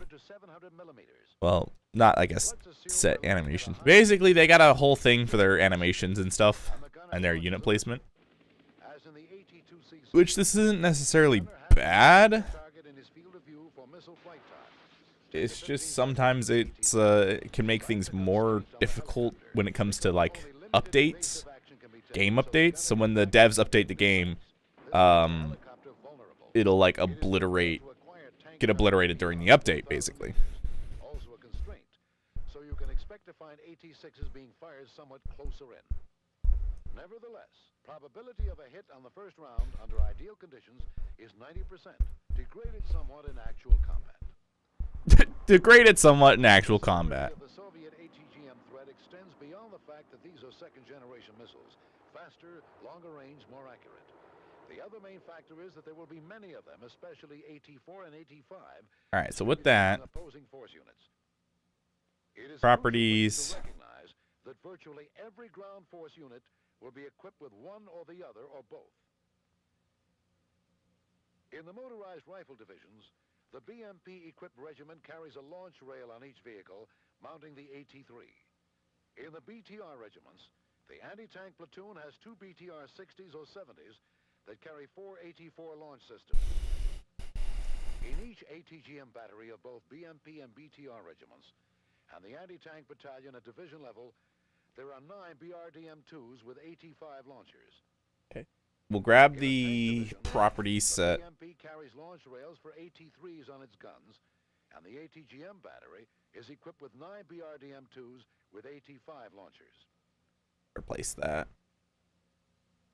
Taking into account that infantry carry shoulder-fired rockets such as the RPG-18 with a range of 200 meters and the RPG-16 at Okay, 300 meters, that should fix it, quote unquote. That was the issue it was giving us before, is the game didn't recognize what the frick hotmodcrew.ext was, or something within it. There was basically a code it was trying to recall, and it didn't have that. Let me double check my own properties. Given the short flight time of, for example, the AT-4 at 11 seconds, what can you do as a tanker to defend against this and other ATGMs, and what countermeasures can you use?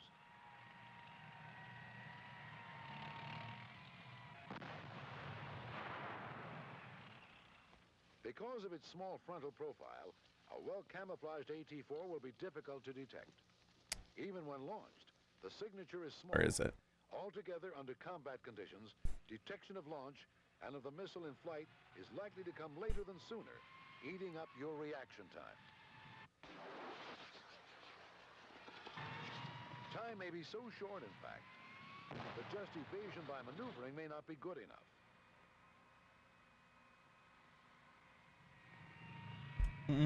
This might also be outdated. The ATGM operator has to keep you in sight, so the instant you spot a launch, Yep, probably is. grenades, but then evade as usual. Oh, well. Because he may continue to track That's one of those things I'll do another time. before enough smoke develops to screen you from his sight. Another good move is hull defilade, if you can get there fast. Hey, it's an Abrams. In general, Holy shit. We've evolved from M60s.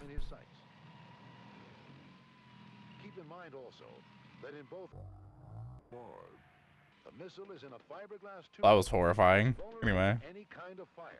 So Ignore that the ACAV is in the German tech tree. Okay.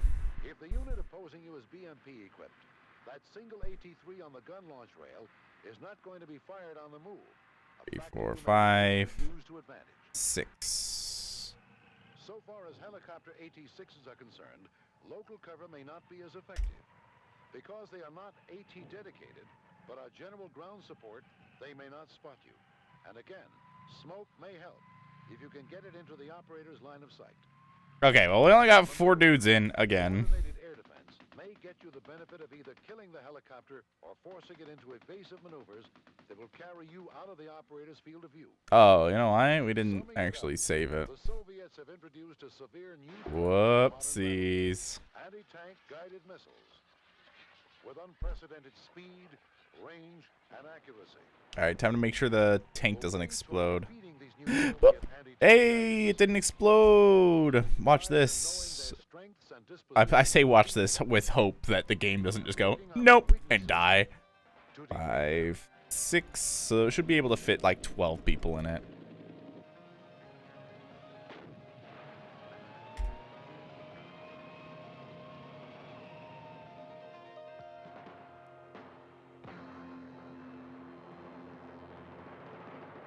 Hey, it worked. No animations, but it worked.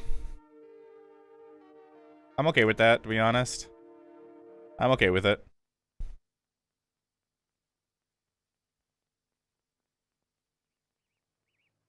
For many years, tension has existed in Europe between the forces of NATO and the Warsaw Pact.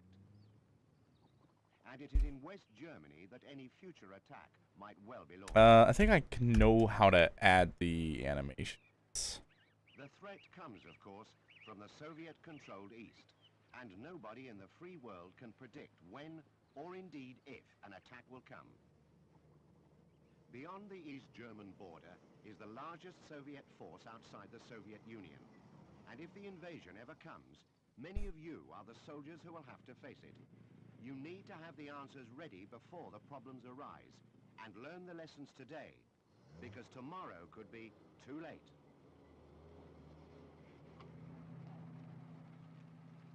Although you've got an obvious interest in broad Soviet military doctrine, practical importance to you as a regimental soldier. What is it? Is it vehicle? Is what the Soviets will try No. to do to you, and what you can do about it. Okay, so this stuff all works now. We can just literally throw it away now. So let's assume that political reasons have led to the Soviets launching an attack, giving us little or no warning of their actions.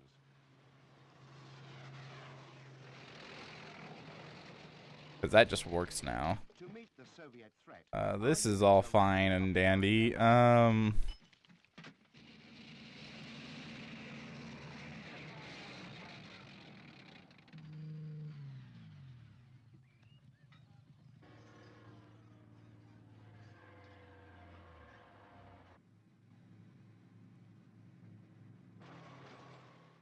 only a few hours away, a Soviet motor rifle regiment is moving towards our covering force, squadron and company group positions.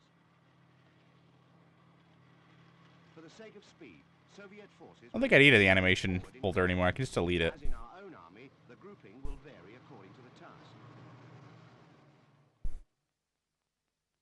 But we are now going to look at a typical deployment of the motor rifle regiment in the advance, after moving out of their assembly area. You know what I'm going to grab as well? This is the main body of the motor rifle regiment. Hot mod vehicles Inc. About 10 kilometers ahead of the main body What? will be the advanced guard of reinforced battalion strength. To avoid confusion, the groups which compose the advanced guard are referred to as the CRP, Combat Reconnaissance Patrol, which is the leading element, the vanguard, and the main guard. The main guard consists of the tank company's headquarters not that. and 2 platoons of tanks, battalion headquarters and 2 motor rifle companies, anti-tank and air defense weapons, artillery headquarters and at least 1 battery of howitzers, plus a troop of combat engineers. It will have flanking reconnaissance elements. What?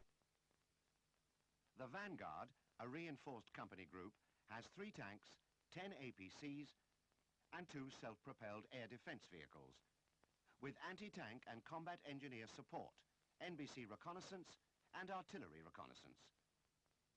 Possibly it may have the battalion's battery of mortars, and will have its own reconnaissance. Moving up to 10 kilometers ahead of that's fine. the CRP is composed of a motor rifle platoon mounted in APCs and a battle. Where the heck is my dumb thing? Other elements appropriate to its mission. Well ahead and to the flanks of the Combat Reconnaissance Patrol, spear point of the advanced guard, will be other reconnaissance elements. They may evade you, because they do not fight unless forced to.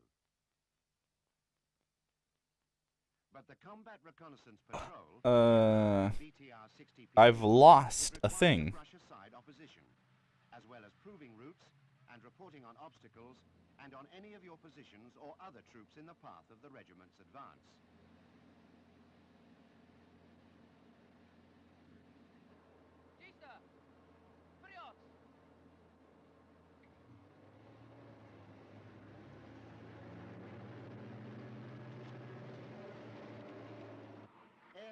reconnaissance will try and confirm our positions in depth.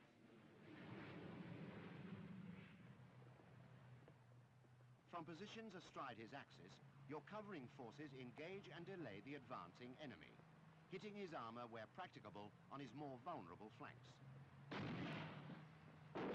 Okay, that might actually just fix it.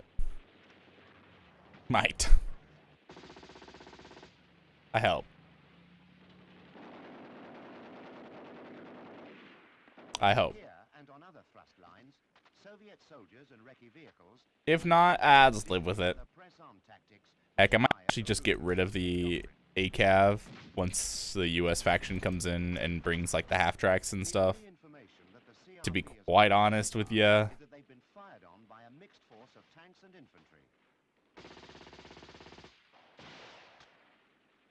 This information is immediately transmitted back to the advanced guard and the regiment by the surviving members of the CRP. They will now try to find out whether you're just a fighting patrol or part of a much bigger force. And I've broken everything. Next element of the advanced guard, the vanguard, Nice. nice. Within 30 minutes. So From advanced this line of march, the deployment of the Soviet vanguard broke everything. is a well-practiced drill. The tank platoon and infantry company deploy into 3 columns with about 300 meters between. Line 826. So Formation as far as tactically possible, when they will deploy into extended line with some 50 meters between vehicles. This is the attack formation that will normally be used by all Soviet ground forces, however large or small the number of men and vehicles involved. The Soviet company commander's vehicle, flanked by an air defense, what if I just... takes up a position about 500 meters to the rear of the line. I don't know what you're talking about. During this deployment, the artillery will put down... Oh, wait, I could just... Never mind, I don't even need this. I could just take this and... This type of attack from the line of march is all... Alright, I know what I'm doing now.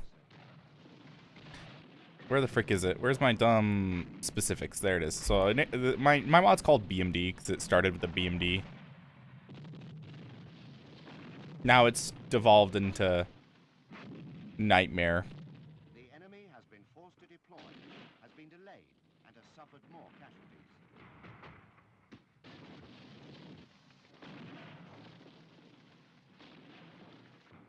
Our covering forces subunit has now done its job in this position and redeploys.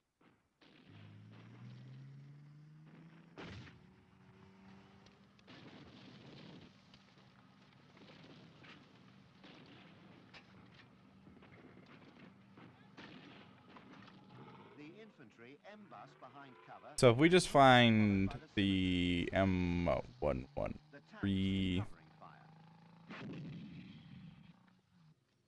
Some kilometers further west, the main British force is waiting to receive. They want to steal the BMDs though. So come here, you two. Demolitions are blown. All the way to the bottom.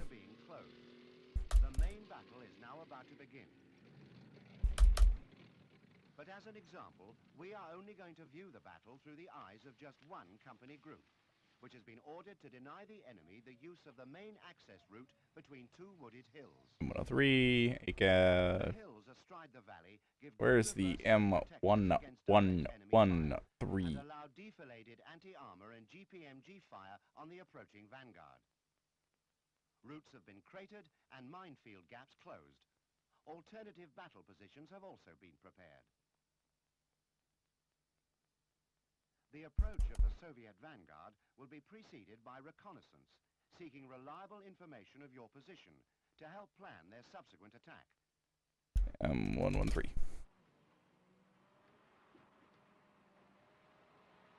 In this case, the reconnaissance includes a BMP. I'm going to take all you. The decision whether to open fire and destroy the enemy recce before he can communicate your position, or whether to hold fire so as to remain concealed, will be set down in your fire control orders.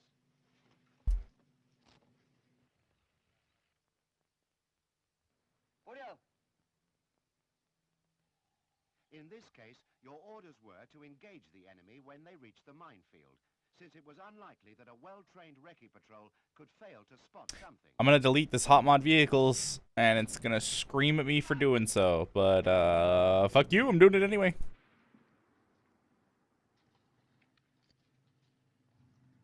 A lot of stuff is liable to just stop working now that I've done that, but that's okay. Because the patrol was hit early, the enemy's only real information is of the weapons that fired, which they could easily mistake for yet another of the covering units. Yep, game just died again. Plaguing their advance.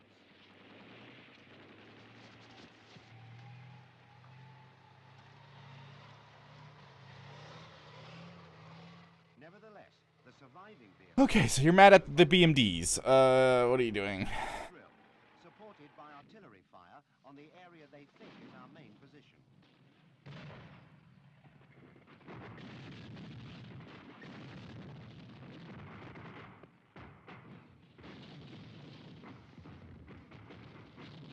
Yeah, you're mad at my specifics. What do you...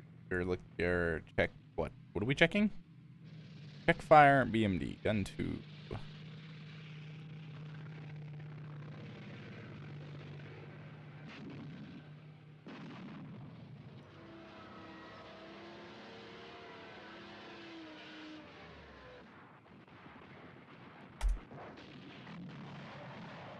What if I just get rid of that? See, I want to try and keep as much code as possible. There is no BMD in the files yet. Well, there's a BMD4, but... But it is already becoming clear to the Vanguard commander that this is not just a delaying position. Alright, didn't save it. My bad. This is a strong force, dug in, and they're hitting him hard.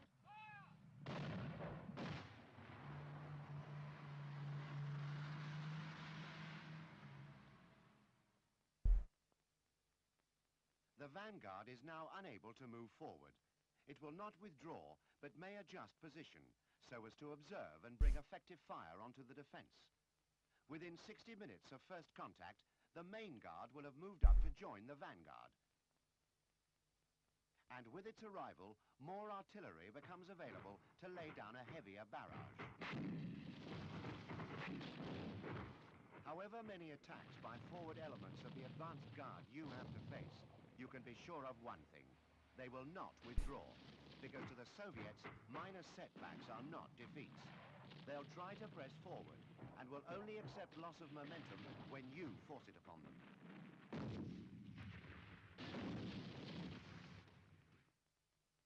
With the arrival of the main guard... I'm just cleaning up some crashes now. Basically, getting rid of the stuff the game doesn't recognize. Anti-tank and air defense weapons, additional artillery, and mortars...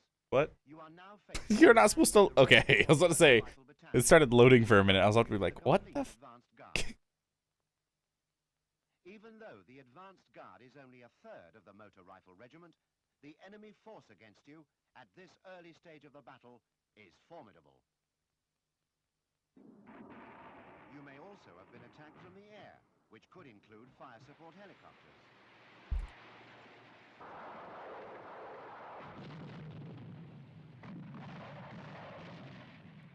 And if divisional artillery has been allotted to the regiment, you can expect additional fire from heavier guns and multiple-barreled rocket launchers.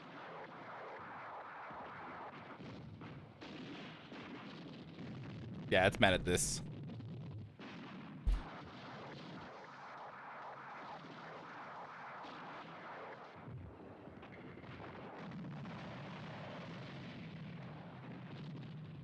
Although overhead cover will prevent heavy casualties, the barrage will cause confusion and will obscure our fields of fire. But before they can get to grips with your main positions, the Soviets still have your minefield to cross, which is covered by observation and direct fire. So the first sight you... Ah, heck. Now it's mad about the helicopters. The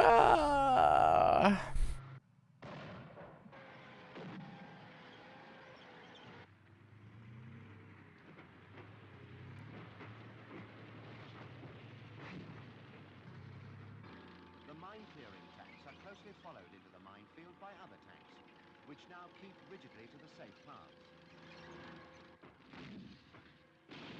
Wait, why are you mad about helicopters.inc? That's all that is just telling you that helicopters do exist. Hello? Coding? Let's take a look.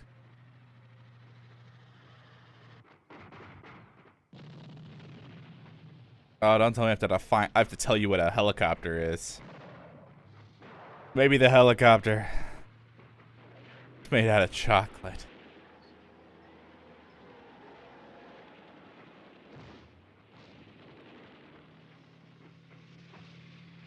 I have to define a helicopter, don't I?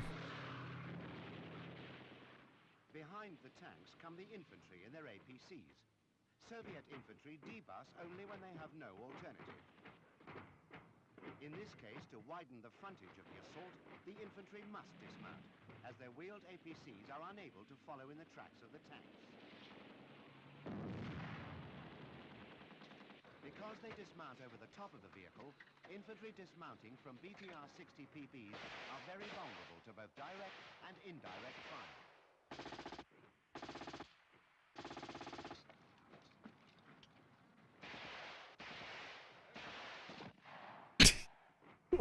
What if that just fixed it?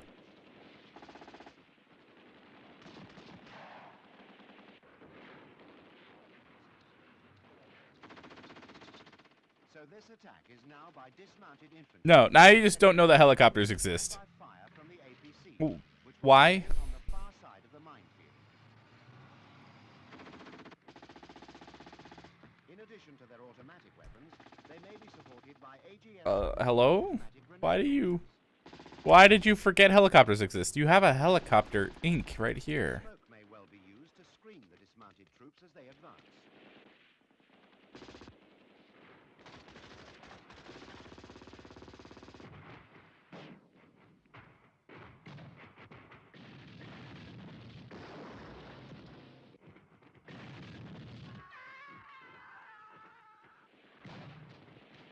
There. I think I fixed you. Don't be mad. Stop being upset with me.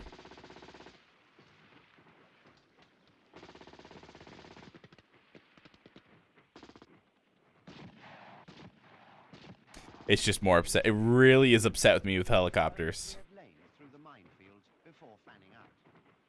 I don't think you're actually upset with me about helicopters. I think you're upset with me about something else.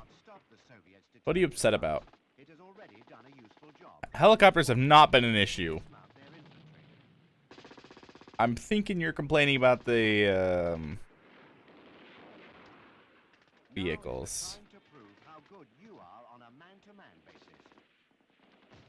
The Soviet infantryman is a conscript. He may have been in the army 6 months, perhaps a year, but no more than 2 years. By your standards, he's trained only to a limited task. But don't underestimate him.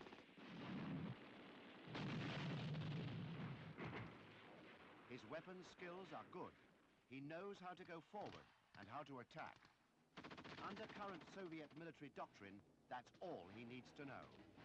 You're seeing almost all of his military knowledge now. With your superior training and skills, what you must know is how to stop him.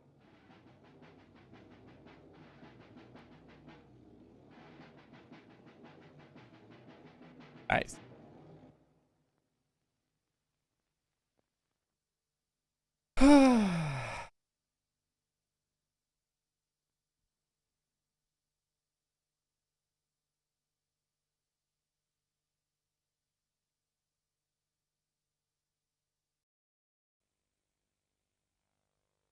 Die Ereignisse in diesem Film haben so nicht What? stattgefunden. Frick? Sie sind Planspiele geblieben. It's German. Okay. You know, I'm okay with that. Frei erfunden oder, soweit Persönlichkeiten der Zeitgeschichte, nie in dem hier geschilderten Zusammenhang tätig geworden. Tatsächlich hat die Geschichte einen anderen Verlauf genommen. Zum Glück für uns alle.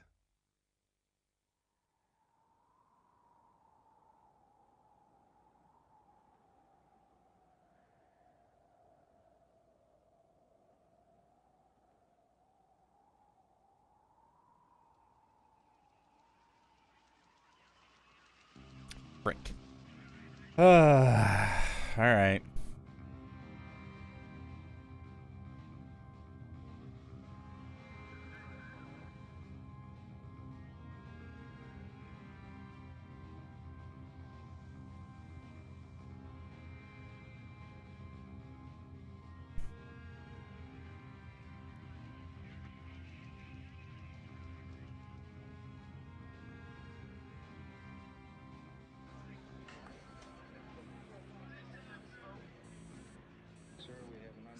Unbekanntes Flugobjekt. Zulu 445.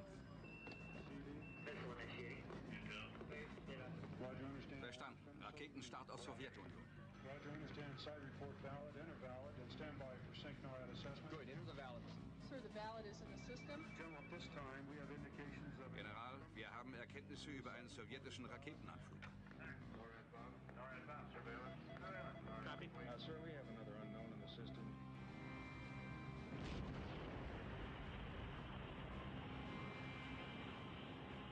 Eine sowjetische Atomrakete im Anflug auf die USA.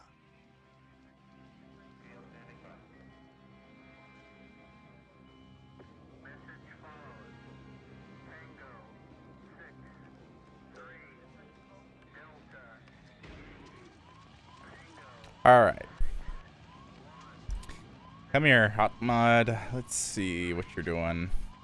I knew it would come to this eventually, but boy, oh boy.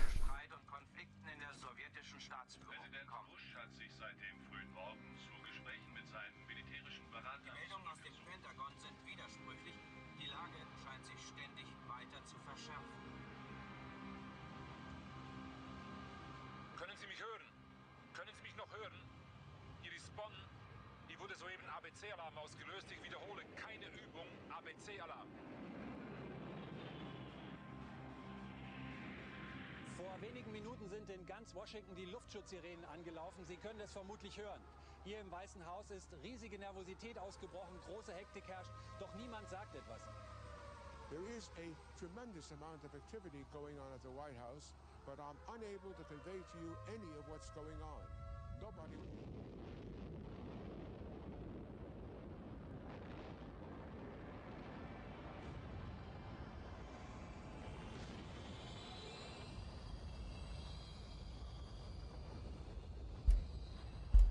Include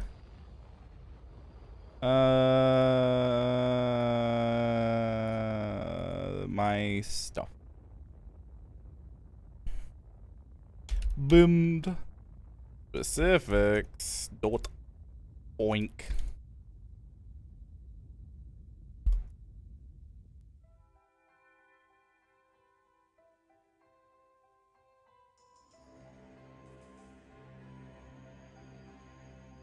West-Berlin. August 1989. Halbstadt. Vorposten des Westens hinter dem Eisernen Vorhang. Trotz Entspannungspolitik der wunde Punkt zwischen den Blöcken. Hier im Herzen des geteilten Europas beginnt die Vorgeschichte des Dritten Weltkriegs. I mean, if I just killed the mod by accident, I'm gonna be happy because that's gonna force me to actually fix all my shit. Moskau im gleichen Jahr. Das sowjetische Imperium steckt in einer tiefen Krise. I'm an idiot. Der Stern der kommunistischen Weltmacht ist im Sinken. Hinter der waffenstarrenden Fassade tobt der Machtkampf zwischen denen, die das Rad der Geschichte zurückdrehen wollen, und den Reformern um Michail Gorbatschow. Oh God, it's a whole hour documentary. Okay, no, we're not doing that. We're not doing that. I don't mind the fun story time, but yes, sorry.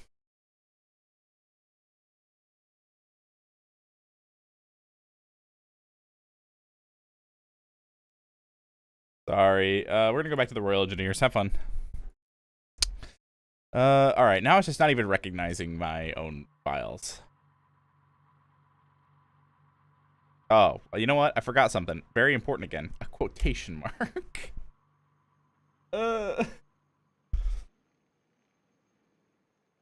Alright, now we're fine. Northern Germany, a vast open plain. If the Warsaw Pact countries did attack, they would try the easy way first, with fast-moving armored columns pouring across the open countryside. But such open country makes for perfect killing areas, and will be defended in depth by several battle groups. Heck. Alright. Sooner or later, the enemy would be forced to come at us through the broad tracts of woodland and thick forest that sprawl across the whole area. Alright, I know why you're crashing. At least this is something simple. This is something really simple, actually. All I need to do is grab this properties. Is defending the Grunenstadter Wald with 2 combat teams up. Left, number 1 company. Right, number 2 company, ourselves. Depth, number 3 company. Mission. Number 2 company is to deny the enemy passage through the Grunenstadterwald. Number 2 company is to deny Okay. the Grunenstadterwald within boundaries. Execution general outline. This is a 3-phase operation. 2 platoons up, 1 in reserve. Phase 1. You will establish your section and half-section ambushes and prepare your platoon positions. Phase 2 will be your platoon ambushes, and Phase 3 will be the main battle in the combat team defensive position. The area is divided into beach in the north, fur in the south. Let's try and organize this as similar to how they have it, so I can see better. Exit to the wood.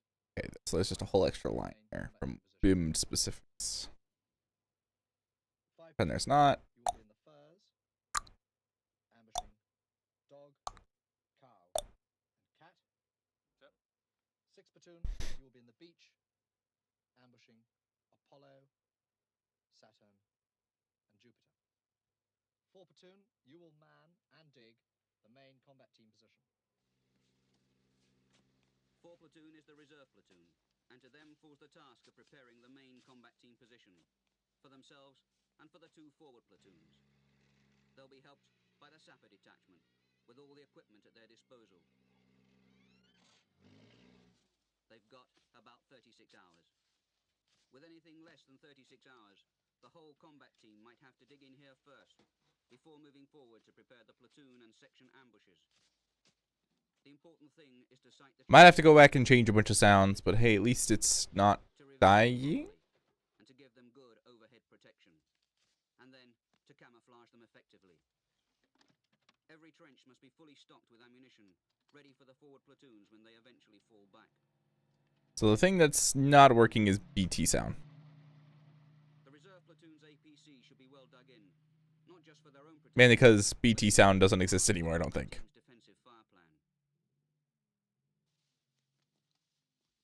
So instead, I do this. Ta-da! Fixed it.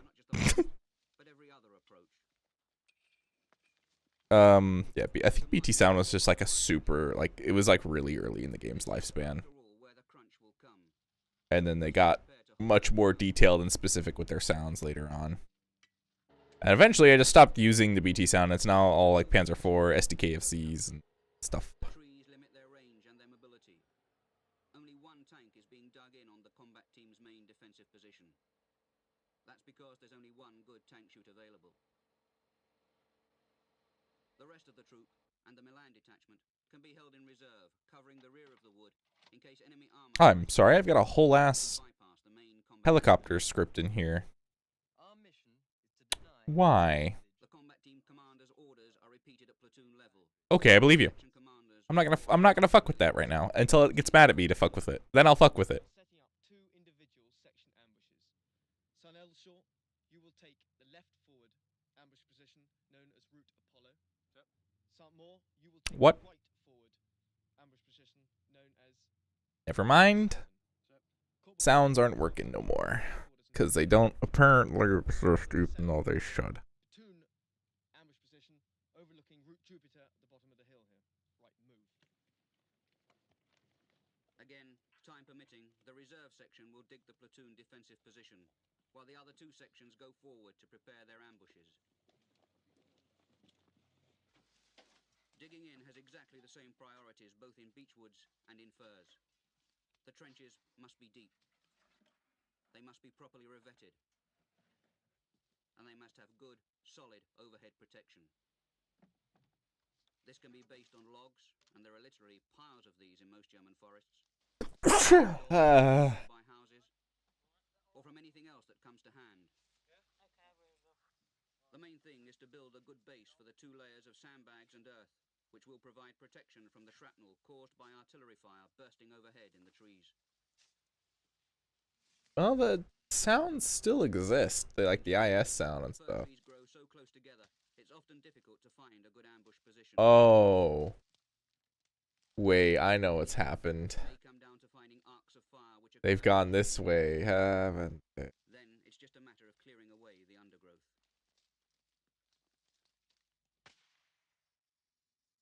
In Beechwoods, But that doesn't make sense, actually, because there's still a bunch of stuff that says otherwise. So why is that not working? Hold on. Did they actually just change how sounds work, and so that like it just so happens that the hot mod stuff is updated way more than I thought it was, and I'm just a dumb sound crush no vehicle and easy. Oh, idle stop. Stop. Do we not have? No, we have PZ4 sound.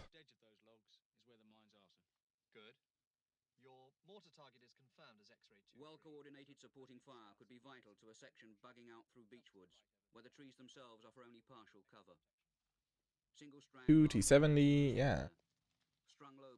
Hell, BT sound exists.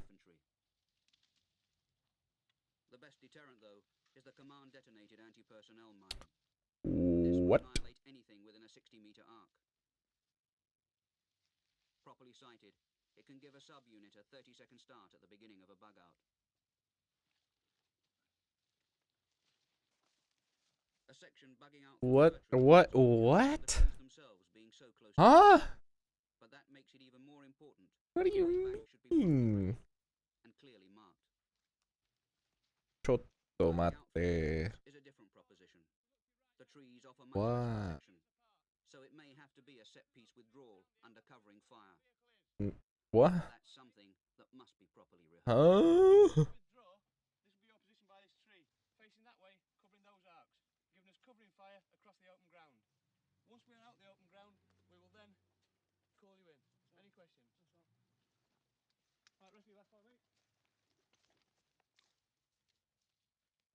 The main enemy threat is along that ride from right to left. Finally, every section and every man in that section must know how their ambush is to be sprung.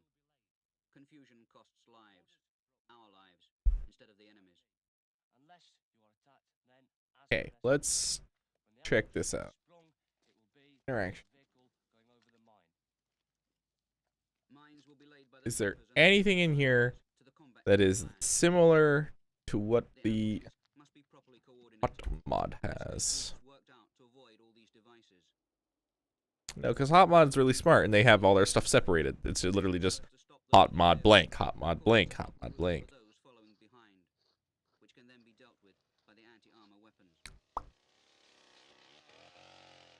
But the sappers and assault pioneers have another, even more important role to play. To block those routes and rides which we can spare neither the time nor the men to ambush. For this, anything goes. Anything that will check an enemy column and channel it into our main ambushes. But then this is just how stuff works. But there's more to successful route denial than just blocking the route.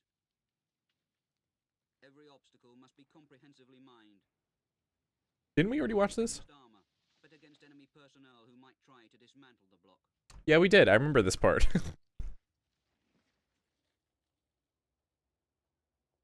In front of the combat team's area, well forward of the tree line, are the forward observation posts. The combat team's eyes. Ripping right now. These forward OPs have a direct line back to combat quarters. They must be well sighted, incredibly well camouflaged, and manned by experienced observers. I'm gonna destroy everything. And the MFC here in the other. First contact with the enemy has been made by our close recce units, well forward of our defensive line. So it's not recognizing the sound, even though it should. The sound should not be an issue, though. Once again. It's been barely 36 hours since we moved into position. And it's been a bit of a sweat getting everything done in time. It always is. Hello, 2, this is 2-2, online. Ambushes set on rides. Cow, cat, and dog. All positions ready. Over. So why in the world are you so upset about my sounds? This was not an issue before. I know I changed a bunch of stuff now, but why is it still an issue now? Even for hot mod vehicles, it's like they have it set up remarkably similar for some of these. Yeah, see, look. So then why is it mad about this? You know, keep it in the... No, keep my spot, too. I was looking at that stuff for a reason. It's like, you know, does this sound... So, why are you upset about that?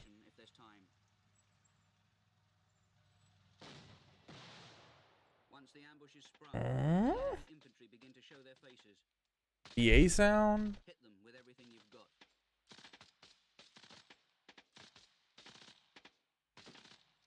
And then get the hell out of it.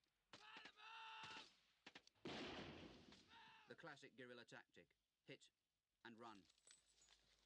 And keep running. Back to your prepared section positions. Because the enemy might just respond with artillery fire. Hey, look, they have a BT sound. So then why is that BT sound working, but not mine? Wait. No? What in the frick? I'm about to lose my marbles.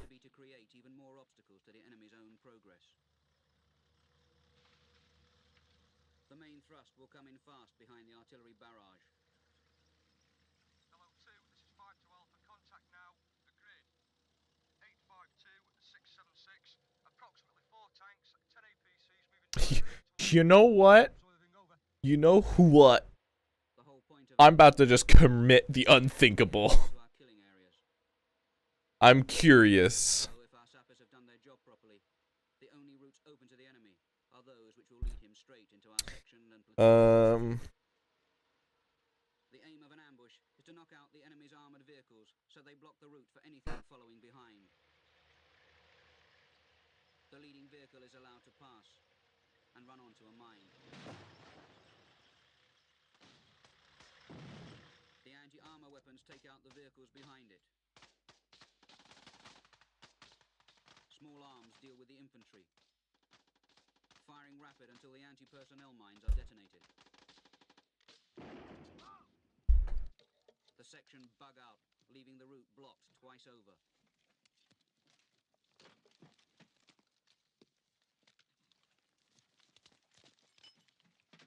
They've hit the enemy, and hit him hard. Now they must move, and move fast back to their platoon position.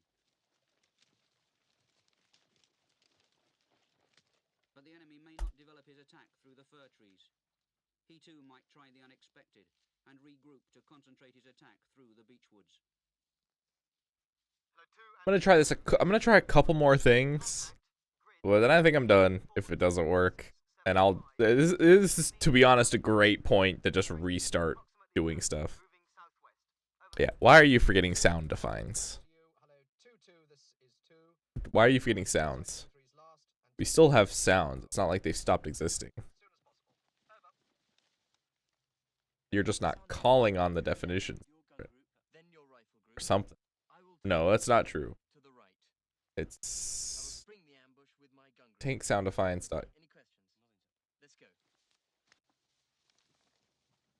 Hell, you have the inclusion for it.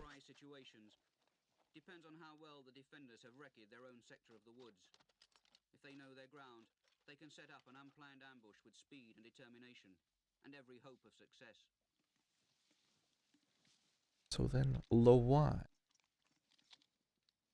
Like, so it's nothing to do with that. Nothing to do with that. Entirely based upon sound. Somehow.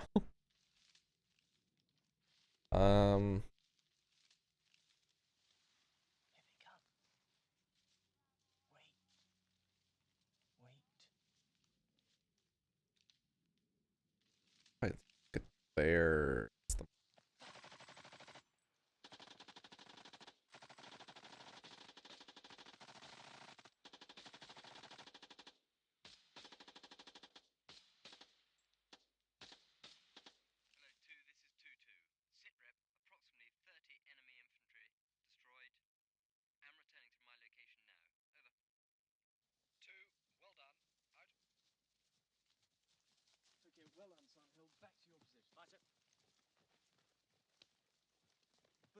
messages?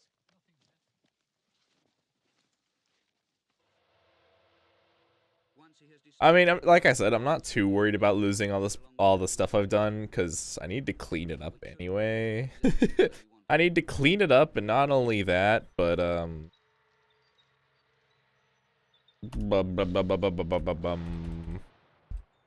need to basically redo a bunch of stuff. And I know most of this stuff works as well.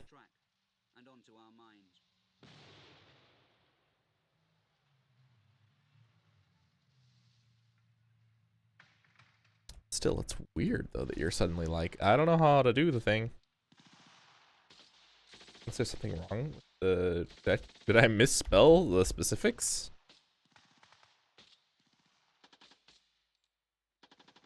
But the enemy has concentrated more forces than we What? expected along this route. Now it's a different error. What? It can't be a simple hit and run job now. We've got to fight our way out of this one.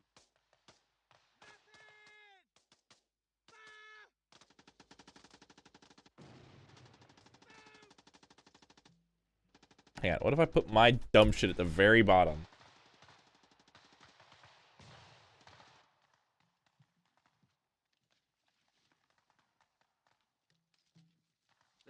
So for whatever reason, my specifics was blocking the... Why? Ow!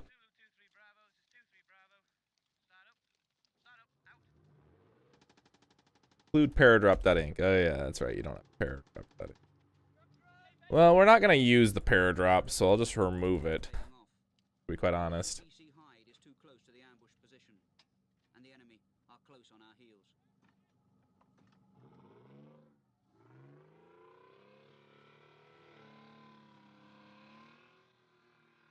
The artillery barrage that created new obstacles to the enemy's advance may also have created new obstacles to our withdrawal.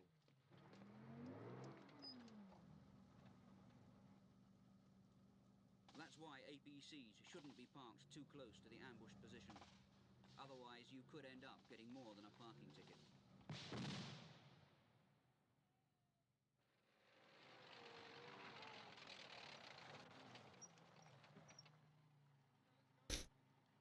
Okay, we're getting places now. Had more success, and now pulls back to the platoon's defensive position. Hello 2, this is 2-3. Apollo and Saturn sprung. 2-3 Alpha complete in my location. 2-3 Bravo has not yet returned. Over. So now 6 platoon are minus a complete section, and they're sitting astride the main enemy line of advance. Okay, now we're having the issue that we had earlier where it was like blank is blank. Alright, what if I... Hold on. What if I... This is what I mean by sometimes it's held together by duct tape, is I will literally duct tape fix the solution. So what if instead I just... whoop. Goodbye.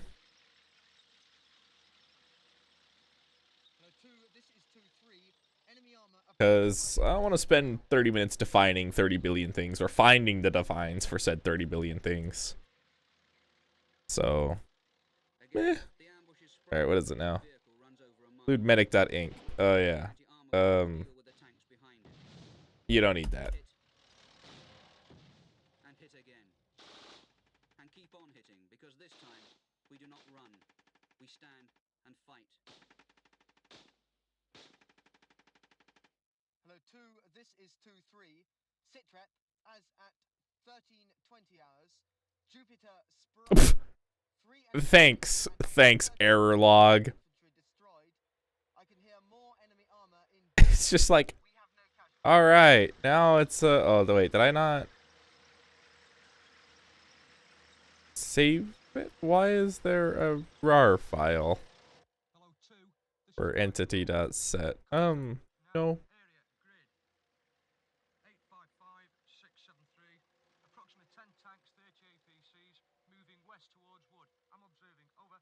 Against these sort of odds, the forward platoons could not be expected to hold out for long. So the combat team commander has no choice but to call them into the main defensive position. 2-3, this is 2. Walk tall. Over. Move! Come on, lieutenant quarters! What? See, now you're not even telling me what's wrong. You're just like, ah, it's wrong. You're not even giving me an error. It just says it's something to do with entity.set, which is this file we've been working on.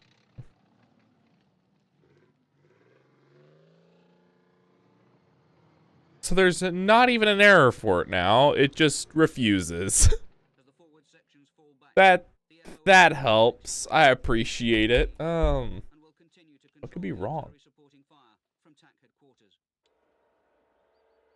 I like misspell something? Is just something wrong? The combat team will need every weapon at their disposal if they are to carry out their mission. Number 2 company is to deny the enemy passage through the Grunenstadterwald within boundaries. Already, they have hit him hard at every turn. Now, they must stop him in his tracks. Delay him. Destroy him. Deny him passage out of the woods.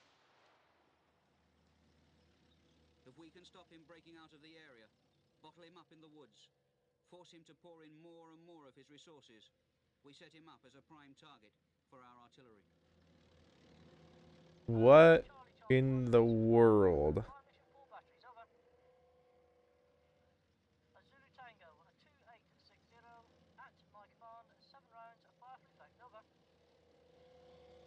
Okay.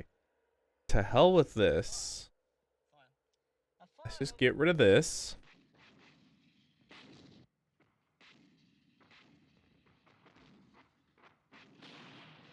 We'll keep the helicopter stuff.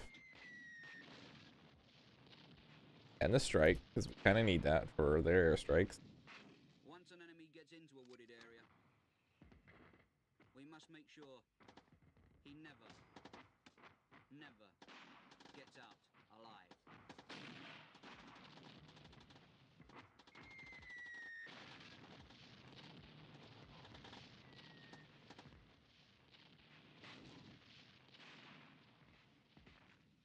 Probably just made it worse again, but you know, I'm trying to get an error now, at least like an error notification instead of just blank nothing. Yeah, why are you just blank? What is wrong with you? Why are you upset? You're mad about my specifics thing, aren't you? Well, unfortunately, you have to include it. Force needs to be mobile both for defense and attack, but particularly when attacking. If the defender can slow the attacker down or stop him even for a short while, he can make him present a better target, destroy him, and gain time to concentrate his own forces at the critical point. So what if I try to make you read that at a different spot? Of natural and artificial obstacles so as to inhibit the attacker's mobility and bring his own weapons to bear under the most favorable conditions. This reconnaissance element of a combat team is demonstrating a move into a defensive location. The first thing No, see, now you're back upset about being BT sound. Why? I see the enemy approaching from the area of that strip wood. Okay. Over to our right of center. Well, I'll put you there now. Aha. Can you cover that? This map depicts the terrain that the combat team is to occupy, along with another combat team and the rest of the battle group. The natural obstacles are the woods, the river, marshland, and steep slopes. Thank you. Something's wrong with the cannon. Steep slopes are a File cannon.inc. not only because they are hard to get up, but also because the reverse position can give the defending troops an advantage. Ditches or rivers can pose problems, and the enemy will be forced to search for a way across or around them. Well, what if we just omit that? What if we just omit it and be like, nope.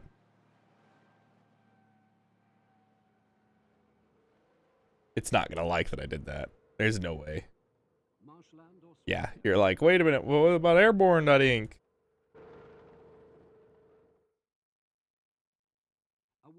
Omit it. Don't worry about it. Onto existing tracks, and so make them vulnerable and their movements predictable. Shallow-rooted trees, such as pine, I swear to God, if it gets me the brain.inc, I'm gonna laugh. Just ban everything. may be misleading, as they are unlikely to stop tanks. No way. No fucking way. The movement of armored vehicles, and like woods, make them more vulnerable. Those with narrow streets are good. Okay. So we're clearly doing something very much wrong here. Other open spaces, as seen here, may provide easy access. Fast-moving ring roads or broad streets also provide freedom of movement unless they are some form of artificial obstacles. These natural obstacles can all be useful in directing the enemy into the desired area. It is unlikely, though, that they will all be in the right size to suit. This doesn't make sense. I don't actually have a Marine. First, he can lay minefields. He may need large tactical minefields to canalize the enemy and to block the approach routes. Then, to hinder and harass the enemy, he can lay nuisance minefields, such as on the entrance and exit of possible river crossings. To give his own position added protection, he can lay protective minefields. The roads through the woods are likely avenues of movement, so he should create additional obstacles by felling suitable trees. The bridge will need and if time permits, he may crater the other roads. The slope on the hill to his flank may not be of sufficient steepness, so he might improve its value as an obstacle by cutting steps in it. Having decided on how he is to improve his position and discussed it with the other units involved in defending the area, he will call his troops forward to their individual locations.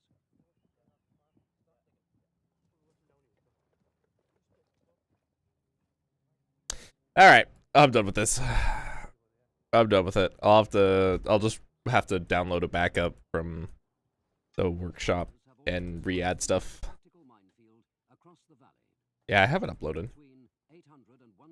Well, that means I'll just have to grab the stuff that I did port and just copy pasta it. It'll be fine to copy. Like really, I'll just be good. It'll be super fast to copy pasta. Anyway, so we got the M163 working, the M113 kind of working. But I might just skip that one and just leave it as is.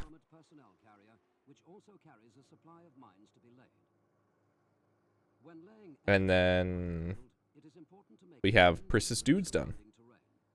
Yeah, nice.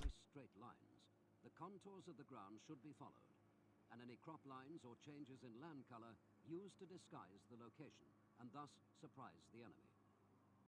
Nice. Right. So, with that being said, I'm tired.